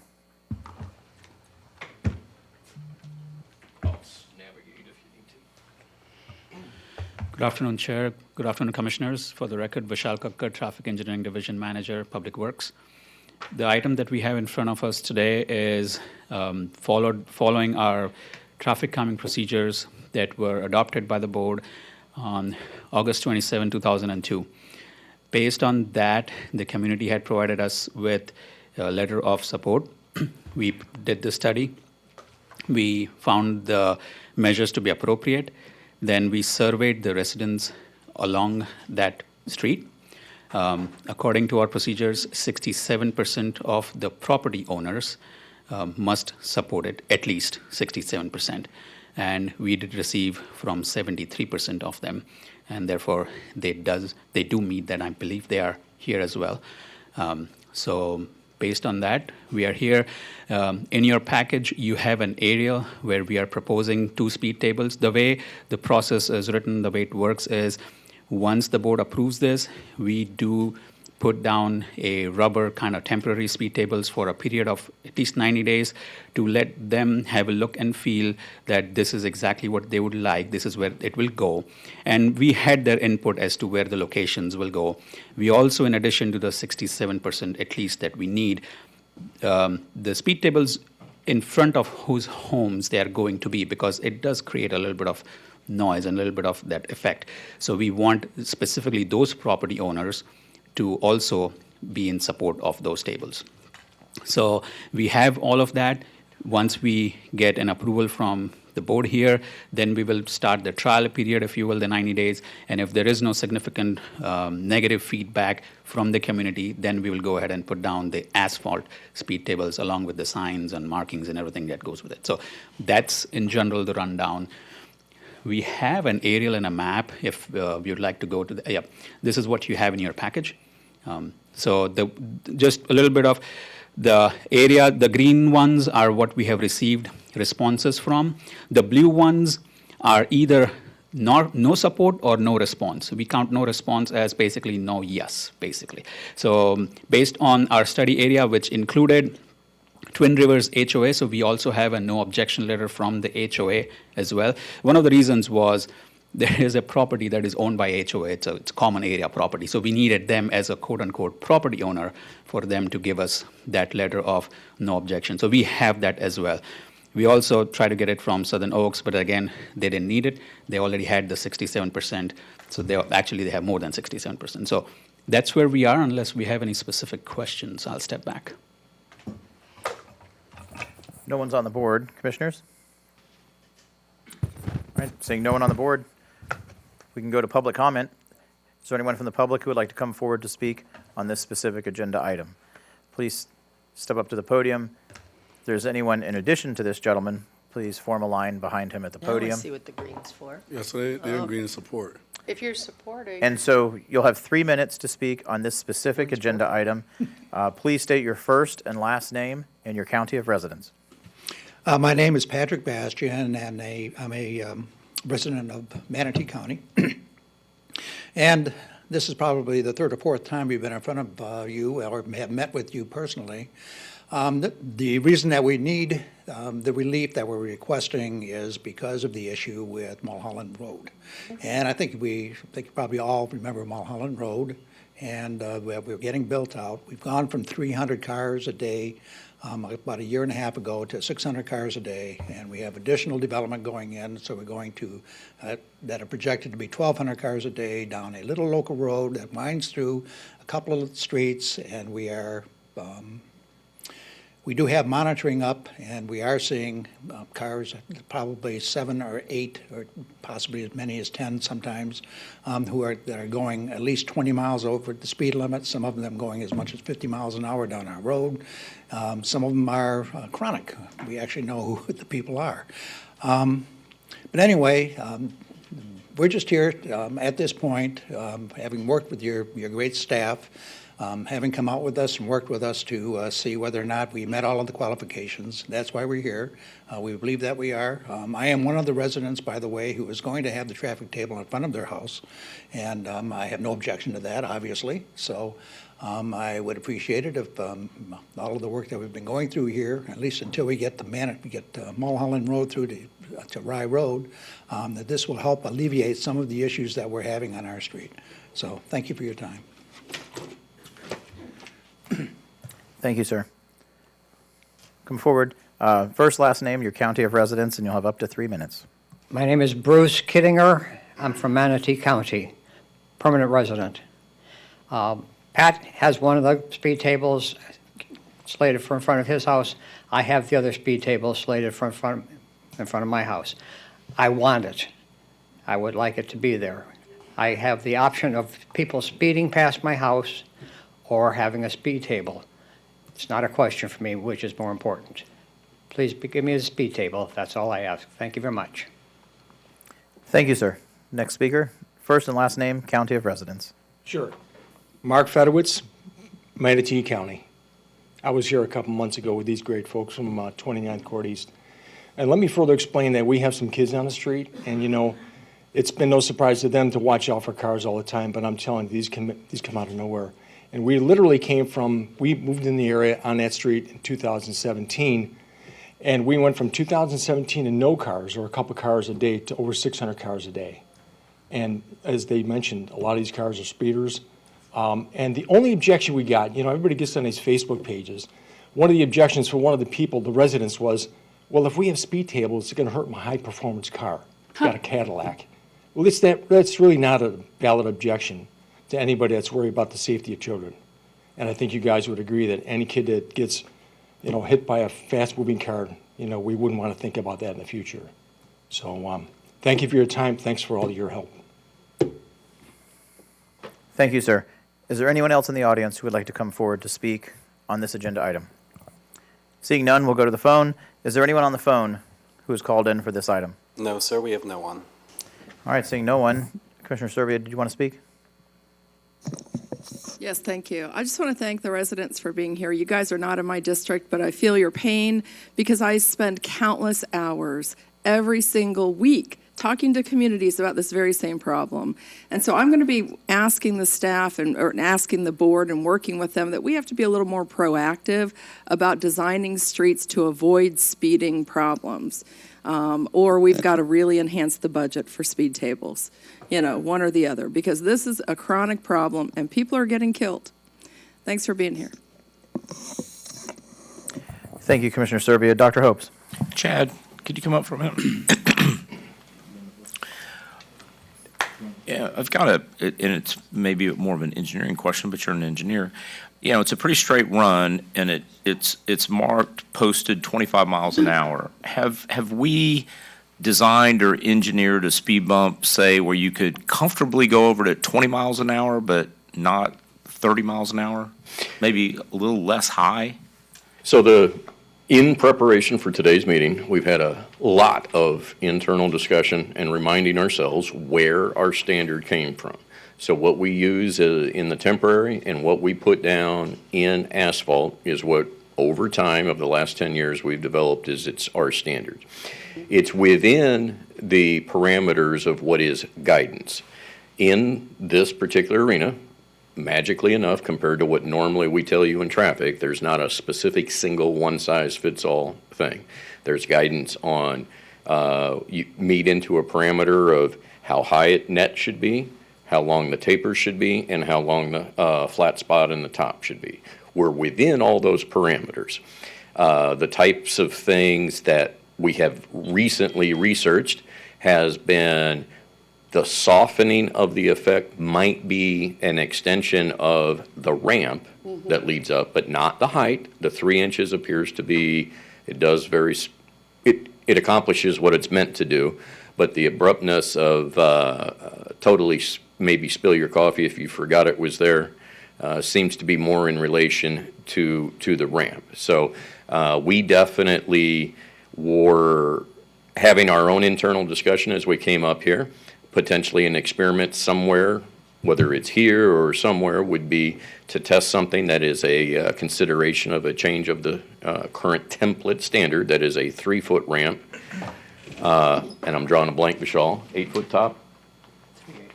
383, so it's 3 feet of taper on either side, 8-foot flat on the middle.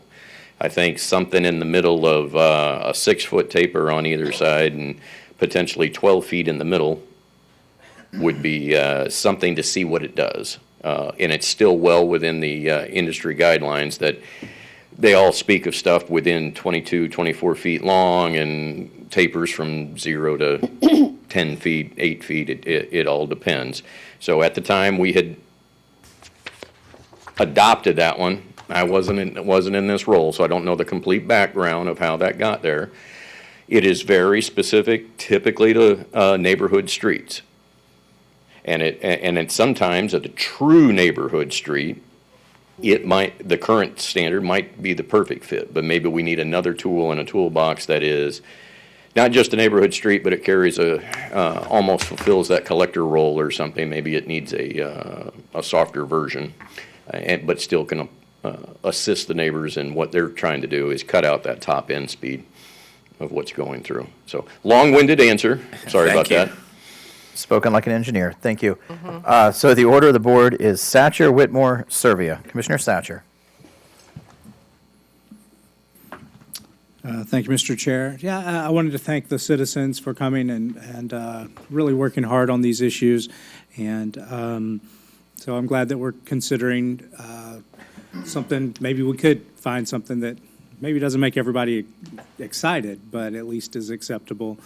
So if we made that ramp up a little bit more gradual, that's good. And then I just wanted to, on behalf of the citizens, I asked them to separate 2 different issues that they have, but I just want to give you guys, out of courtesy, a heads up that, and I've spoken to Chad some about what the options may be as far as where this would come from. But eventually, with the number of houses that are now in Twin Rivers and another development coming up to the south, eventually they're going to need that southern exit, and we already own the land.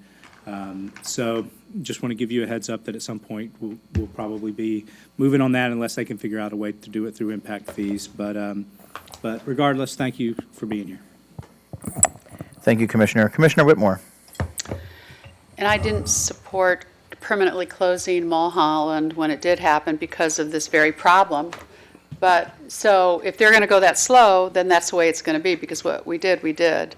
And high performance, you know, when you're at a speed bump, you need to almost be stopping. I mean, it's not to go through traffic at 20 miles an hour. I mean, you know, so whatever we're going to put, I'm comfortable. Vishal, are you there still? They got you over there.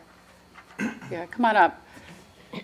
I want to hear from you. You're the engineer. I want to thank your department for all that you do. I haven't seen you in a while. And are you comfortable with the one we're going to put in? Which is? Speed bump, whatever it's going to be? Yes. Okay. Which one are we talking about? The You're standard the one? expert. The temporary. Correct. The temporary one mimics what we have in our standards currently. Right. What Chad was suggesting was to try something different. Both works. That's not an issue. It does the job. But the temporary one is the more acute one or the more higher, right? No, the temporary one It's like the is what you table? have on 9th Avenue Northwest right Okay, now. that's If the you have, table. those are the rubber ones. The rubber ones, their dimensions are pretty much same as the final ones, what we had on Terra Boulevard before we went on the asphalt one, the same ones. Okay. Their dimensions do mimic what we have. The only difference is because it's a little bit of rubber and it has a little bit of grip on it, so it might make a little more noise than the asphalt one. That's the only difference that they may have between the two.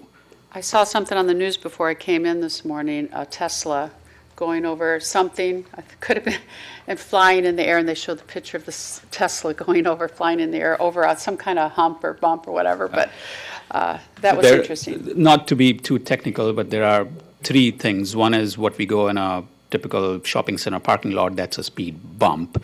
Now, that is really abrupt, more parabolic, if you will. It really has no slope, and it just hits you. Then you have the speed hump, which is what we have now, and the speed table is much more wider and much more, of course, we have to name differently. Yeah. I just want to thank you, and I want to thank you because throughout the years you tend to get a little grief up here, so I want to thank you for hanging in there with us and all that you do. No issues. Thank you.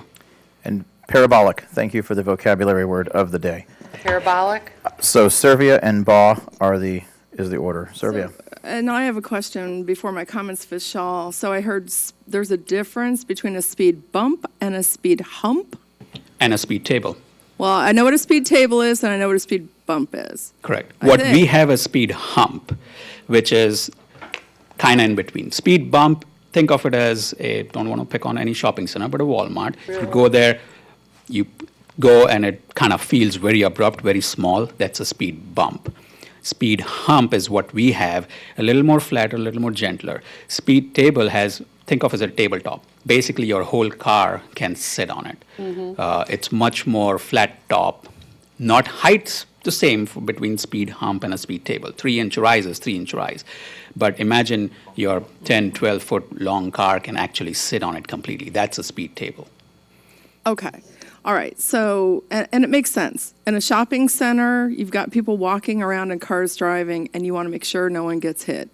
On a local street, you've got kids playing, and a lot of times these days, we've got cars speeding, so we want them to slow down too. What I'd like us to talk about in the future is in the past, we've never really thought about speed mitigation. I don't just want to say humps on thoroughfare roadways because it slows down public safety response. But we have so many problems on these thoroughfare roadways that are public safety problems because people are speeding at 60, 70 miles an hour in a 30-mile-an-hour zone. So I'd just like to have a discussion in the future about, is there a way to use speed table, might be the word, and not dramatically slow down public safety, but slow down the traffic, because I'm telling you, I spend hours and hours and hours every week. And I thought in the old District 4 that I had issues, but every new neighborhood that I have now acquired in District 4 has the same issues. So I think we really need to talk about that. By the way, I drive a Mini Cooper. It's a small car. I don't have any problem making over any of those. So it's a pretty low car. I think the design is to make you almost stop and go over it. And if everybody does that, it should work. Thank you, Commissioner Servia. Commissioner Baugh. Thank you, Mr. Chairman. I just have a question, and maybe I'm incorrect. Maybe you can help me. Has the fire marshal and EMS signed off on this? Don't they have to sign off to make sure that they can get over the speed bumps? Is that correct? That's not part of our process based on, it's Heard just. it was. It's not? That's why I'm asking. No, it's not part of the process, but in the past, I'm not sure when this was adopted, but in other areas, East Manatee Fire Rescue, we have them go over it and kind of quote unquote no objection and approve it, which they have Now done you're going to that. make me have to ask another question. I'm sorry. Why just East Manatee? Why not? They had asked for it. When we were putting a speed table in that area, 13th, just south of 64, around Morgan Johnson area, 13th and 18th Avenue, when the neighbors, they found out, they asked for it, that can they try it and drive it, which they did. So I'm assuming that at the time these were getting adopted, but these are more of a standard. Okay, I don't know about, I'm not getting into all that. I thought it was part of the process for approval. Correct. The basis of where our standard comes from is within the guidelines from a federal authority. It does encompass that cars don't get high-centered on the middle. Yeah. That emergency vehicles are capable of traversing it. So, I mean, it's like a roadway design. So, I might have been a little short with a resident one time. He was like, why didn't I ask the firemen when we thought a roundabout was a good solution nearby, because, well, the fire truck may not get around. Well, there are design standards for the roundabout, and it's not a necessary step anymore. It's not, we're winging it as far as designing roundabouts. So it was one of those things that the design standards are within the guidelines, and the guidelines had considered those things when they were developed by the feds. You know, Mr. County Administrator, maybe with the new commissioners and so forth, maybe sometime down the road, I mean, no time soon, but maybe down the road we could add this to a workshop just to fit it in so that we all know exactly what the requirements are nowadays. My staff behind me had asked from a clarification point of view, that being a very good idea, because the needs and the tools when we discuss between the neighborhood and or the thoroughfares are dramatically different, and we potentially would establish separate goals for each of them, and the costs are a little bit different in dealing with that. Because on the thoroughfares, there are things that can be done, but they generally are a lot more pricey for roundabouts or physically shifting the roads and things. But valid and good things to do. So we do support that ourselves. Okay, I was just curious. Thank you. Thank you. We'll go back to Commissioner Serbia. Yeah, while we're talking about the different speed tables, humps, bumps, I received a call from someone who was asking me about Terra Boulevard, which is not in my district, and I don't often drive it, so I'm not aware of the speed bumps or humps. Can you talk about that? Were they bumps? Are they just normal compliance bumps?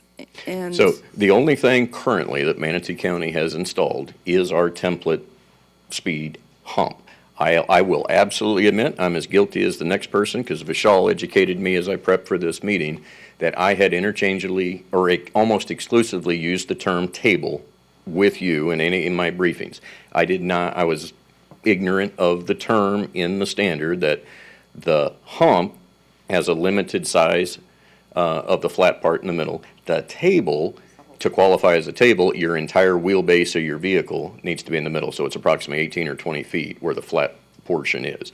So by definition, knowing that, everything that we've installed per our standard is now a speed hump. Hence our signs that we have out there, they say speed hump. I just had been using that synonymously, and I was in error on that. so we do place a sign before we put up a speed hump. Absolutely, it has to be with signs. Sign that says, a yellow sign, if I remember. One ahead and one at the object. We got one coming. Okay, and the ones on Terra Boulevard, in case the gentleman calls me back, where are those located on Terra Boulevard? I don't even know. There's three, right?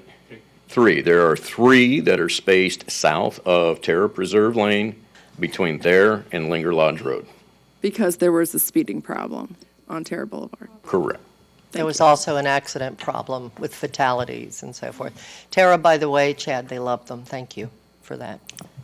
Okay, no one else is on the board. We've had public comment. Let's move forward with the vote. All in favor, please say aye. Aye. All opposed? Nay.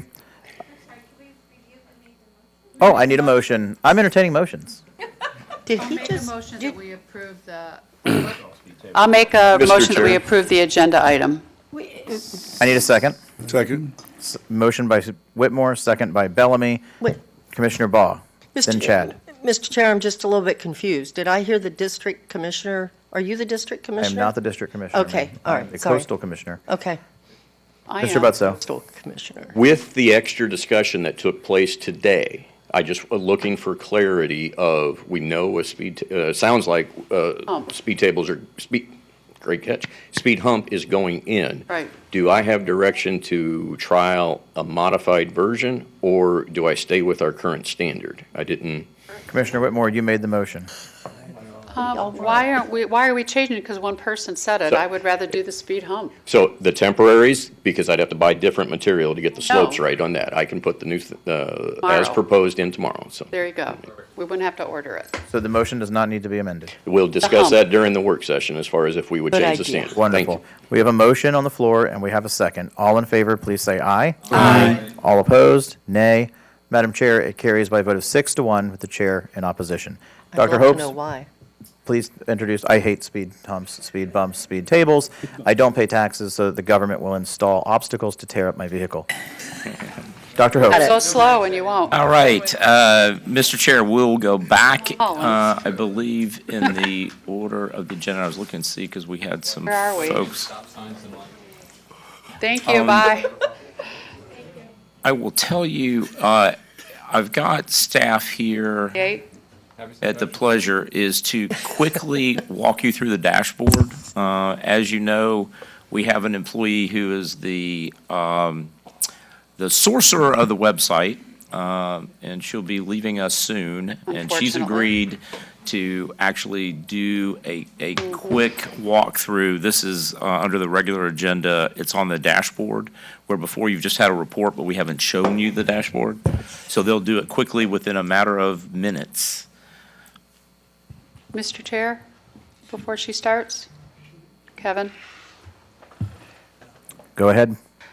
Can I please, I want to say this is a tremendous loss to our county that Rachel's leaving us. And if there's anything we can do to keep her, I'm hoping that we try everything. I know she just got a job somewhere else, but this is a tremendous loss because who is going to do our website? She's been here since we redid it a few years ago, and she's kept it up. So I think this is a major loss. That's all. She's going to be helping governments around the country. I don't, it's a major loss to Manatee. We know. All right, go ahead, Rachel. Then Bill. Rachel doesn't have a mic. I do. Bill Logan here from Information Outreach along with Rachel Taft. And again, she has put this together, been up under the hood. In the past couple of weeks, we've really gotten in there and tweaked the data and the deliverables so that you're going to be able to see a robust amount of information on here. So we'll just go ahead and walk you through right from the get-go. Dr. Hopes, you want to take the wheel and show where we're going as we take a look at some of these items? So why don't we go to quickly, this is your navigation page. It's open to the public, and it's open to you, and it has analytics built into it. So why don't we just go to residential building permits for starters? I already looked at them. Did you? All right, Where's our and then, agenda? there you go, and then highlight. Rachel Turn it needs on. to talk. All right, can you hear me now? So, residential permits. Carol Phelps. And you can highlight the 2122, so you can see where we are with that. With a click of a mouse, it highlights it. So why don't we go to, because there was an issue that came up over the weekend. So, for example, look at the growth in residential permits in the past year. And then why don't we go over to, let's see, the dashboard, human resources. And how about we look at employee headcount of actual employees? So if you can recall that graph of how building permits have gone up, and we really haven't added a whole lot of actual heads to do all that additional work.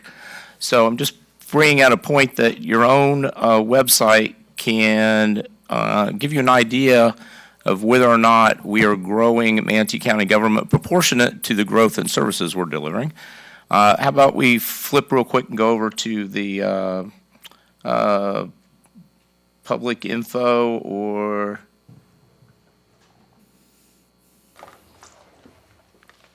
so what you're looking at, this is the background, this is Power BI. So this is years and years of data at your fingertips to be able to answer specific questions that come up. And we do direct residents to the website. We'll try to see if we can guide them through quicker. But if you, transportation. And so you have a number of choices. You can look at bus, transit. You can look at the trolley on the beach and look at ridership. This is on our agenda. We looked. Right, Is it right. new? Well, we've done a lot to it, but what came up was that maybe we should actually show you and the public rather than just say it's for information purposes. So, and I wanted Rachel an opportunity before she leaves to help governments, large and small, across the United States with the firm she's going to really showcase the wealth of data and analytics that we have available for the public on the dashboard that we just list on every agenda, but we never show anybody. Exactly, and this information has, again, really been tweaked over the past couple of weeks. We've made sure that these are all updated, and it's really good, valuable information that's as much close to real time as we can get it. All right. All right, with that, any questions? Good. Any questions, commissioners? Yeah. Yes, Commissioner Baugh. Okay. Bill, is this something, Rachel, I can't believe you're leaving us. But, that's what happens. We get talented, wonderful people like yourself, and then you get offered a better position with someone else. So we're sorry to see you go. Don't forget us, please. Mr. Logan, is this something, Bill, that are you going to be overseeing this in the future? Or since you're standing up at the podium right now, are you going to keep this accurate and so forth after Rachel's gone? Well, when we originally were looking at this to present to the board, we went in and actually did some digging, and some of it was outdated. So we got we got with those departments, and we got that up to speed. And right now, I can safely say this is 95% accurate today, and we're getting the other 5% online over the next couple of weeks. Be a good place for those that want to really have accurate information about the county. They can look on our dashboard and find it. That's a great idea. It's a wealth of information, and I will tell you that Rachel has also been actively involved in recruiting her replacement, including reviewing applicants and interviews and the such, so that she will be confident that her legacy will be continuing. And didn't I read in an email recently something about going to a national thing in California? Yes, to right? receive an award that Yes. that the team Are brought you still up. going to allow her? Because you said Well, our leadership, my job. leadership academy team, I had Tom Kitchen, Tristan Mrath, Jeremy Gully, and Jason Sable so we had emergency management, public works, and utilities, on that project. And so Tristan and Tom will still be going to San Diego to present that at Esri. So. But it was your project, so you're not going. Well, I won't be with the county anymore. I mean, Okay, maybe but there's a she'll chance be I'll end there. up in San Diego somehow, but they'll do not a great leaving the job. It profession. was their passion project for emergency management anyway. It's the Severe Weather Information Center. So, and that'll be launching publicly soon in line with hurricane season. So. All right, thank you. All right, ready to go on to the agenda? Yes, thank you. All right, Commissioners and Mr. Chair, under Advertised Public Hearings, Development Services, item number 28 is adoption of ordinance number 22-21, and formerly known as ordinance number 11-49, contracting the boundaries of the Cross Creek Community Development District, and presentations are upon request. Would any commissioners like to request a presentation? No, I read it. Okay, hearing none, the chair will entertain motions. I'll make a motion to approve the recommended staff motion. A motion by Whitmore, second by Baugh. We'll open this up to public comment. Is there anyone from the public who would like to come forward to speak on this specific item? Seeing no one, we'll go to the phone. Is there anyone on the phone who would like to speak on this item? We don't have anyone. All right. Hearing no one. Patient. There are no Good job. commissioners. There are no commissioners on the board. We'll move forward with the vote. All in favor, please say aye. Aye. All opposed? Madam Clerk, it passes unanimously. Dr. Hopes, next agenda Yes, under item. Financial Management, Mr. Chair, number 29, adoption of ordinance 22-34, Procurement Code of Ordinances, Chapter 2-26. This particular change to the procurement ordinance provides for contracting for medical and health services in line with state statutes. And with that, that is the This is another advertised. motion to approve it Advertised public hearing. upon request. Any requests for a presentation? Seeing none, the chair will entertain motions. Motion to approve. Second. Motion by Commissioner Cruz to approve and a second by Commissioner Whitmore. We'll open this up to public comment. Is there anyone from the public who would like to come forward to speak on this specific agenda item? Seeing none, we'll go to the phone. Is there anyone on the phone who would like to speak on this item? There is no one at this time. All right, we'll move forward with the vote. All in favor, please say aye. Aye. Aye. All opposed? Madam Clerk, it passes unanimously. Fastest Dr. one Hopes, ever. next Under agenda item. property management, great job, financial management. Under property management, number 30, Commissioners and Mr. Chair, is the adoption of Resolution R 22-031 to vacate a portion of the platted right-of-way known as 9th Street Court East in Ellenton, Florida, zip 34222, located in District 2. I'd like to make a motion to approve the recommended. Push your button, please. I'd like to make a motion to approve the recommended motion on item number 30. Second. We have a motion by Commissioner Whitmore and a second by Commissioner Bellamy. We'll open this up to public comment. Is there anyone from the public who would like to come forward to speak on this agenda item? Seeing no one, we'll go to the phone. Is there anyone on the phone who would like to speak on this item? There is no one at this time. Hearing none, we'll move forward with the vote. No one's on the board. All in favor, please say aye. Aye. All opposed? Madam Clerk, it passes unanimously. Dr. Hopes, please move us into the Under regular agenda, Mr. Chair, under Administrator. Oh, Mr. Bishop. Oh, sorry, go ahead. sorry. Introduction. Deputy Director Bishop has an introduction. Introduction. Well, thank you. Yep, for the record, Charlie Bishop, Deputy County Administrator, Director of Property Management. Behind me is the new Joy. That's how I'm introducing her. This is listen. Michelle Masucci. Yes. Seen her before. She's been a 22-year resident of Florida for the last 4.5 years. She served in Hillsborough County.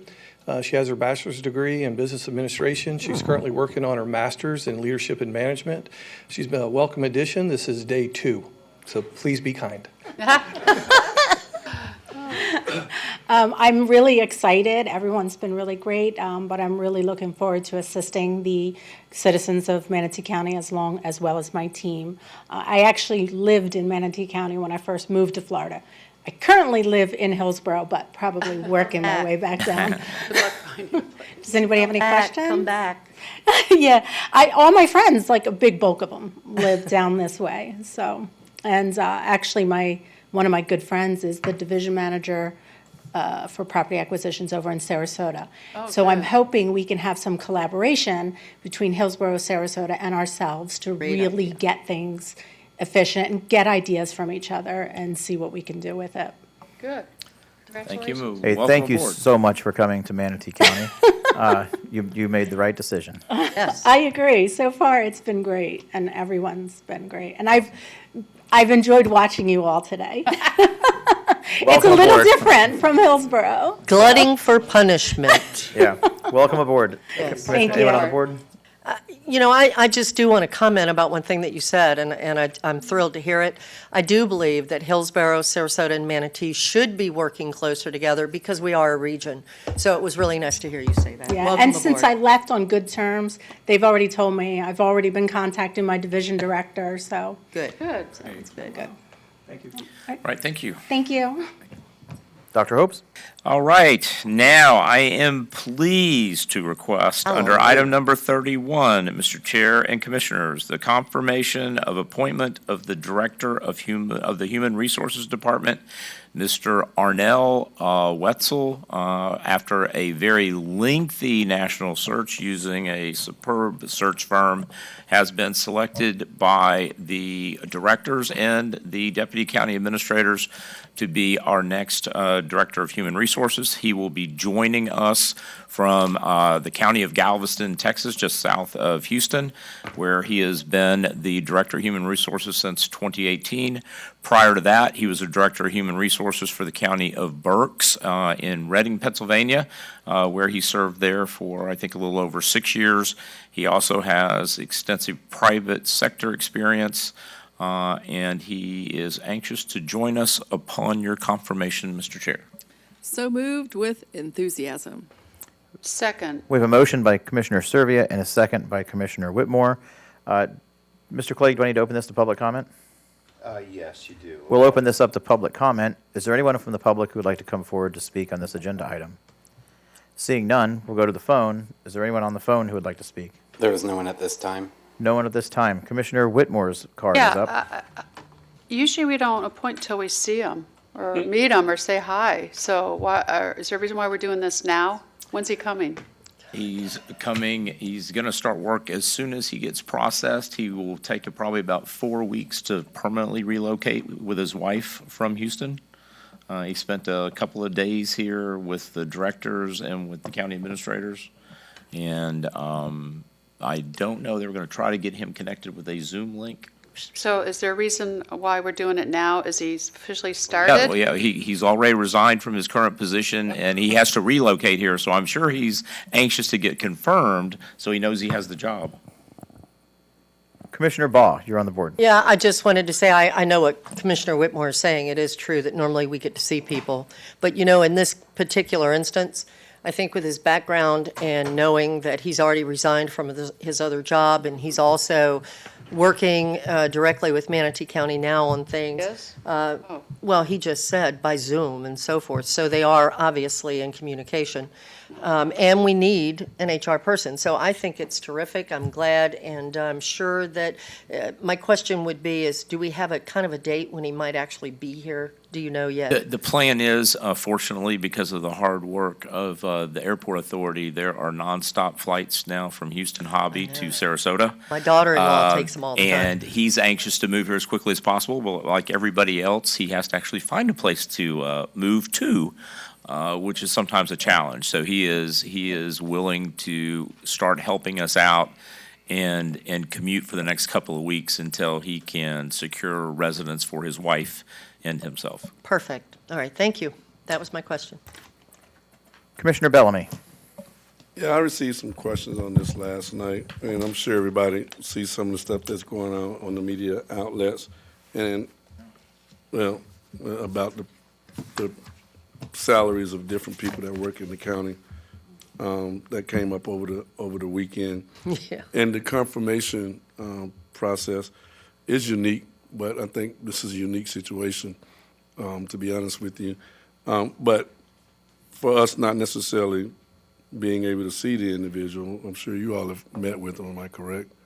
Oh, yes. No, none of the commissioners? All the directors. None of the commissioners have? None of the commissioners have? All right. Shouldn't matter what he looks like, Commissioner Whitmore. All right. Mr. Chair. Commissioner Baugh. That's not it. I just might add, I think some of the comments that Commissioner Bellamy made were right on target. And I know I know what you're talking about, where it came from.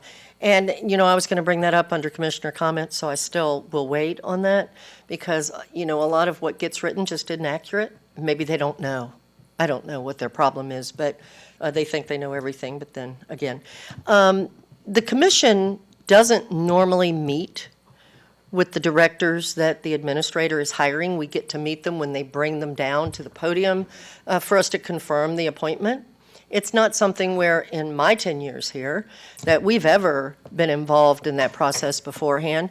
I will tell you that, maybe I asked different questions than some of the other commissioners. I don't know.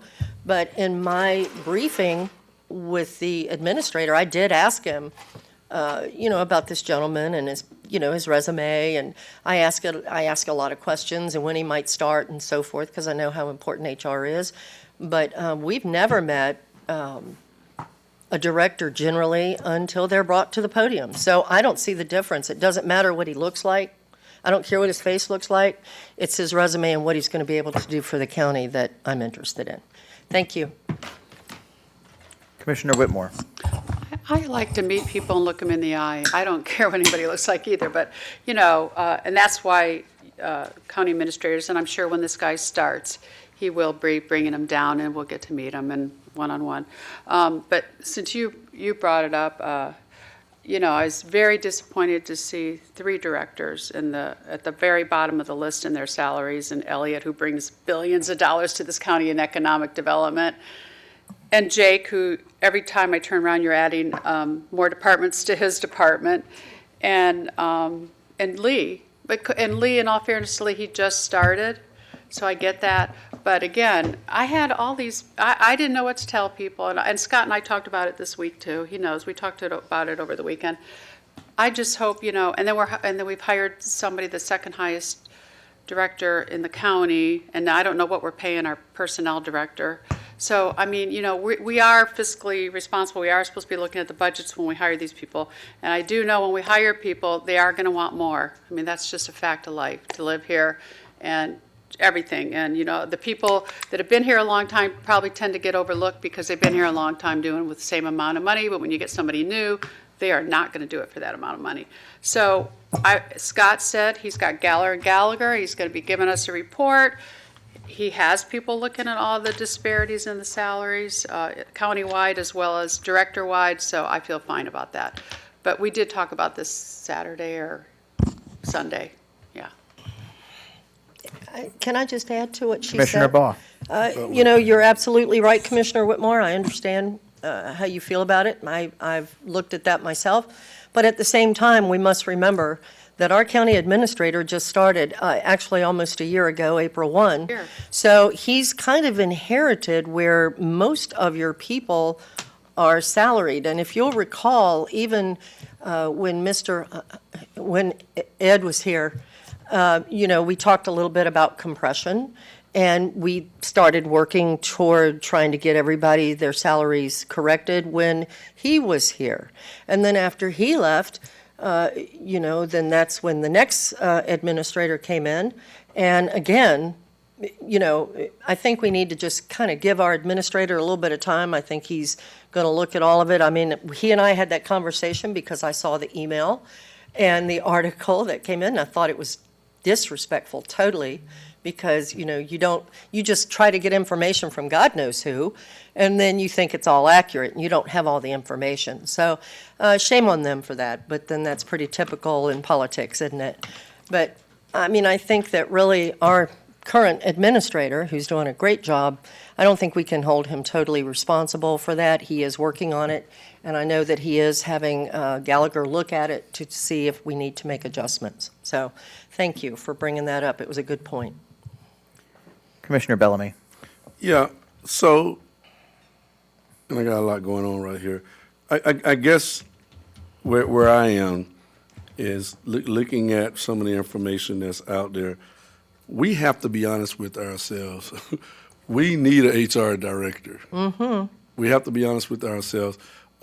Because of some of the things that allegedly taking place, right, up under the umbrella of the Manatee government.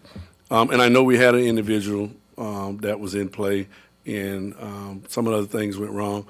But I also think, you know, and I looked at the individual's resume last night, and because some people, you know, brought some questions out to me about salary, about credentials, and I know there's a HR certification that is out there that HR directors have and should have. Does this individual have those HR credentials? Yes, sir. All right, and that doesn't necessarily reflect that on the resume that I'm looking at, so I may be misreading it or may not know about it. But the fact of the matter is, all of the things that are taking place with the salary concerns, and then I think I expressed this to somebody over the weekend, you know, once we get somebody to HR, they know how to play with those formulas based on the criteria, based on job description, based on how many years, classifications and things like that. So the individual salary will be placed where it's supposed to be, and a lot of this will kind of even itself out, hopefully. But we do have some individuals that, you know, are just arriving at making a certain X amount of money, that I think once you have promised these individuals this money, you can't take it back. So that kind of puts, you know, the individuals that are an opportunity once they finish their credentials and everything like that for them to get their bumps. My concern overall is for them to be aware truly of the challenges that are here right now. And that is my concern. We do have a lot of challenges, and I welcome them aboard. That's why I asked that they have that certification, but you're saying that they do. Thank you, sir. I'm going to jump in here and just say that, you know, one, I did get to meet Drew and liked him very much before he took over IT. I did too. I had a Zoom with Courtney before she took over BADS and was impressed. But I haven't met this person. But at the same time, I don't have to work with this person every single day. it's Dr. Hopes that does, it's his team, right? And I try not to call plays. Obviously, if, he makes a colossal error in hiring this, someone along the way, he'll deal with it, and I'm sure he'll hear from it from each of us. We're not a board that just sits on our hands. So, yeah, I'm going to vote in favor of this. And in reference to salaries, because I've heard some references to salaries, we're seeing, like Rachel, I wish everyone well. I know that she's, off to do bigger and better things, and I would never, ever try to, selfishly hold an employee back from, bettering themselves. But we're having trouble retaining some people. We're having trouble hiring new people. In the last 18 months, rent in Manatee County is up 43%. Gasoline has doubled. The price of a used car is up 30% in Florida this year. And we get into commodities and your groceries and the way prices have gone up there as well. And, we felt pretty good about ourselves with a 3.9% cost of living increase, which, thank goodness we did do that. But, it certainly didn't keep up at all. And so I would just say be careful how much we gripe about salaries, because I have a feeling that, our administrator is likely coming to us before October's budget to have a serious salary discussion with us, because we are having we're having to get H-1N1 visas to get engineers in here. So, yeah, I think that salaries, we're dealing with serious inflation, and people have to be able to pay their bills. So, at any rate, I just wanted to make that statement. Commissioner Baugh, you were on the board as well. Yeah, I just, I heard what Commissioner Bellamy was saying, and that we have issues and so forth. A lot of the issues have been brought to this county, not because of new board members or the new administrator, but actually from us. We cause a lot of it ourselves with staff and so forth. So I think we need to remember that we are on an upward movement, and we need to work together. And I think that if there's any negativity going on, it needs to stop now. And we need to be solely concentrating on the lifestyle of our residents and how we can give them a better quality of life. That's what we're here for. That's why we're here. And anything else, the politics needs to stay out. So thank you. I look forward to meeting him whenever he is here. Thank you. Thank you, Commissioner Baugh. Commissioner Bellamy. Yeah, I was more speaking, and I agree with you. I agree with you, but I was more speaking with staff that have reached out to me with certain concerns, and it has nothing to do with, commissioners. It's some of it's departmental level, and I honestly think bringing in an HR person that will give them that ability for them to go and discuss what their concerns are, so that information remains internal, is dealt with internal, and then we're putting our best foot forward. Yep. That's more on the area that I was talking about as far as the issues. Some of those things that are alleged and communicated from up here, I intentionally keep myself, separated from it, and wish everybody the best of luck. You do a great job. You do. Okay, thank you, Commissioner Bellamy. No one else is on the board. We have a motion on the floor, and we have a second. We'll move forward with the vote. All in favor, please say aye. Aye. All opposed? Madam Clerk, it carries unanimously. Dr. Hopes. Thank you, Commissioners. And I just want to reassure you that we've had an international HR consulting firm who's provided a director to us during this interim period of time. Exactly. Gallagher, yes, as well as our own acting staff. All right, Mr. Chairman, we are now on item number 32. I believe you all have been briefed in detail on the proposed federal legislative agenda. So item number 32 is to ask your approval of the Manatee County 2022 federal legislative agenda, and I understand that a date has been settled in that coordinates with all your calendars for you to go to Washington with your legislative agenda. Commissioner Cruz.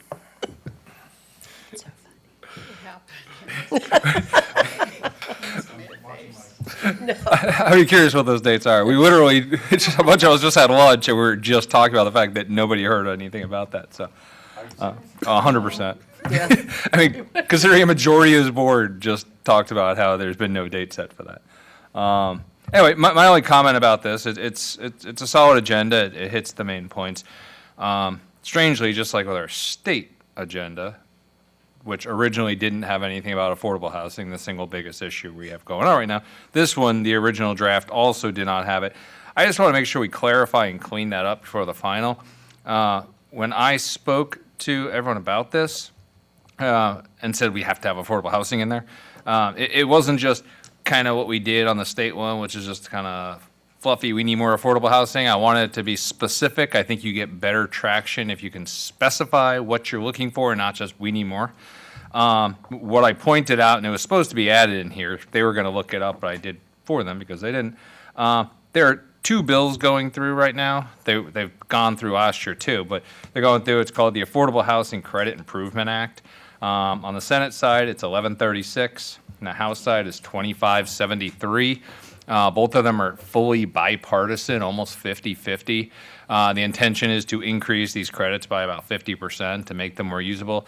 In fact, one of the co-sponsors on the House side is Representative Vern Buchanan, our representative. So I think it's important to make sure we're clarifying that in here. One, because it's our representative who's co-sponsoring this bill, and two, it adds a little bit more meat to a specific request about affordable housing, which is what we need.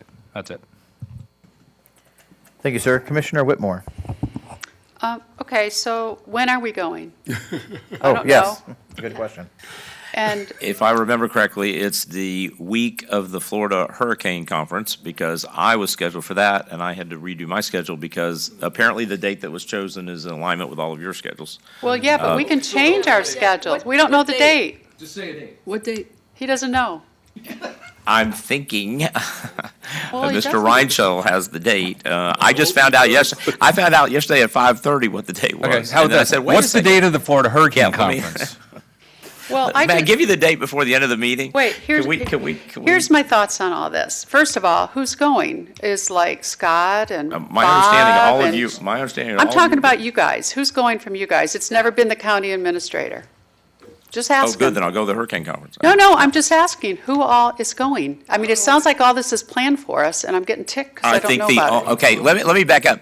You talked about the date. The only thing I know of is they identified a week when all of you apparently were available according to your aides. But you don't know, we may have other plans planned that's not on our calendar yet, right? I just found out last night that they found a date that Okay. works. So And who all's May- going? Is Charlie going? Because at one point he wasn't going, and then he is. Is he going? Well, okay, then we'll I'm wait for sorry, Bob. I really had to spend last night preparing for this meeting. I assure you, as soon as we get out of this meeting, No. rather than go meet with our legislators, I will go upstairs and plan for this. I'm assuming we have staff, and the lobbyist in Washington is working on it, and then we will finalize everything with you. Stop. Bob is presenting to this to us because he's the one, so why don't we just move this to the end of the meeting and find out? Because I don't think we have the answers we need right now. Everybody okay with that? I don't care. Yeah, Fine. Didn't that's have a to do great with going idea. to Let's wait till Let's Bob do gets that. here. I don't know. Yeah, just have Bob address it. He's supposed to, he's We the could do one it April presenting. 12th. We don't have to do it today, even, do we? I mean, is it that pressing? Right. Okay. We're But gonna it- find the dates out on April 12th? Well, I don't know. Find us some dates. We'll come back to this. So, am I still on Charlie. the board? Yeah, I have I'll Bellamy. get him I down have- here. I have Bellamy and Servia on the board. Okay, well, we can Commissioner move it. Bellamy? All right, so yesterday, forgot who I was talking to. I was informed that the dates was May the 11th through the 13th. Was the what? I'm sorry? May, May? yes, That sounds about right. right. Up, my assistant, good job, Tasha, T. All right. It's on the calendar. Right. Yes. So the dates were 11th through the 13th. So I was asking, right? My calendar. Do we vote for these dates, or how do we come up with these dates, and who all was going? Once we figured out we don't vote for them, then we opened the discussion, right? And because my concern was when we get up there, or if we're getting up there, who's always going up there? In the past, what has taken place is that we were up there and we meet with certain individuals, along with Charlie, and I hope Charlie goes because Charlie was very instrumental. of Charlie's going. Charlie, it's connection with the social status of the No, I don't think. the black boys and black men, and like I discussed, I want to be able to connect with those congressmen that are part of that federal. That are Poor part Bob. of that federal.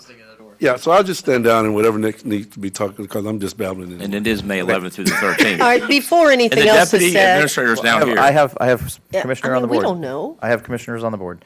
I would me. strongly encourage, before we go any further, that we not vote on the dates after the conversation we had at lunch. Right. Okay. But we normally don't anyway. Correct, which was what we decided at lunch, which is why we continued with our Right, conversation. What are you guys talking about, lunch? You should, Well, this is not something we vote on. Don't vote on. Yeah, unlike, don't Even vote jumped on it. us we all up said, is for this us. something we There vote on? are. We all Yeah, it said, was it's a not question. anything you vote on. Yeah, Correct. the legislative agenda, I would like you to vote on. Commissioner Whitmore. I'm sorry, Commissioner Servia, I apologize. It's not a travel agenda. I'm looking at one person saying the other. Commissioner Servia. Okay. I am anxious to hear from our deputy director on the details, but as Commissioner Bellamy brought it up, I pulled up my calendar. Yes, May through the 13th, which is good because when I heard that, there was a week that we're all unencumbered coming up, I thought, oh, I know every week. I'm very busy, so I got a couple things that can be canceled, but thank you. Mr. Ryan Shuttle, did you want to offer Not any on my comments? calendar. Oh, I'm going to talk with your aide. Hey, I'm giving you. Probably won't go anyway. Why would I? Deputy Administrator Ryan Shuttle, you have the floor. Yes, thank you, Commissioners. Bob Reinschettel, Deputy County Administrator. What we've done at this point is put together these draft priorities, and we've attempted to set a date to go to Washington to meet with our congressional delegation. Those dates are 11 to 13th tentatively at this point.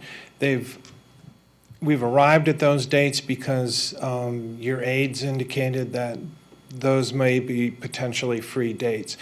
It's a matter of coordinating, not only your schedule, but the congressional schedule and working with our federal lobbyists to set this up. So, it's just a matter of coordination. Those are tentative at this point. Those are the best dates we thought this might work, and that's where we stand right now. Thank you. Commissioner Servia, you still have the floor. Yeah, thank you. And so I appreciate that, Mr. Ryan Shuttle. Thank Sure. you. And I think it's really important that all board members be available. And Charlie Hunsaker, who is a very important component of this lobbying effort. So have you guys coordinated with Charlie? Because I want to make sure he's available as well. he's I don't here. think that's our Charlie. decision. Well, I don't know that offhand. I mean, Okay. it's our intention to have everyone go who makes sense for them to be there. Yeah, just And, make sure that he's available, I understand. please. Thank you. Okay. Commissioner, I'm not sure this is all public meeting necessary. These are conversations that we could have behind closed doors with the administrator individually. Why? I mean, 1 and 2, I mean, I don't know. It just seems odd. Commissioner Whitmore, go ahead. Okay. First of all, I still haven't been told if our county administrator and deputy county is going, and Charlie, and if all of them are available. Scott wasn't for the 11th. We can still change our schedules, guys. I mean, we could do April. We've always done it in April, I think, and Vanessa would know more than anybody. It's been in April. Why are we, we can change our schedules for the ones that want to go. But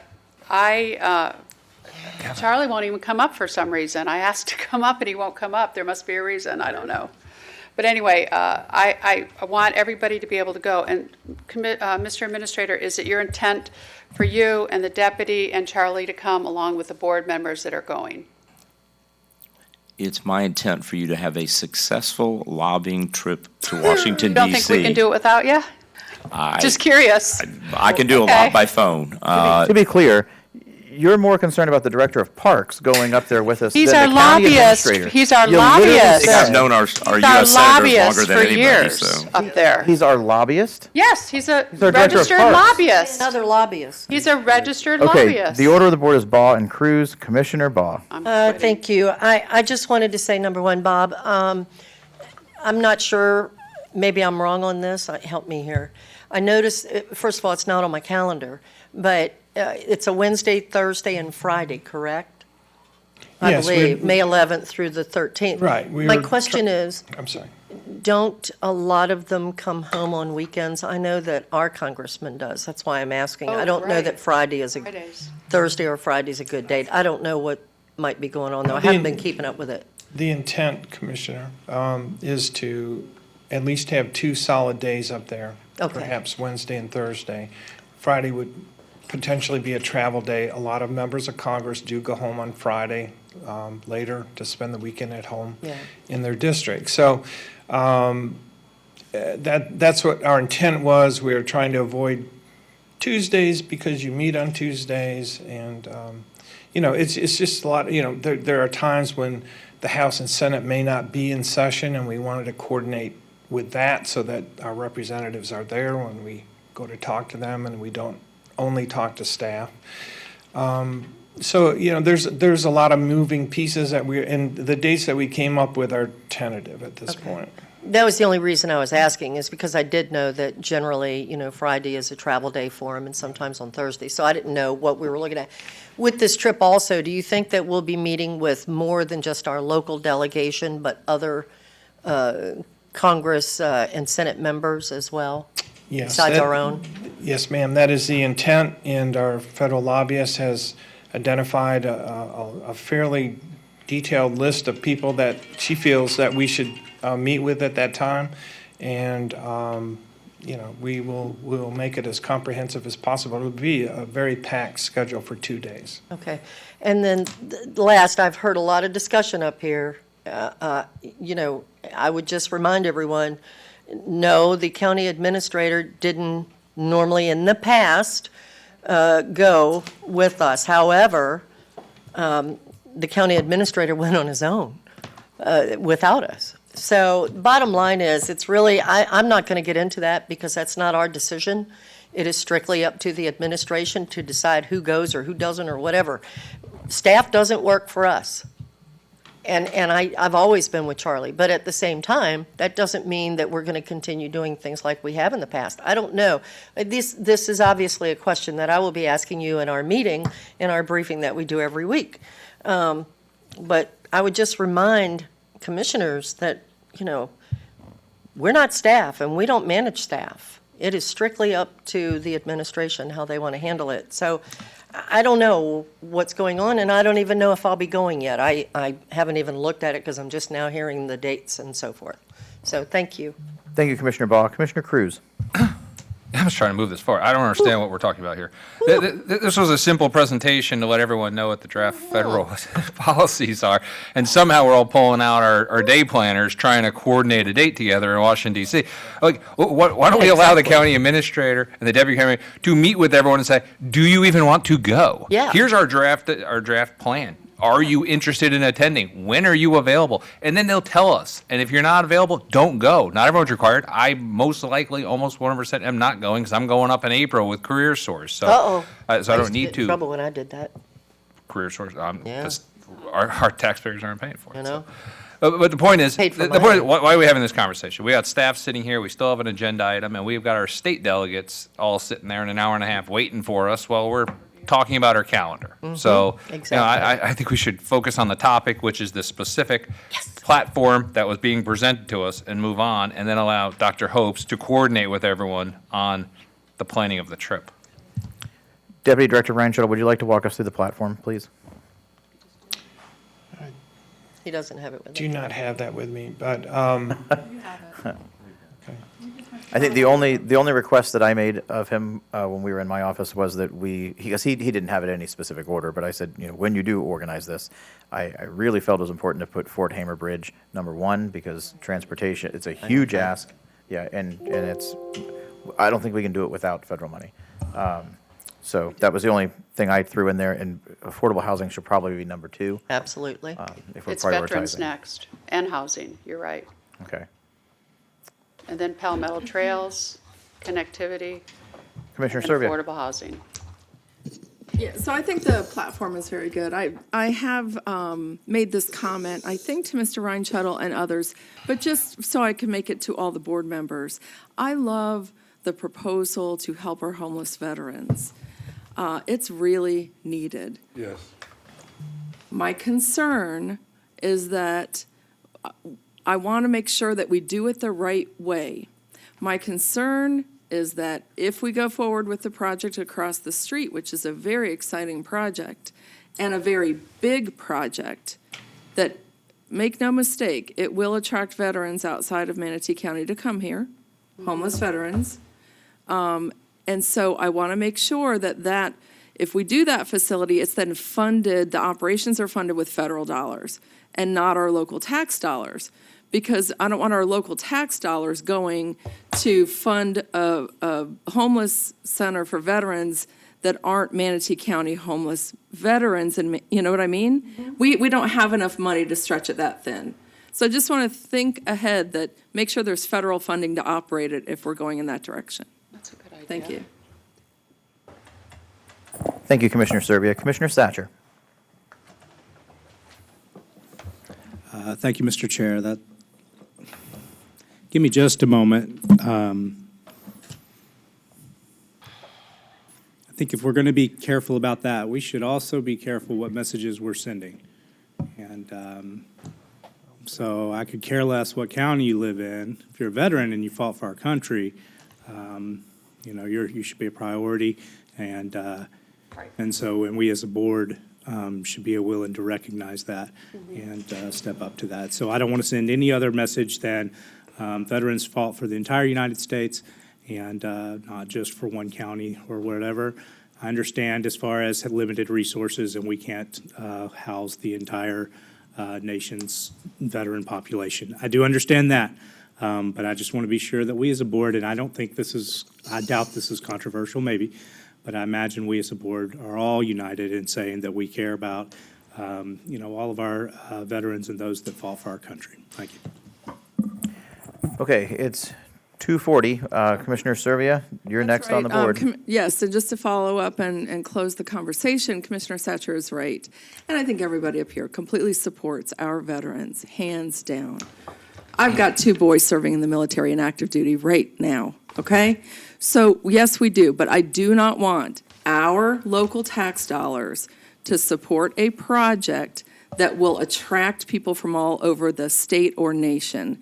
So please, let's look ahead to make sure if we do a project of this scale, that we have federal funding to operate a project of this scale. Yeah. Thank you. We'll get it.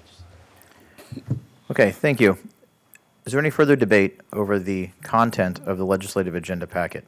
Good job. Okay, hearing none. Have we opened this to public comment? We do need to, and we need a motion and vote. Oh, according I to would the agenda item. entertain motions, and then we'll go to public comment. A motion that we approve the Manatee 2022 federal legislative agenda. Second. We have a motion by Commissioner Whitmore, a second by Commissioner Bellamy. I'll open this to public comment. Is there anyone from the public who would like to come forward to speak on this specific agenda item? Seeing, I'll clarify something. okay, seeing none, I'll go to the phone real quick. We'll go to the phones. Is there anyone on the phone who would like to weigh in on this?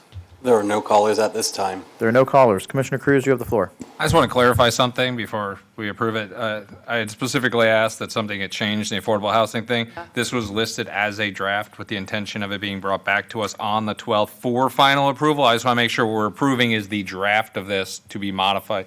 According to our agenda right now, it literally says, if there are changes and suggestions, those will be added to this federal legislative agenda and returned for final approval during the April 12, 2022 board meeting.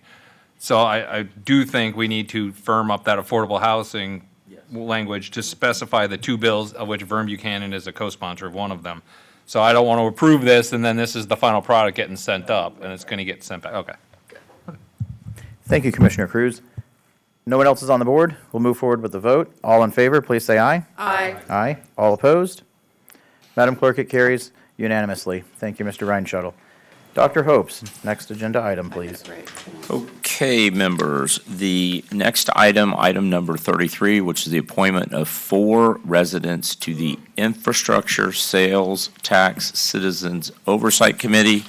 In your pack-out, at your position on the dais, is a concise one-pager that has the candidates that have requested appointment on it.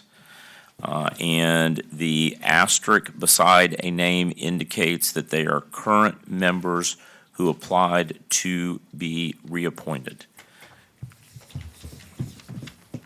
Thank you, sir. Okay, I have Baugh, Satcher, Yes, the county attorney will weigh in first. Mr. Attorney. I would just like to make a suggestion. We have 2 rounds of appointments on the agenda today, and there's going to be quite a few votes. You don't necessarily need to take public comment on every single vote. We'll do it You could just, at the end. or you could open it up at the beginning. Either way, you could. Yeah, do it at the Probably beginning. better at the beginning before you take action, and then after that, you can just do the motions and votes. Okay, so we are on the agenda item appointing 4 people to the Infrastructure Sales Tax Advisory Committee. So we'll open this up to public comment. Is there anyone from the public who would like to come forward to speak on this specific agenda item? Seeing no one, we'll go to the phones. Is there anyone on the phone who would like to speak on this item? And there is no one on the phone at this time. Okay, no one on the phone. We'll close public comment. The order of the board is Baugh, Satcher, Bellamy. Commissioner Baugh. Yeah, can I nominate 2 people at the same time? No. Or just one at We'll a have time? to go to legal counsel to determine that. Oh, just asking. One at a time? One at a Okay. time, ma'am. Then I'm going to go ahead and nominate Kathy Woolley. I'm out. Okay, so Woolley is nominated for the first of 4 seats. Are there any other nominations for the first seat? Can I close nominations on that, Mr. Chair? Yes, sir. Second. We have a motion by Commissioner Bellamy to close nominations, seconded by Commissioner Baugh. All in favor? Aye. All opposed? Carries unanimously. Do we need, she officially wins by default then? With that vote? Great. Moving on to the next seat. I know, I see it. That's seat 1. Moving on to the next seat, we'll open the floor to nominations. Commissioner Baugh. Satcher was on the board. Oh, I'm sorry. I apologize. Oh, Satcher, sorry, I didn't you see are it. on the board. You were What is second. going on over there? I move to nominate, ready. move to nominate Bruce Stamm. Oh, that's who I was going to nominate. Okay, well, that takes care of her then. Yeah. Okay, so Bruce Stamm. I move is to close is nominations. Nominated. We have a motion to close nominations. Your motion fails for lack of a second? Second. Okay, we have a second from Commissioner Cruz. All in favor of closing nominations, please say aye. Aye. Aye.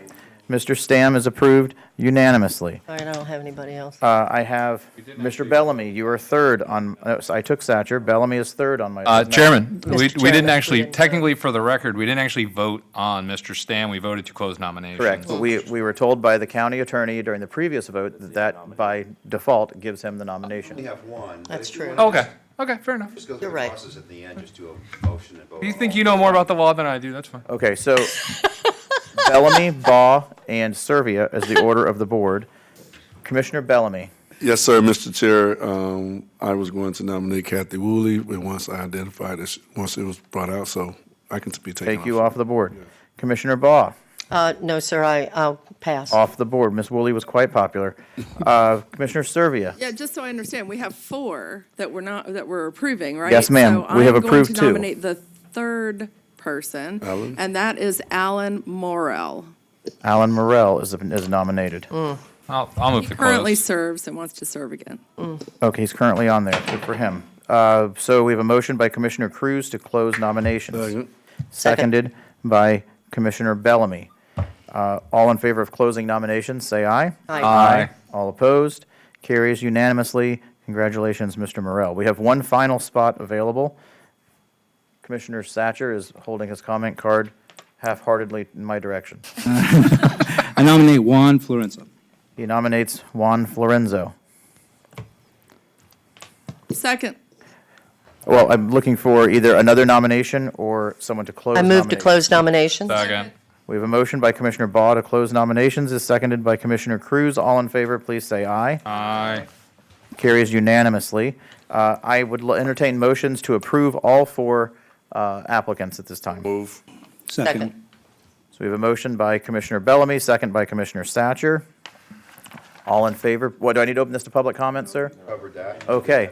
All in favor, please say aye. Aye. Aye. All opposed? Madam Clerk, it carries unanimously. I think we get on to the fun part now, right? No, we got some random thing in the middle. Random thing in the middle. Dr. Hopes, All please right, introduce the next Mr. item. Chair and Commissioners, for the next item, item number 35, let's see. Let's go to these elections and keep them No, together. let's just do 34, he's waiting. Yeah, item number 35. Sorry. He can take it out of order if you want. You want I'd like to continue with the elections. I think we have a good flow. that makes sense. Okay. Item number 35 is the appointment of 12 applicants to the Not you, Charlie. Oh, yeah. Environmental Lands Management and Acquisition advisory board, committee advisory board. And again, in your packet at the dais, you have a sort of a summary with the first page being the various seats that need to be appointed. And attached to it is a listing of the applicants by seat number. And seats 1 through 7 are direct appointments by the district commissioner. Okay, so here's how we'll do this. We are going to go with the chamber first. Second, we will do LMB, which is going to be what? Keep Manatee Beautiful? Okay, so we will go Keep Manatee Beautiful second, Ag third, Natural Sciences fourth. Then we will each do our individual appointments from what is left. And at the end, we will do one at-large vote together. Okay, so we'll start with the chamber. Mr. Chair. Sir. I apologize, but I think we should take public comment at the do beginning, that. so you don't have to do it at each vote. Fantastic idea. All right. We'll open this up, LMAC vote, up to public comment. So this is the appointments for the LMAC board. Is there anyone in the public who would like to come forward to speak on this specific agenda item? Seeing no one, we'll go to the phone. Is there anyone on the phone who would like to come forward to speak on this specific agenda item? There is no one on the phones at this time. Okay, there's no one on the phone. We'll move forward then with the chamber vote. Let's see here. We have one person from the chamber, and there it is, which is Michael Burton. Would anyone like to nominate Mr. Yes, I Burton? nominate Michael Burton. We have a motion by Commissioner Servia to nominate Michael Burton for the Chamber of Commerce seat, seconded by Commissioner Whitmore. All in favor, please say aye. Aye. Aye. Mr. Burton is approved unanimously. 6-0. Yes, ma'am. Commissioner Baugh is absent. I nominate Ingrid McClellan for Keep Manatee Beautiful. Second. Okay, so Keep Manatee Beautiful. The only two Ingrid McClellan is nominated. She's the only person there. I'm entertaining motions to... Can I ask a question? Sure. Ingrid is So- the only person. Yeah, and that's what my question is. Why is she the only person? No from one else Keep- wanted to represent Keep Manatee Well, Beautiful. I got a KMB from a District 2 person.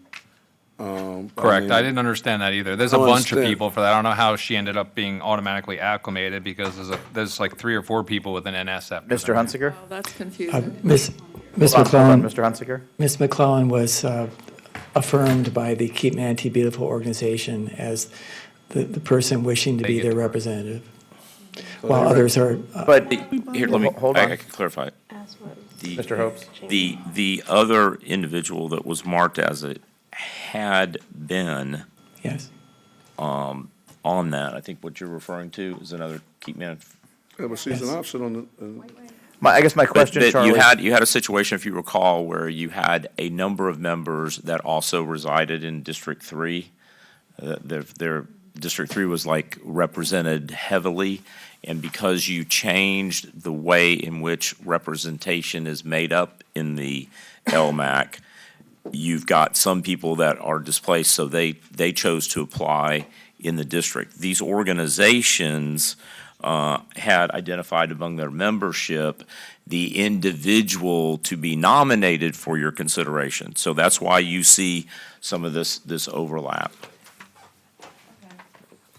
So, Mr. Clegg, are we required to only, is this the only option we have, or is this a suggestion from that group? So then I think to answer the question that I can feel burning in my colleague's head to my left is, if there's someone else with that organization you wish to nominate, you may do so. I nominate Jennifer Hoffman. Okay. Jennifer Hoffman and Ingrid McClellan have been nominated for Keep Manatee Beautiful. He doesn't need a second, but, Nominating someone, I have a okay.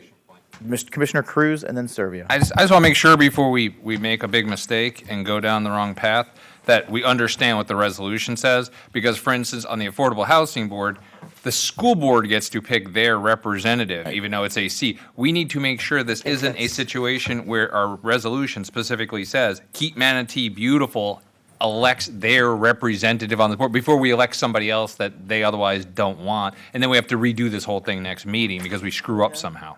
Mr. County Attorney? I think it's better for Mr. Hunziker to answer that. Mr. Hunziker? Both Jennifer Hoffman and Ingrid McClellan submitted their resumes and application for the Keep Manatee Beautiful. We saw a potential for an issue there, and we inquired of both Ms. Hoffman and Ingrid McClellan, who would you recommend to the board represent your agency? And by consensus between the two, Ingrid McClellan was offered as the name. Say that again? Commissioner Cruz, But you have the floor. that doesn't answer my question. There's a difference between their preference and their pick. If it's their pick by the ordinance, they get to pick whoever they want, no matter what. If it's their preference, it's just them throwing their hat and endorsing someone. It doesn't mean we have to support their endorsement. That's Good the question. difference between the language. Okay, well, it's their pick. I'm trying to soft pedal it a little bit. It's their It was pick, but are we required to vote on their pick? That's the question, Mr. County Attorney. The language says. Your microphone, please. Sorry, the language says it's. In the case of Keep Manatee Beautiful, it's a member that represents Keep Manatee Beautiful. So it doesn't. So it is our pick. It is our pick on that Our one. pick. There's another one that says recommended by the Manatee Chamber of Commerce. So the chamber one, we have to take their recommendations, so. Okay, that's why I was. Yeah, I understand your question, and there is a distinction. Sir, just to be clear, when it comes to ag and natural sciences, do we free to pick whomever we choose, or are we? Yes. Okay. So we have two nominees, Ingrid McClellan and Jennifer Hoffman. Commissioner Servia. And just so everyone's clear, Jennifer is the CEO of Keep Manatee Beautiful. Ingrid is the former CEO of Keep Manatee Beautiful. And the two of them decided Ingrid would be the best representative. But of course, we could vote on whoever we want. Good background. Thanks. Great background. Thank you. Okay, I'm entertaining motions to close nominations before we get more Move to close nominations. Okay, we have a motion by Commissioner Servia. Do we have a second? Yep, I don't like that. Yep. Commissioner Bellamy seconds with a yep. I'm sorry. Okay. And so we will move forward with the vote to close nominations. All in favor of closing nominations, say aye. Aye. All opposed? Madam Clerk, nominations are closed. We will start with Ingrid McClellan. She was chosen first. We'll do a roll call vote. Commissioner Servia, you're next to start roll calls. District 4. Yes for Ingrid. District 5. No for Ingrid. District 6. Yes for Ingrid. District 7. Obviously. Sir, we're voting. Understands how the dynamic went, so. Evidently. I'll say no, because Jennifer Hoffman could always step down if she didn't want. She can Microphone, always sir. step down. Need to turn your microphone and vote. The microphone. So I'm gonna say no and go for Jennifer because she can always step down if she really wants Ingrid. District 1 I'll go no. is a no. District 2 No. is a no. District 3, well, it doesn't matter, so I'll say no. So Ingrid fails by a vote of 5-2. All in favor of Jennifer Hoffman, we'll move on to that vote, starting with District 5. District Yes. 5 is a yes. District 6 Yes. is a yes. District 7, Yes. yes. District 1, Yes. 2, Yes. 3 is a yes. 4 Sure. is a yes. Okay, Jennifer Hoffman is passed, carries unanimously. Next is the agricultural person. So the agricultural representative, Commissioner Satcher, you were first. I nominate Thomas Loeffler. Okay, ag is Thomas Loeffler. I'll nominate, I move to close nominations. no, Do that? I'll nominate Randall Cooper. Randall, Been on it. Randall Cooper. Cooper Loeffler. So we have two.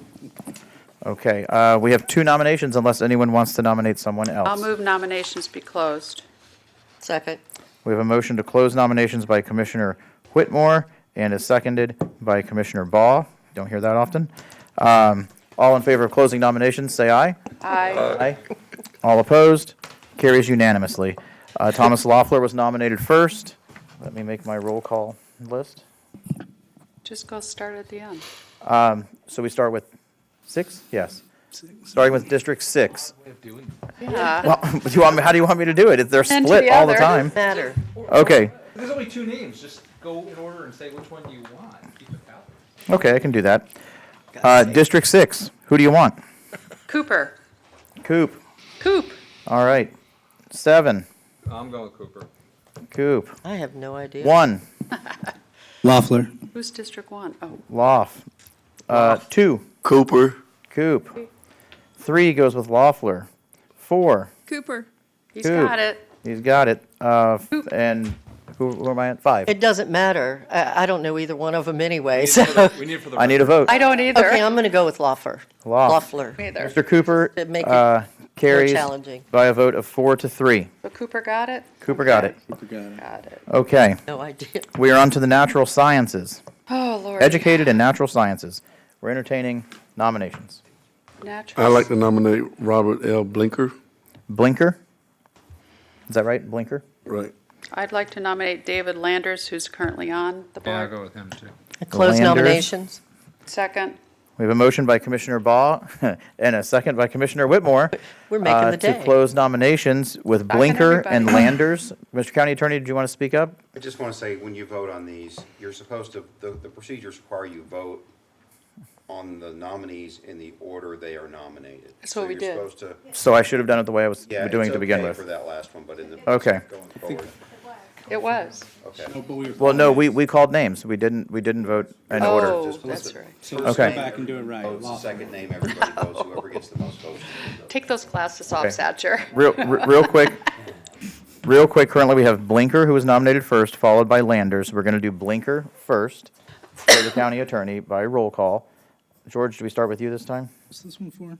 I think So we do. it's- So it's 4 or against Blinker. No. 7 is a no for Blinker. 1 Who's District 1? Yes. is a yes for Blinker. 2 Yes. is yes for Blinker. 3 is a yes. 4 No. is a no. 5 No. is a no. 6 No. is a no. So it's Landers. So it is Landers. Vanessa and I You agree. need to take a vote on Mr. Landers. Okay. If you haven't done that already. Why? Well, we've already filled the seat, sir. But Formal. it's formality to make sure he's been duly appointed, so you're supposed to vote on each nominee in the order in which they were nominated. So you Okay. voted on one of them. He did not get a majority. Correct. So we'll go to Landers. Vote on the next one. All in favor of Landers, we're now starting with District 1. Landers, are you a yes or a no? I've always fun. On Landers, sir. Who's one? Sir, I represent proudly I District 2. apologize, you're in District 2. District 1, are you a yes or a no for Landers? We're getting slap happy up here. Yes. Yes for Landers. District 2 No, respectfully. is a no. 3 is a yes. 4, Yes. yes. 5, Yes. 6. Yes. 7. Yes. Okay, he passes by a vote of 6-1. Congratulations to Mr. Landers. We're testing Mr. We are now, Bridge. we are now going to go to our individual district appointees. And I'm simply going to do it like roll call style vote. So I will call your district. We'll start with 1 and go through 7. And you just tell me the name of the person, or the clerk, the name of the person that you are appointing. District 1, who would you like to appoint? I'd like to appoint Lorraine Prosser from Prosser Rain? Payne. call. Okay, got it. You got that, Madam Clerk? Choose one of the ones. Let's keep an eye on it. Okay. You just sort of nod to me when you're ready for the next one. District 2. Mason Gravely. District 3 is Craig Copeman. Who? Oh. Craig Yep. Copeman. He's a Oh, my goodness. realtor. He's owned Pirates Cove, been around forever. I know. District 4. Betsy Benak. What's so funny? Nothing. I was reading. District 5. District 5. I'm sorry, I was just looking at this, as I said. Terry McCramey. I don't see that name there. That name's not. McKinney, is that it? Okay, that's it. It's a bold Terry? Terry McKinney? Okay. Okay, District 6 Mine makes is Commissioner Whitmore. Can I skip one? I'm still trying to figure out who you've not gotten and then I need to. Can- We'll wait for you. Okay. Oh, you're waiting for me? Yes, Oh, ma'am. Shoot, I don't know. You get the pick of the litter here. I know, but I want two of them. It's like ordering at the restaurant. It's your turn. You're not ready. Okay. I'm just teasing you. Can I- It's an important pick. You Yeah, I take your know. time. Hopefully somebody will do Ingram, but I'm going to do Rusty Chinnis.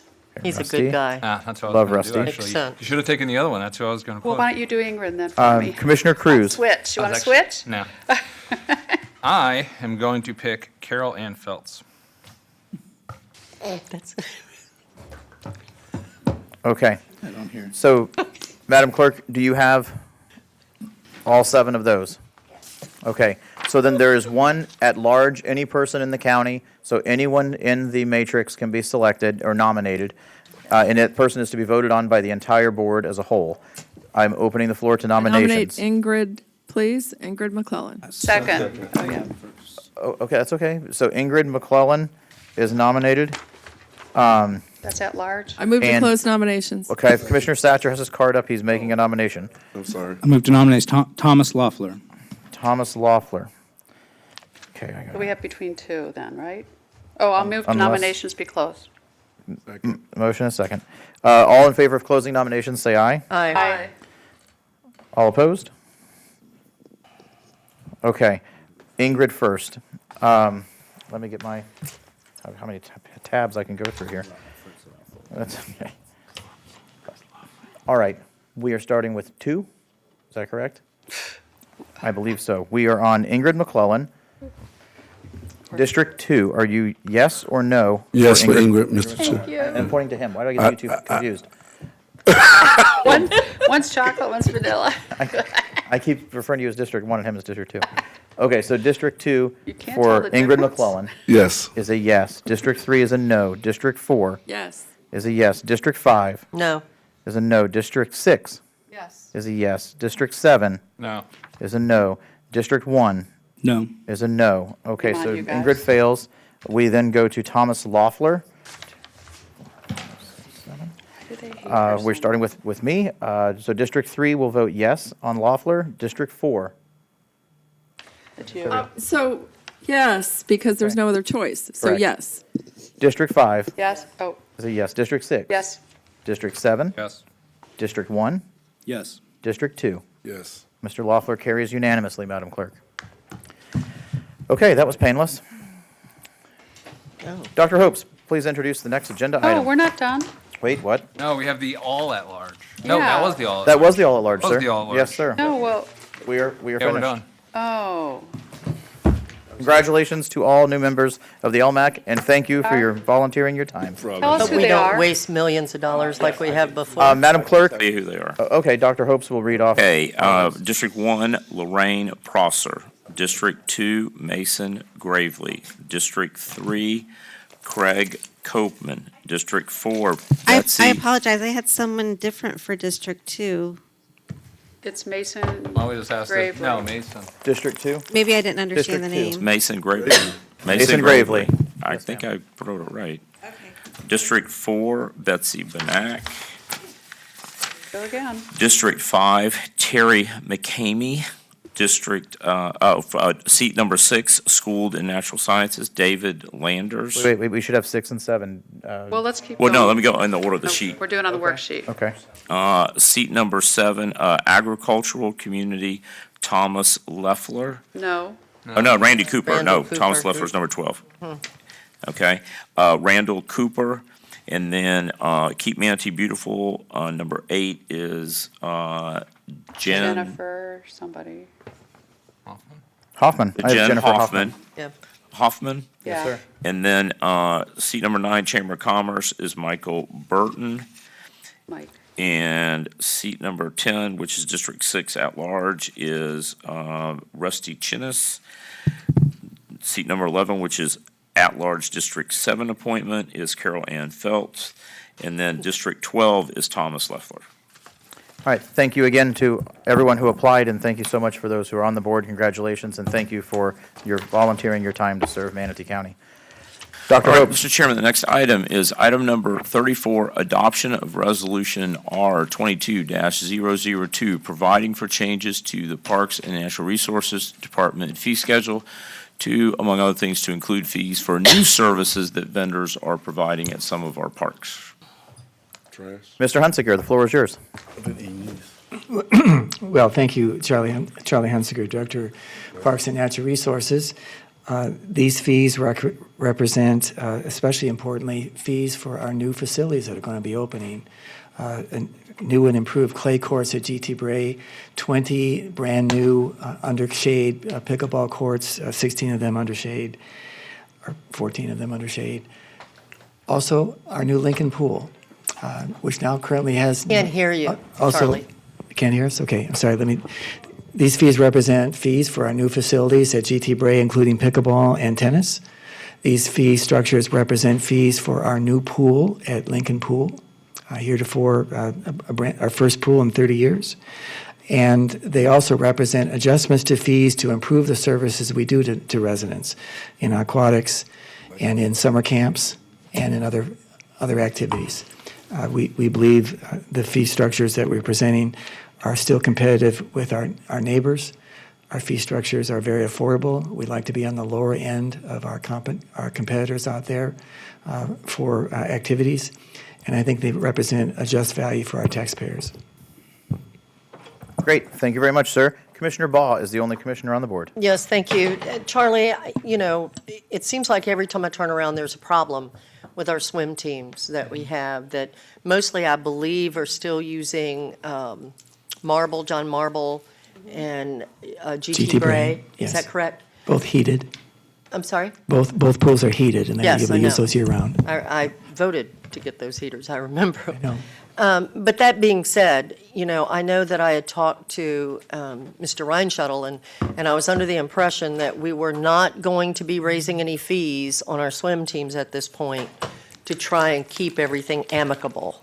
Can you enlighten me on this? I'll answer it. Okay, Let me somebody. answer it. I will tell you, yes, we will be meeting with the swim clubs as well as the coaches of the high school, and we will be restructuring it so that the swim clubs can provide their own lifeguards, which will help dramatically around staffing. And so we'll be revising the license agreements with those to address that issue. As you know, we're short on lifeguards. Good news is, with our HR consultants, we're going to be raising the pay for lifeguards, so we'll be getting more. But I discovered that the swim teams have their own lifeguards, which is one of the restricting factors, because we're going to have to cover them. So we will be announcing to you within probably about 2 weeks a rescheduling to make sure that we have adequate availability for the swim clubs and the high school swim teams at our existing pools. Fortunately, the pool in District 2 is going to be operational here in the next month or two, which will help lighten the load. And then I intend to bring to you in the CIP a proposal for a pool in Parish. Okay, perfect. Thank you, sir. Thank you. That's it for me. Thank you, Commissioner Baugh. Commissioner Bellamy. Yeah, I know that we're short of lifeguards. 6. And I think with the one pool coming online and another one in the very, very near future, I'm wondering, obviously, if the swim team, I'm sure they don't have any problem swimming. If the swim team, if they're going to provide their own lifeguards, they'll probably be internal. So there may be a strategic way, right? We can get lifeguard certifications out of them and either pay them or offer them for community service hours that can kind of offset some of this that we're struggling with. So we can kind of put that out there. We're always talking about trades, right? Lifeguard is a trade. Mm-hmm. It is a skill, and there's a demand in the state of Florida. There's definitely a demand in Manatee County. And honestly, I think if we have those community service hours that they put in and then lead up to a potential hire, that could give us an opportunity to bridge a gap. Perfect. Thank you, sir. One question. Commissioner Whitmore has one question. One question. As a former risk manager, they'd have to, if we're going to use them, they have to follow under our guidelines and all that stuff, so be careful. Well, really, they will. We're going to work with Right? risk management. The chances are it's going to be a license agreement Right. where they're responsible for providing lifeguards. They're the only ones in the pool. No, I meant what Commissioner Bellamy was suggesting, it covering our pools if we needed help. They have to go under our auspice, our workman's comp and all that. We plan on bringing it all together, and the other thing that I've been speaking with public safety about is consolidating all of our lifeguards under one department. Good. So we're working on it. I look forward to sharing all those plans with you in a meeting in the future. Commissioner Bellamy. Yeah, I just want to be clear where I am with this. I know, I don't know how many people are on one swim team, but I do know that most of the individuals in high school, especially that's on the swim team, are looking for opportunities to go to college, and they need community service hours. Yeah. What I am saying is it's an opportunity to build a couple of things. The community service hours, if they have that certification, right? We can get the support from the community service hours, and then after a certain amount, it'll be easy for them to hire or for us to support them with a job when they come home for the summertime, right? Because of the demand that's needing. And as far as the risk management standpoint, if they go through the lifeguard requirements and they receive their lifeguard certification, and they've already worked with community service hours supporting our pools, it will be an easier transition for a potential hire. I'm just trying to put some bridges out there. We know that we have issues with trades, and this is an opportunity to take this trade as a unique situation to say, okay, we're going to take and plant a seed so our students can come back home, right? Yeah, so our smart. students can come back home. It's just an opportunity to Super consider. smart. It's a win-win. Commissioner Satcher is last on the board. Commissioner Satcher.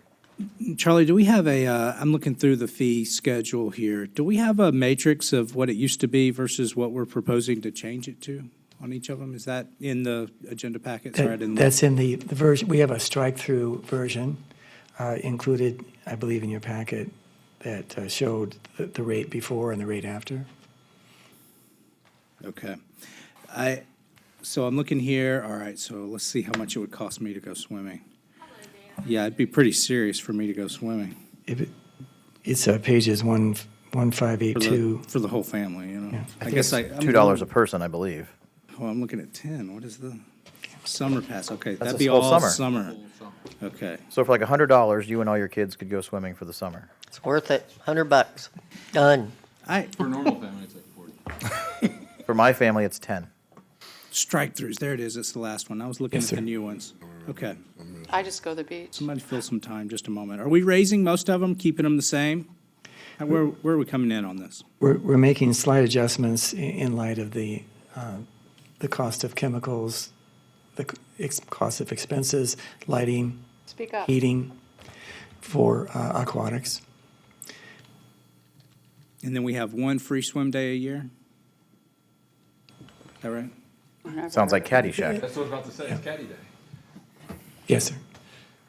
It usually coincides with the reopening of a pool in a summer situation, like Coach. On the agenda where it says the strike-throughs, if it's highlighted, that means it used to be, and it's still the same thing. Is that correct? Yes. So the only ones I'm going to see are the ones that are changed. That's correct. Okay, no more questions. Okay, we'll open this up to public comment, seeing no one else on the board. Is there anyone from the public who would like to come forward to speak on the Parks and Recreation fee schedule?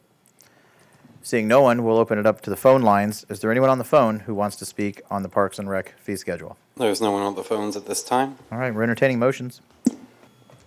Make a motion to approve the recommended staff motion. Second. We have a motion by Commissioner Whitmore and a second by Commissioner Bellamy. All in favor, please say aye. Aye. Aye. Aye. All opposed? Madam Clerk, it passes unanimously. Thank you. Dr. Hopes. Mr. Chair, I believe, unless I missed anything, that Oh, you're concludes right. the business of the day, and you are now on Commissioner agenda items. Is there anything the county attorney would like to, is there any final closing comments? No, sir, I do not. Dr. Hopes, do you have any final closing No, comments? sir, great job. Okay, I'm not sure, Chad Butso has closing comments? Second, no, I do. I'm sorry. Okay. This is important information both for you as the Board of County Commissioners, but as equal or more important to the public. Chad, you'd like to go We just forward? take advantage of the opportunity with the board meeting still being here. There's a developing situation at Lena and 64. Right, the crash. There's a crash out there. We expect it's a rolled over heavy vehicle leaning on the racetrack property.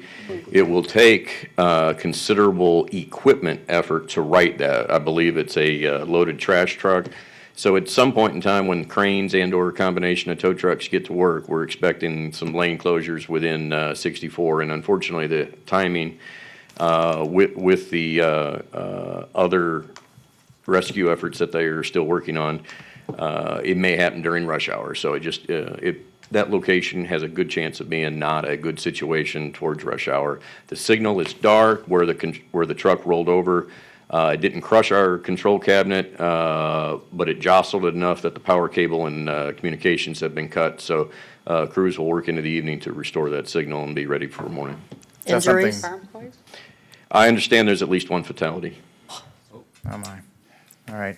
Is that something perhaps we should put out some information out to the public on before rush hour? DOT has, been sitting here monitoring, I was trying to let them be the front. It's their FHP's on scene, FDOT is assisting with traffic control, so it's kind of their scene. We're retweeting what they have from the TMC right now. Just because right now, if you look at Google Maps, it's not that bad, but it can change very quickly come 4:30 or something. It will. Thank you. Thank you, Chad, for the heads up on that. That's all I have. Okay. We've done so many. Does anybody remember where we start today with commissioner comments? We will start with number 1. What about, we've never started here, 6, 6? Well, you Why can don't we start. just start at the end? Yeah, okay. We'll start with 6. All right. I don't care. Thank you. Staffing. I was going to mention we're down 6 lifeguards. We were at 11. Hopefully some of this will get resolved. I know, again, Scott's looking at Gallagher and Gallagher to help get these pay scales in a better thing. We have a new pay schedule that's going to be implemented in the next payroll. And this will also help with a lot of our employee issues. Engineers, surveyors, we're having problems with that. All this, we have over 400,000 residents and they still expect the service. So hopefully we will look at our budget next time and realize that we may have to make adjustments during the year. I think I was in another room when you were talking, Mr. Chair, about, you may have to come back to us with some amendments so we don't lose employees. So I met with, I saw Feld Entertainment at the Hobnob Chamber event we went to, and we gave the incentives for 250,000 employees, 250 employees, and they actually have 450 now. And they had dropped down during COVID, and now they're back up. So that's a good thing. Lorraine Road, I read in the paper, it's up to 35 miles an hour now, the speed limit somewhere. I read that we all got from FDOT. Scott and George, I just want to know if you made the appointment with the school board yet regarding the impact fees for affordable housing. Remember, I requested that you two meet together and not individually. And also, in that mixed zoning, George, could you, and I met with another organization this week, and I'm going to include that if it's okay with you, church properties to include in mixed zoning. On the island where I live, our Lutheran church has almost gone under a couple times. They're trying to take some of that large amount of property and develop it into residential, and my city won't allow it. And that made me think when I was meeting with another organization this week that maybe when you're talking about this, that could be another option for property. We've had churches in the past come before us and give some of their lots up, sold it for development. So that may be another way of mixed zoning if you all could consider that. Ron Getman called me the other day. He recalls, I don't know if Charlie's still here left, we had set aside at one point 20,000 acres for a future reservoir. That kind of went away, and something went on with DeWitt. So I told Ron I would have somebody look into it. I explained to him that we do have Peace River. So George, maybe next time you go to a meeting, can you just rest assured our public what's going on with our water situation? Because you did see we got a press release that everybody conserve their water, and then we all started getting emails regarding, do we not have enough water? We're building all this development. Don't we have enough water? And I know we do. We do. But I think we need to have the facts for the public. Holmes Beach requested monies at an MPO meeting. I was watching an MPO meeting, and as you know, they do contribute the second highest amount of tourist funds in the county, besides, I think, Manatee County's number 1. And they mentioned that funding for bike lanes, and that is not a tourist tax fee. I found out we can't do that for their bike lanes, and if you live out there, you would know that 99% of the people on their bicycles that don't live there.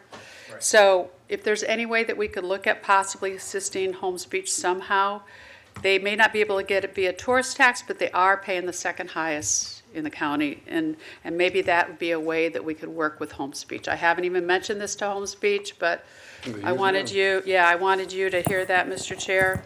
Always And- looking for some Yeah. carrot. of Yeah, course. exactly. And then also I met, while I was watching that, I was at the MPO. This is a regional authority meeting, and I know we have liaisons here representing us. While I was watching, and at the end of the meeting, Commissioner Servia asked Commissioner Cruz a question, and Commissioner Van Ostenbridge, and our chair recognized Commissioner Servia, but, laughed and rolled her eyes and was very unprofessional.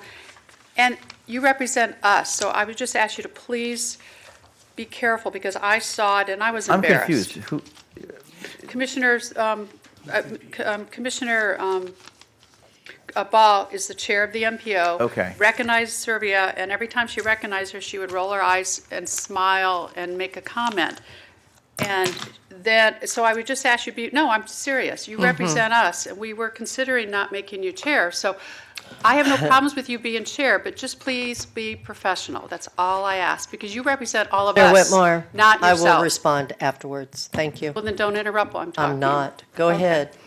I'm used to it. No. It gets old when you're seeing this on television, because it doesn't make Manatee Does get County old. look good. That's Well, true. you can do whatever you want, but please, when you're representing us, be professional. And that's all.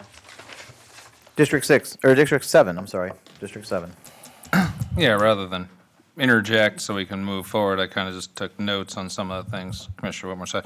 As for church places, I mean, that's something that has been looked at. I mean, St. Joseph's actually tried to do that last year and kind of got shouted down because we've got a massive NIMBY population in Manatee County.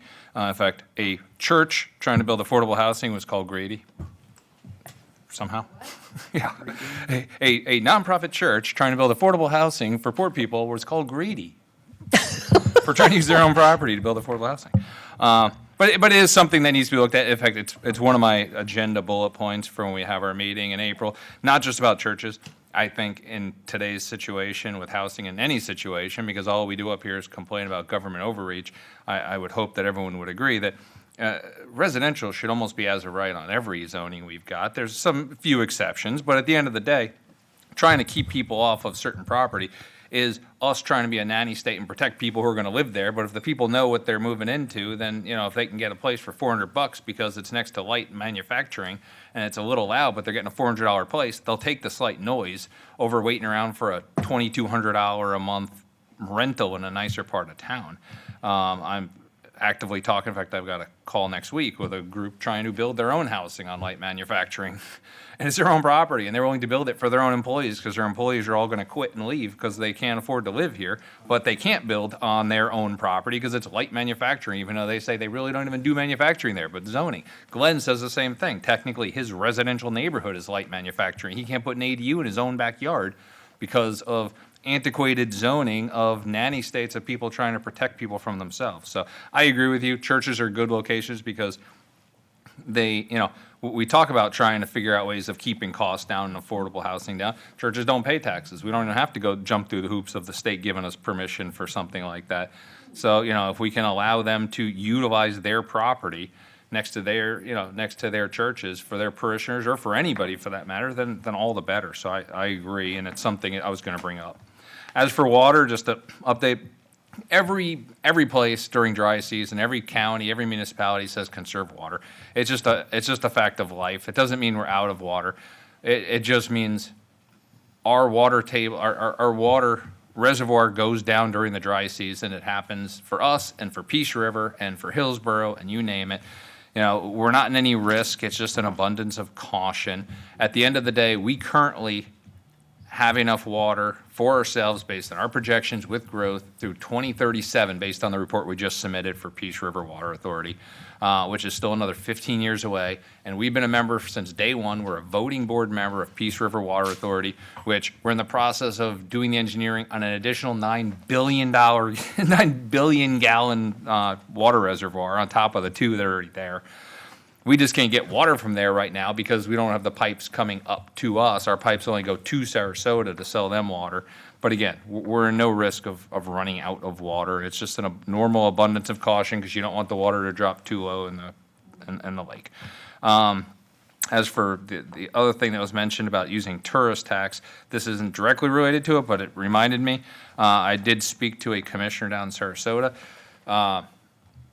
They're starting to spend their money on real things to improve tourism. That's part of the problem with these bed taxes is the state dictates what you can charge because the state dictates everything we can do locally.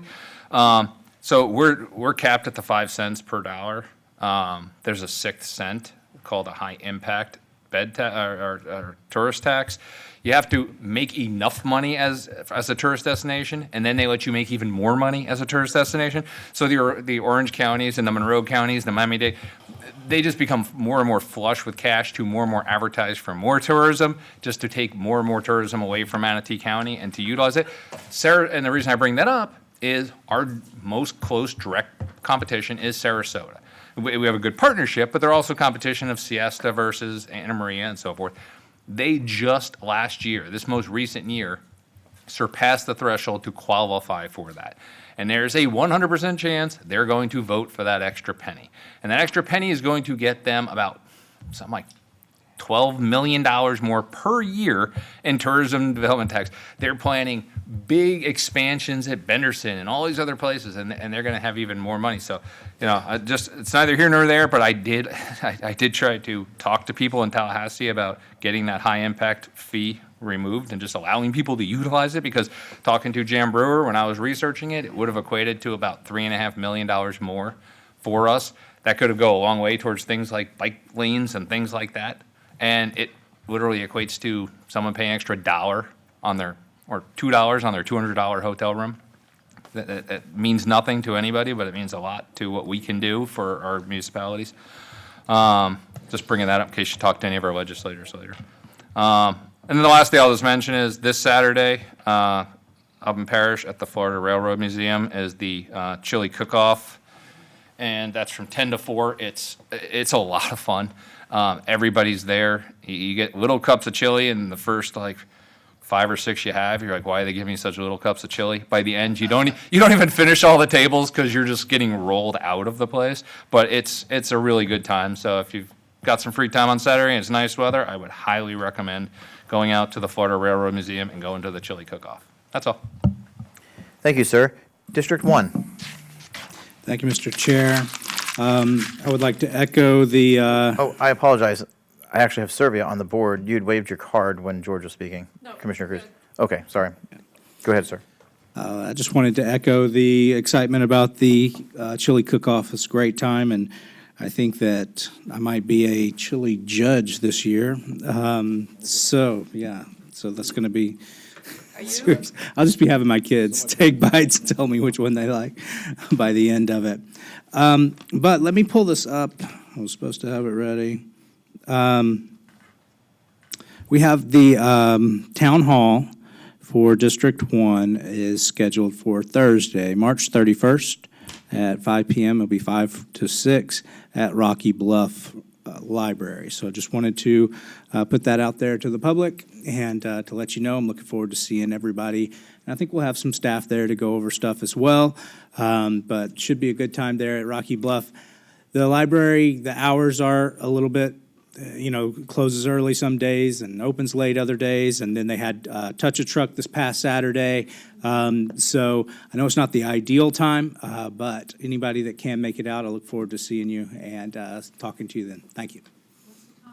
5 o'clock, and it is on March 31st, which is a Thursday. And so we're not in Washington, D.C. Okay. And 5 o'clock Thursday, March 31st, Rocky Bluff Library. That is the time that we have scheduled, set aside for now. If anything were to change, we'd send a bunch of announcements, but that's what we have on the calendar. Thank you. Thank you, sir. District 2. Yeah, I just want to get back real quick to this, the homeless, where we have families that are in vehicles and they are parking in public areas. I am aware, and I'm anticipating communication with some churches that are going to allow those homeless families to actually park in their parking lots for overnight. The question came up about security, right? Which is why they park in the commercial area, because those areas are on camera and frequently infrequented by the law enforcement. And I'm not sure how we cross that. In all due respect, I have not spoken to the sheriff about that, but I do think with the churches stepping up and saying, okay, we are aware that we are in a crisis here, and we are offering our parking lot for families that are in vehicles, right? For families that are in vehicles to park and sleep for the night until, obviously, things turn for those families. I'm not necessarily sure what we can do about security, but I do think we need to communicate with those churches. This is only for families that are in vehicles, that have the ability to drive up. And from what I understand, the entity with the mobile showers are actually entertaining coming so they can make sure that they take fresh showers and things of that nature right there. Some entities are working together to support and make sure they get food and things of that nature. So there's a lot of people that are out there working, and if it does come to somewhere that we are aware of, and we can talk to the sheriff about some security or some presence. It's just like in certain areas, we just ask the sheriff to have presence. If there's a call and they have to go out, they go out, but then once it's over, they come back and just, have presence in certain communities. But I do need to make sure that we're mindful of that we have people that are on hard times, and if this is a way that we can help with security, how can we consider that? Those are my comments. Thank you. Good comments. Well, they are good comments. Commissioner Cruz, I totally agree with you on the issue of the high impact fee for the TDC tax. That's something I think we should put on our state legislative platform next year as a group. I actually tried to. I got it passed on fact, 'cause I got myself onto the tax and accounting policy board and then got it passed. It was on the FAC agenda this year. Yeah, so anyway. Somebody has to educate us, because I don't understand what high impact fees. Whenever. I can just give you a 30-second, and then you continue. I don't mean Go to for it, interrupt. by all means. For the bed taxes, if you look at the whole big thing, it's all kinds of things. If you have a sports team, you can get 1 cent. You have something else, you get another cent. It works all the way up. We're basically capped at 5 cents. There's a high impact where you have to make, I think you have to have over $300 million in revenue or over $30 million 30 in tax revenue, I of think. tax revenue, and then you qualify, and they let you get another penny. But even if you drop below it, you get to keep that penny basically forever. You just have to cross the threshold once. We're only not halfway that there, close right? to catch it. We're about $15 million, a little over 15. I think we're like 17 or 18 last year. So we're slowly getting there. But now that Sarasota passed, that's just that much more money where they can basically be advertising, competing with us, which I just thought was ridiculous. Why do you let people already successful as tourist destinations get even more money to get tourists? It's people like us. It should be the opposite almost. You use it for anything, that extra penny. It's same rules as the the same rest of your rules. revenue. Others, it was written into the statute for Orange County for a stadium deal. course And it that's was. why it's written the way it is, because at the time, they wanted a 6 penny. I cut my teeth on tourist taxes at Orange County. Oh. And they rolled that in because they wanted to do it's like a $200 million deal. It was I think the whole total bond issue was like 400 or 500 million, because it was additions to the convention center. So they wanted another cent. And they wrote it for themselves, because that's what they do there. And so that's why it's written that way. And now the world has changed. And so it doesn't really make sense anymore to have those parameters on it. But that's the genesis of it. I think like 8 counties qualify, and 7 of them are charging it. Like you're stupid not to charge it. Right, because it doesn't penalize your own folks. Anyway, I can be fairly quick. On Friday, sort of late notice, I had talked to the park rangers at a duet and told them, I like to go out and shadow a county employee pretty frequently. And Ironically enough, the last two have involved fire. I did the MSO, and we ended up at the structure fire. But this time I went with the park rangers, and they called me sort of last minute to see if I could come out because it's dependent on the weather. But we did a 1,500 acre controlled burn out of Duet on Friday morning, and I had a great time. First of all, these guys finally let me work the equipment, right? Surveyors and the paramedics, they didn't let me do anything. I couldn't use the taser with MSO, so it was nice to be able to use some of the equipment. So so we worked a line. Mark Proch and I did. He's like the number 2 guy out there, and he had me hustling all through the weeds and the bushes and the palmettos, and it was a lot of fun. I loved it. Saw one rattlesnake, but that was it. Anyway, we had a great time. They are fantastic. I mean, they're working their tails off out there, and nobody sees it, and nobody knows. I mean, they're in 21,000 acres. Absolutely nobody sees what they're doing out there, and they're, blood, sweat, and tears out there hustling for the people of the county, and the park is in absolutely great shape to preserve, and they're doing a fantastic job. So I just want to say kudos to our park rangers, and I appreciate them letting me set things on fire. So, District 4. Thank you. And I like to begin my comments a lot of times, and today's no different, with thanking employees. We don't often mention our aides, but the aides upstairs, all of them, are just fantastic support for this board. I feel so, and I work with Natasha mostly, but I really do appreciate the support they give. And Dr. Hopes, Charlie Bishop, Chad, Jan, Jake, Joel, Sarah Brown, and Charlie Hunsaker. These are people that I'm contacting, it seems, all the time. Every week I'm contacting all of these folks, and every week working so closely with them, and they're just extremely responsive. So just a shout out to all those people. Thank you for doing such a great job. I did speak with Devaney over at FPL. I had a question about the FPL bill that passed at the state level. I wanted to understand it more because I only hear about some of the complaints, and I didn't really understand it. And what she explained to me is that if you had solar on your rooftop before this bill passed, you could sell the extra electricity that you generated back to FPL at the retail level, and they would pay you for it. And now they are dropping that back to the wholesale level.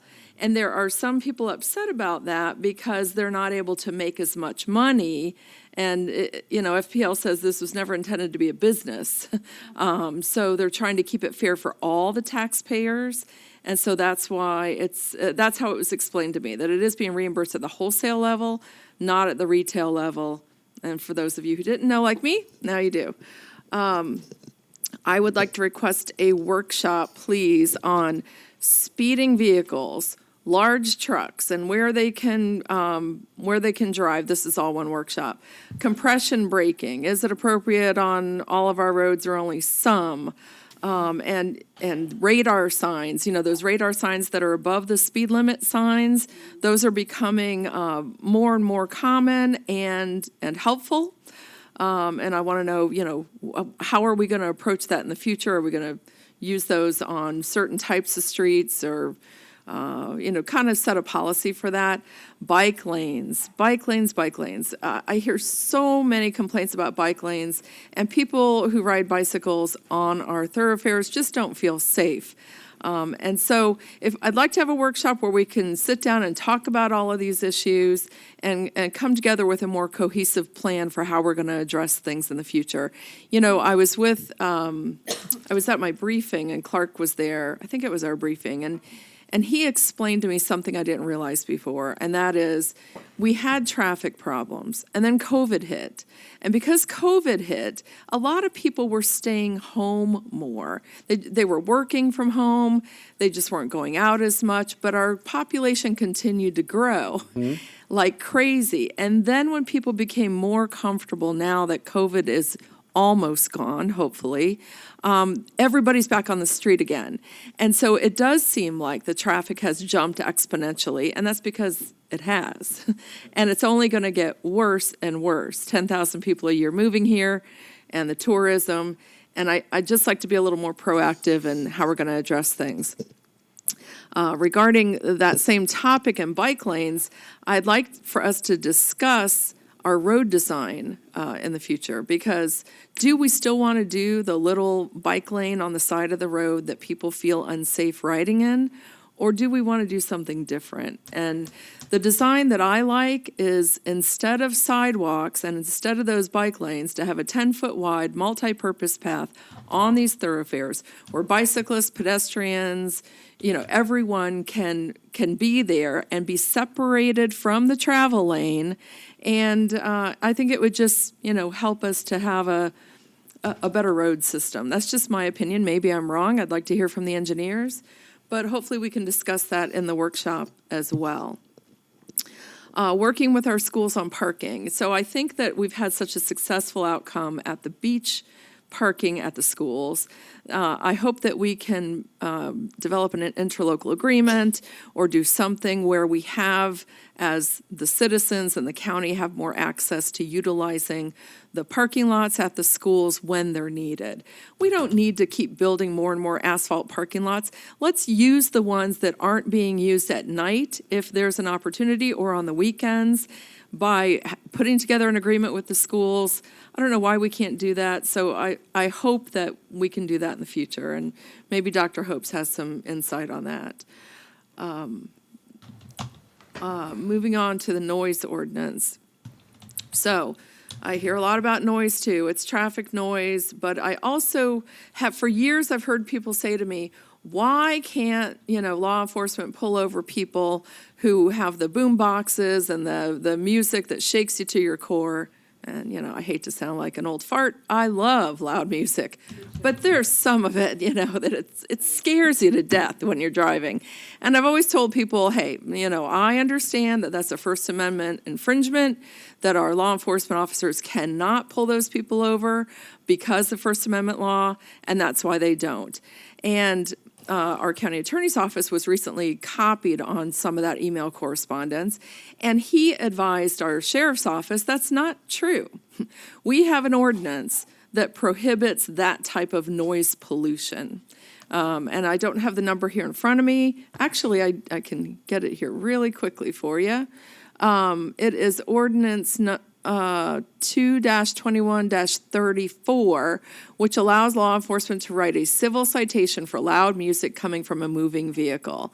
So our sheriff is aware of that, and I just wanted everyone else to be aware of it, because for years I've told people we can't do anything about it, but apparently we can. As I sit here and talk about all these problems we have, and it falls on law enforcement for speeding vehicles and noise and all of these things, I feel badly for law enforcement, because I don't think they have enough in their traffic patrol division to write tickets and do these speed operations in different neighborhoods. I don't think they have enough manpower to take care of the problems, even that I'm seeing in District 4. I've met with the sheriff. He's told me he wrote $900 worth of tickets on Lorraine Road. It didn't change behavior. I don't know what the solution is, but I'd like for us to talk with the sheriff and support the sheriff in whatever he needs, because we need for our roads to be more safe than they are. And right now, it's a problem everywhere I go. I'd like an update on the red light camera experiment. A few months ago, we voted to, for 3 months, suspend tickets on red on right at certain intersections. I don't know when that 3 months is up, but I'm just sticking a reminder out there, please, if we could get an update. Value Adjustment Board was held this Monday, and Commissioner Van Ostenbridge was there with me. It was a very well-run meeting. Thank you, Vicki. She does an excellent job. And so, yeah, good stuff. Vicki did a great job. Hurricane preparation workshops. I've had a number of requests for these. I have forwarded them on to Mr. Litchauer and Jake Sauer. I think that's the department where they come from. And I hope that we can get those on the calendar soon. So a lot of communities are asking for that as we go into hurricane season. Roosters. Roosters have been my life this week. Roosters are not allowed in Manatee County as pets, but there are many wild roosters throughout the county. And they are not unlike Muscovy ducks. They are considered wild birds. okay? But I have now a community where there are 3 of them living, they're aggressive, they're flying in the faces of people walking, they're pecking at their tires, and so code enforcement to the rescue. Those guys do everything and anything, and they have been out there chasing roosters unsuccessfully so far, but they have a plan. So you know, those guys work really hard for us and do everything. So we've got a rooster department. Chicken dinner at their next staff meeting. If you need it, yeah. Banana Factory, that is a business on North Tamiami Trail in South County. There was a shooting there, was it last night or the night before? Somebody Night was before. shot. I think it was Sunday night. Shot 8 times. In one sitting, yes. Still alive. I believe the victim is still alive. Still alive. Probably not doing well. And, you know, that area that's challenging down there. And it seems to be getting more challenging. And I've spoke with a business owner who has a marina behind the Banana Factory. She's doing quite well, has really cleaned up the area. But we have all sorts of problems related to, I don't want to just say it's Banana Factory, but a lot of stuff going on down there. Again, more work for our law enforcement people, and they're on it. But, so say a prayer for the guy who's been shot 8 times. Talavast, we had an excellent meeting recently on Talavast. I'll tell you what, again, those same people I just mentioned all pulled together at the last minute to get some work done and talk about CDBG funding, and the deadline was looming, and what's available, and what our county surveyor is going to do when he gets here. He's already got a list of work. So a huge thank you to everyone. That is all that I have. Thanks. Okay. So I spoke to the marina owner as well, sent her your way. I tried to call John Horn. No joke, I called him yesterday. He just called me while you were talking about the Banana Factory. Maybe he's watching. But I was going to try and have him get with you and the sheriff as well on the banana, because the clientele has changed dramatically at the Banana Factory. It's not, Commissioner Whitmore apparently used to hang out there. Play pool. She used to play pool there. But it's just different clientele, and they've had a lot of crime and some drug usage and whatnot. The Drugs, oldest profession. crimes, Yeah. public urination, cars parked across public streets. Right. Lots of problems. Correct. And there are good thriving businesses around there, That's so right. hopefully the sheriff can help. Okay. Commissioner Baugh. Thank you, Mr. Chairman. I don't know if many of you have noticed, but the investigation report has been released by the Inspector General, and I've been sitting here during comments reading some of it, which was a little bit more thorough than what I got to do when I got my briefing, but it's pretty heavy duty. And the interesting thing that I seem to notice is that most of these things that I'm seeing happened going back to even 2018. Most of it's not current things that are happening today.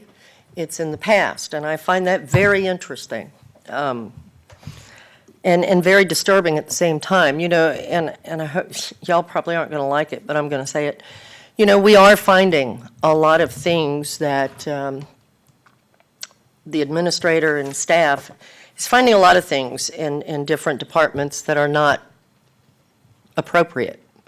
And I don't want to use the word corruption, but it does tend to look that way. And when you look at this report, there's an awful lot in there. And I mean, obviously, I haven't even been able to read it all yet. But the press has it, and I would suspect we're going to be seeing a lot about it and probably getting a lot of phone calls and emails on it. Personally, I would like for this to be turned over to the state attorney's office, for him to investigate some of the things that I've read in this report. And the reason I say that is because when I was in my briefing, and the clerk and the inspector general went over a lot of things with me, and they were very thorough. I mean, they did such a great job in this investigation. But one of the things that they said to me was a little bit disturbing to me, in that some of our staff had burn phones and were using burn phones. And it was considered to be their personal burn phones, which meant that the Inspector General does not have the authority, I guess, that's what they said, to be able to look at these phones to see text messages and so forth. So the investigation was limited in that regard, and I find that sad because I really want to make sure that we have a very good understanding of some of the things that have taken place. What are burn phones? I don't know what you're talking They're about. phones that you can buy for like $100, and you And you pay throw for 'em them away when every you're so done. often, you throw them away. And there's no trace. Oh. There's no Oh. trace. Commissioner Serbia, I have you down. Yeah. Oh, sorry. So it's pretty serious, some of the things that's in here. And, you know, it took them 18 months to do the report. And the thing of it is, I mean, I will admit, I think we were all probably wondering why it was taking so long for it to take place. But then when you see this report and you kind of realize it's so much more involved than just looking at the fair, the festival out in Mayaca. It really took its own wings. It just grew. And I'm thankful for that because I think we found out a whole lot. But I don't know how the rest of you feel about it, but I think we need to turn this over to the state attorney and have him do an investigation to make sure that there's, you know, nothing that we've missed or that the clerks of the inspector general missed or any criminal activity that has taken place so that we are all cleared with this. It's pretty damning. So, Email to us? yes, ma'am, It was I got emailed. mine at 11:15 this It morning. was like an hour after Angel left. I have Okay. myself next on the board, and I'll be brief. And I do have Oh, more, I'm sorry. well, I'm sorry. No, it's however your you wanna comments. handle No, ma'am, you this. have the floor. I mean, I have a few other things, but Well, would you like to address this first? Because I have Sure. Servia on the board. Yeah, I'd go like to ahead. speak on it. So I would agree, you know, yes, obviously, there's going to be significant press regarding this issue, as there probably should be. I think that the people of the county, you know, we talked about transparency like 3 times today. Not gonna go away. And the people of the county are going to want to see some sort of action, and they deserve some sort of action from this board regarding this. This is not the type of thing that we should let lie.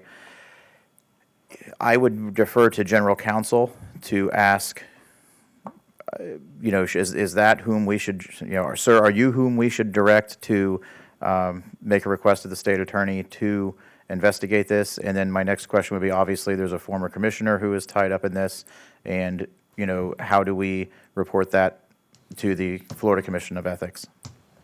Well, I haven't had a chance to review this report yet. I mean, I've looked through a few pages of it, but we had a busy day today.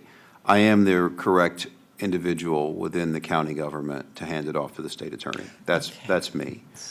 So if you want to do that today, I can certainly do that. We should understand the state attorney doesn't operate like the clerk. He's not part of county government. So it's entirely within his discretion whether or not to investigate it, but we can certainly provide it to him. So to be clear, I hope no one broke the law. However, if there is wrongdoing has been placed in our laps, I mean, we have an obligation to pass it on to the state attorney for them to investigate it and make the determination themselves. That's their job. That's why they exist. Am I correct? Yes, I mean, he is the top law enforcement prosecutorial official in our judicial circuit. Sure. Okay. And what about the Florida Ethics Commission? Do we Not direct you to sure turn that over? about that. I'd have to look at that. I mean, that's really what's referenced in the report is the ethics code, not the criminal code. Sure. That's what I'm seeing just in scanning Florida statutes, searching it for Right. Florida statutes. But I can certainly submit it to them, and I have a contact in their general counsel's office I can talk to. Okay. So, you know. Well, it's the will of the board if they want to make that directive to you. Right. I just sort of wanted to, you know, understand the playing field before we Yeah. took the field. I do think So- it's better to go through the county attorney's office. That's the appropriate Okay. avenue when it's a legal issue. Those are my questions. Commissioner Serbia. Yeah, just a couple of points of clarification, because like you guys, I had a briefing yesterday and I had a lot of questions, and it is a very troubling report for sure. And so regarding the burner phone, I was told that an employee had a Cricket phone, which is, now that they understand they can't trace text, seems to be like a burner phone. So a Cricket is a company that charges very little for a phone. But I just to clarify, I don't think it was the burner phone like you hear the drug dealers have in the movies that go to Walgreens and buy one for $9.99. It was a little bit different because no one knew that they couldn't get that data until they tried to get that data. And then also, I was very troubled when I heard rumors of a former county commissioner being mentioned. And so I asked a lot of questions about that. And I have not read the report in detail like any of you, because we just got it during this meeting. But what I was told is that the county commissioners only mentioned because there was a problem that was with a family member of hers or someone she knew, but the blame was solely on the staff member. It wasn't a county commissioner who had done something inappropriate, is my understanding from my briefing, but rather because, like, for example, if Carol Whitmore, had property and she wanted to rezone it, or her son-in-law did, and a staff member said, hey, that is tied to Commissioner Whitmore, so you better do the right thing.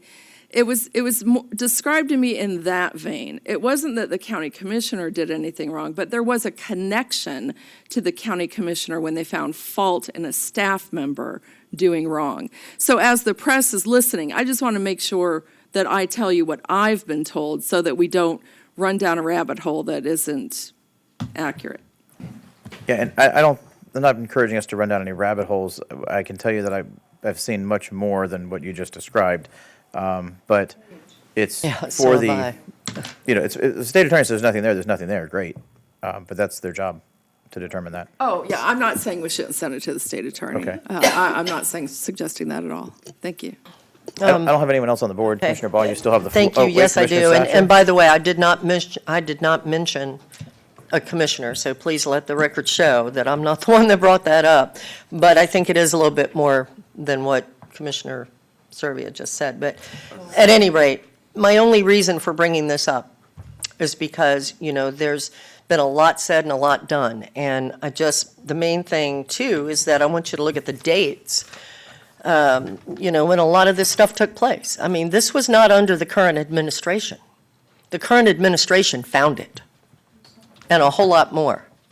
So I think that needs to be pointed out, and I just thank the administration for all the hard work and diligence that they're using in trying to clear up and clean up a lot of what has been taking place. And I thank you for that. And unfortunately, we have some great staff members, and it's not fair to a lot of them that they're even put in this situation. So moving on. Madam Chair or Mr. Chair? I'm not chair. No, She it's has about that. Before you move on, do you want to take a comment? Yeah, I'm sorry. Maybe I didn't ask the right questions yesterday, but I'd heard that from the gist I got is the person that filed the complaint had major errors, that they didn't follow policies and procedures.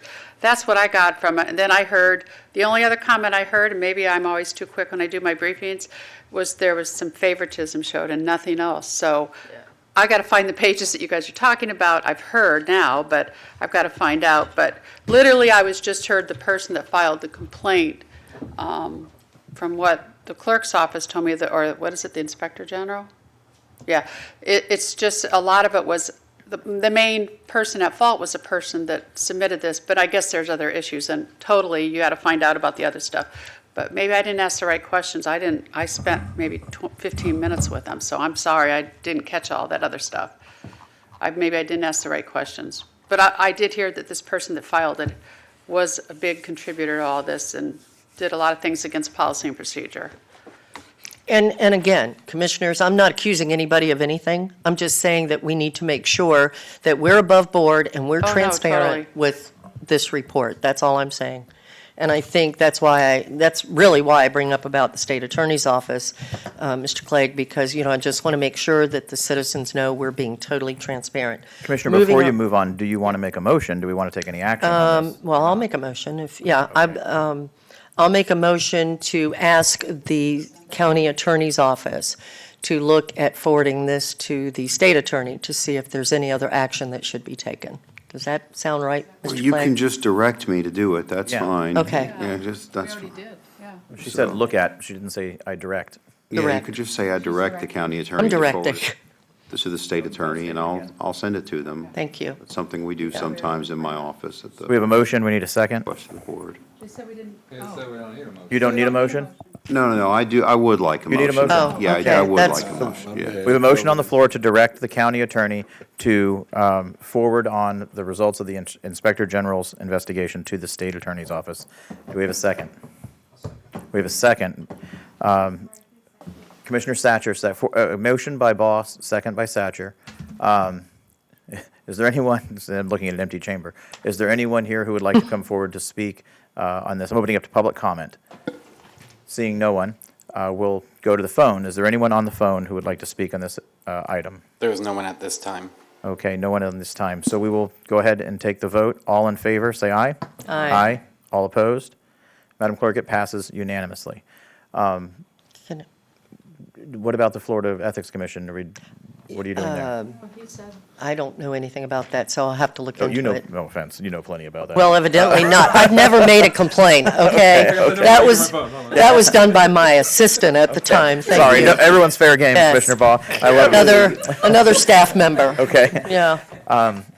Okay, you're glaring at me. I'm sorry, Mr. Well, that County was Attorney. a little bit of an off-color remark, for the legal profession, we kind of are. I know it. Just It stay a kinda little more, hit me in the more back careful pretty with hard. our Okay. words. But I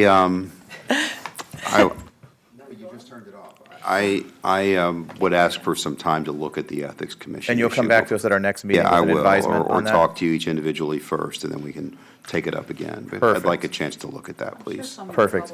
Yeah. Commissioner Ball, moving Thank you. on. And unfortunately, the Ethics Commission is not my gig. It's some of the others up here. You look at he's looking at you. Commissioner Bellamy. I want to speak on that before she goes to the next topic. Is that okay, Commissioner Yeah, Barr? sure. And this is what I said in my briefing yesterday. Be quick. This is the tone that we're speaking. I understand that needs to be addressed, but our true tone is how we can learn from these mistakes that took place and what Exactly. policy we need to set to make sure it does not take place again. And I've never been very good at, rock throwing or anything like that, but I do like to learn lessons so we can make sure that we perform a little bit better. So what evaluation processes, what information needs to be put in job descriptions and things like that, so we can assure that these type of things don't take place again. So I think our focus lens, while that's something that probably need to take place, should obviously be realigned with what we're here for, is to set policy to make sure these type of mistakes never happen again. Thank you, Commissioner. Dr. Hopes. Just wanted to add to those comments. I mean, obviously, you're well aware of a number of the changes that I've made in that department, including staff. But I think as you read through the report, and I've read it about 5 times, so I'm very familiar with it. But you will find that policies were in place, and in a number of instances, policies were not followed. We will be going through the report because, as you know, we brought some of the employees back, and they're great employees, but we do need to address any of those findings, and as you mentioned, learn from that. So there is much to be learned from that report. But I will tell you now, as I move into my second year, you'll see more and more actions that we are taking to basically ensure that we rise to the highest level of ethics and transparency in all of our departments. Can't believe it's been a year. Commissioner Bellamy.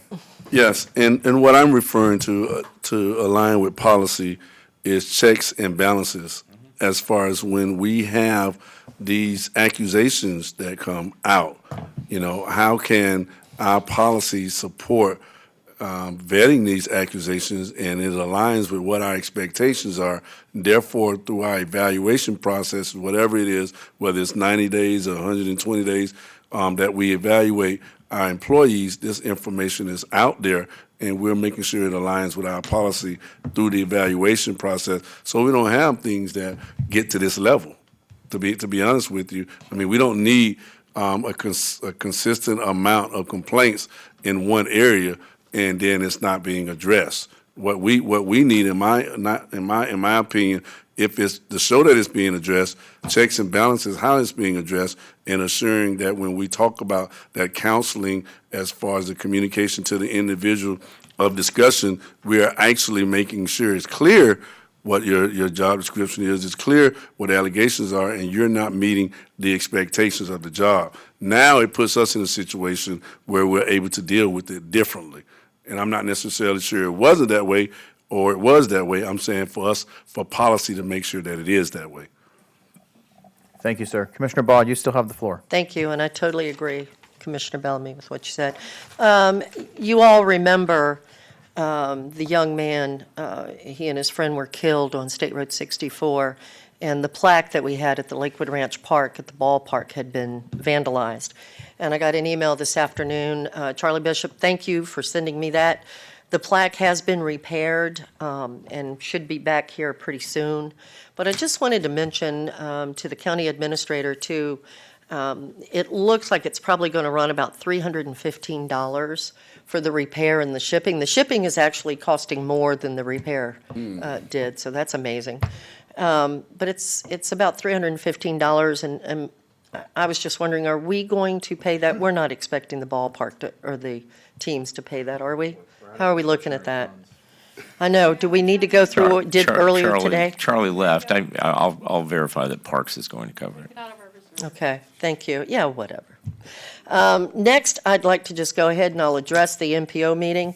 What you might not know, Commissioner Whitmore, is that when that meeting was going on, I had a lot of the members getting very upset and looking at me, and I was trying to, in my own way, address them. So, you know, if you took it that I was totally looking and it was all about Commissioner Servia, trust me, you are not correct. And that will be, by the way, it should probably come up in the next MPO meeting that we have. Some of the things going on will be discussed, and we're trying to come up with solutions to that to handle the meeting in a more professional and faster situation. So just so you know, sometimes what you think you might see might be a little bit deceiving. But anyway, Mr. Chairman, that's all I have. Thank you. Okay, thank you, Commissioner Ball. Dr. Hopes would like to make one quick thing he failed to mention. Real quickly before you leave, I just wanted to publicly thank Mike Gore, Jeff Goodwin, and Kevin Morrison, all of the employees at Utilities. They spent the entire day with me last Thursday, and it was very enlightening. And I'm very proud of the work they do and their high level of operations. Thank you, Mr. Chair. Thank you. Is there any further business? We're adjourned.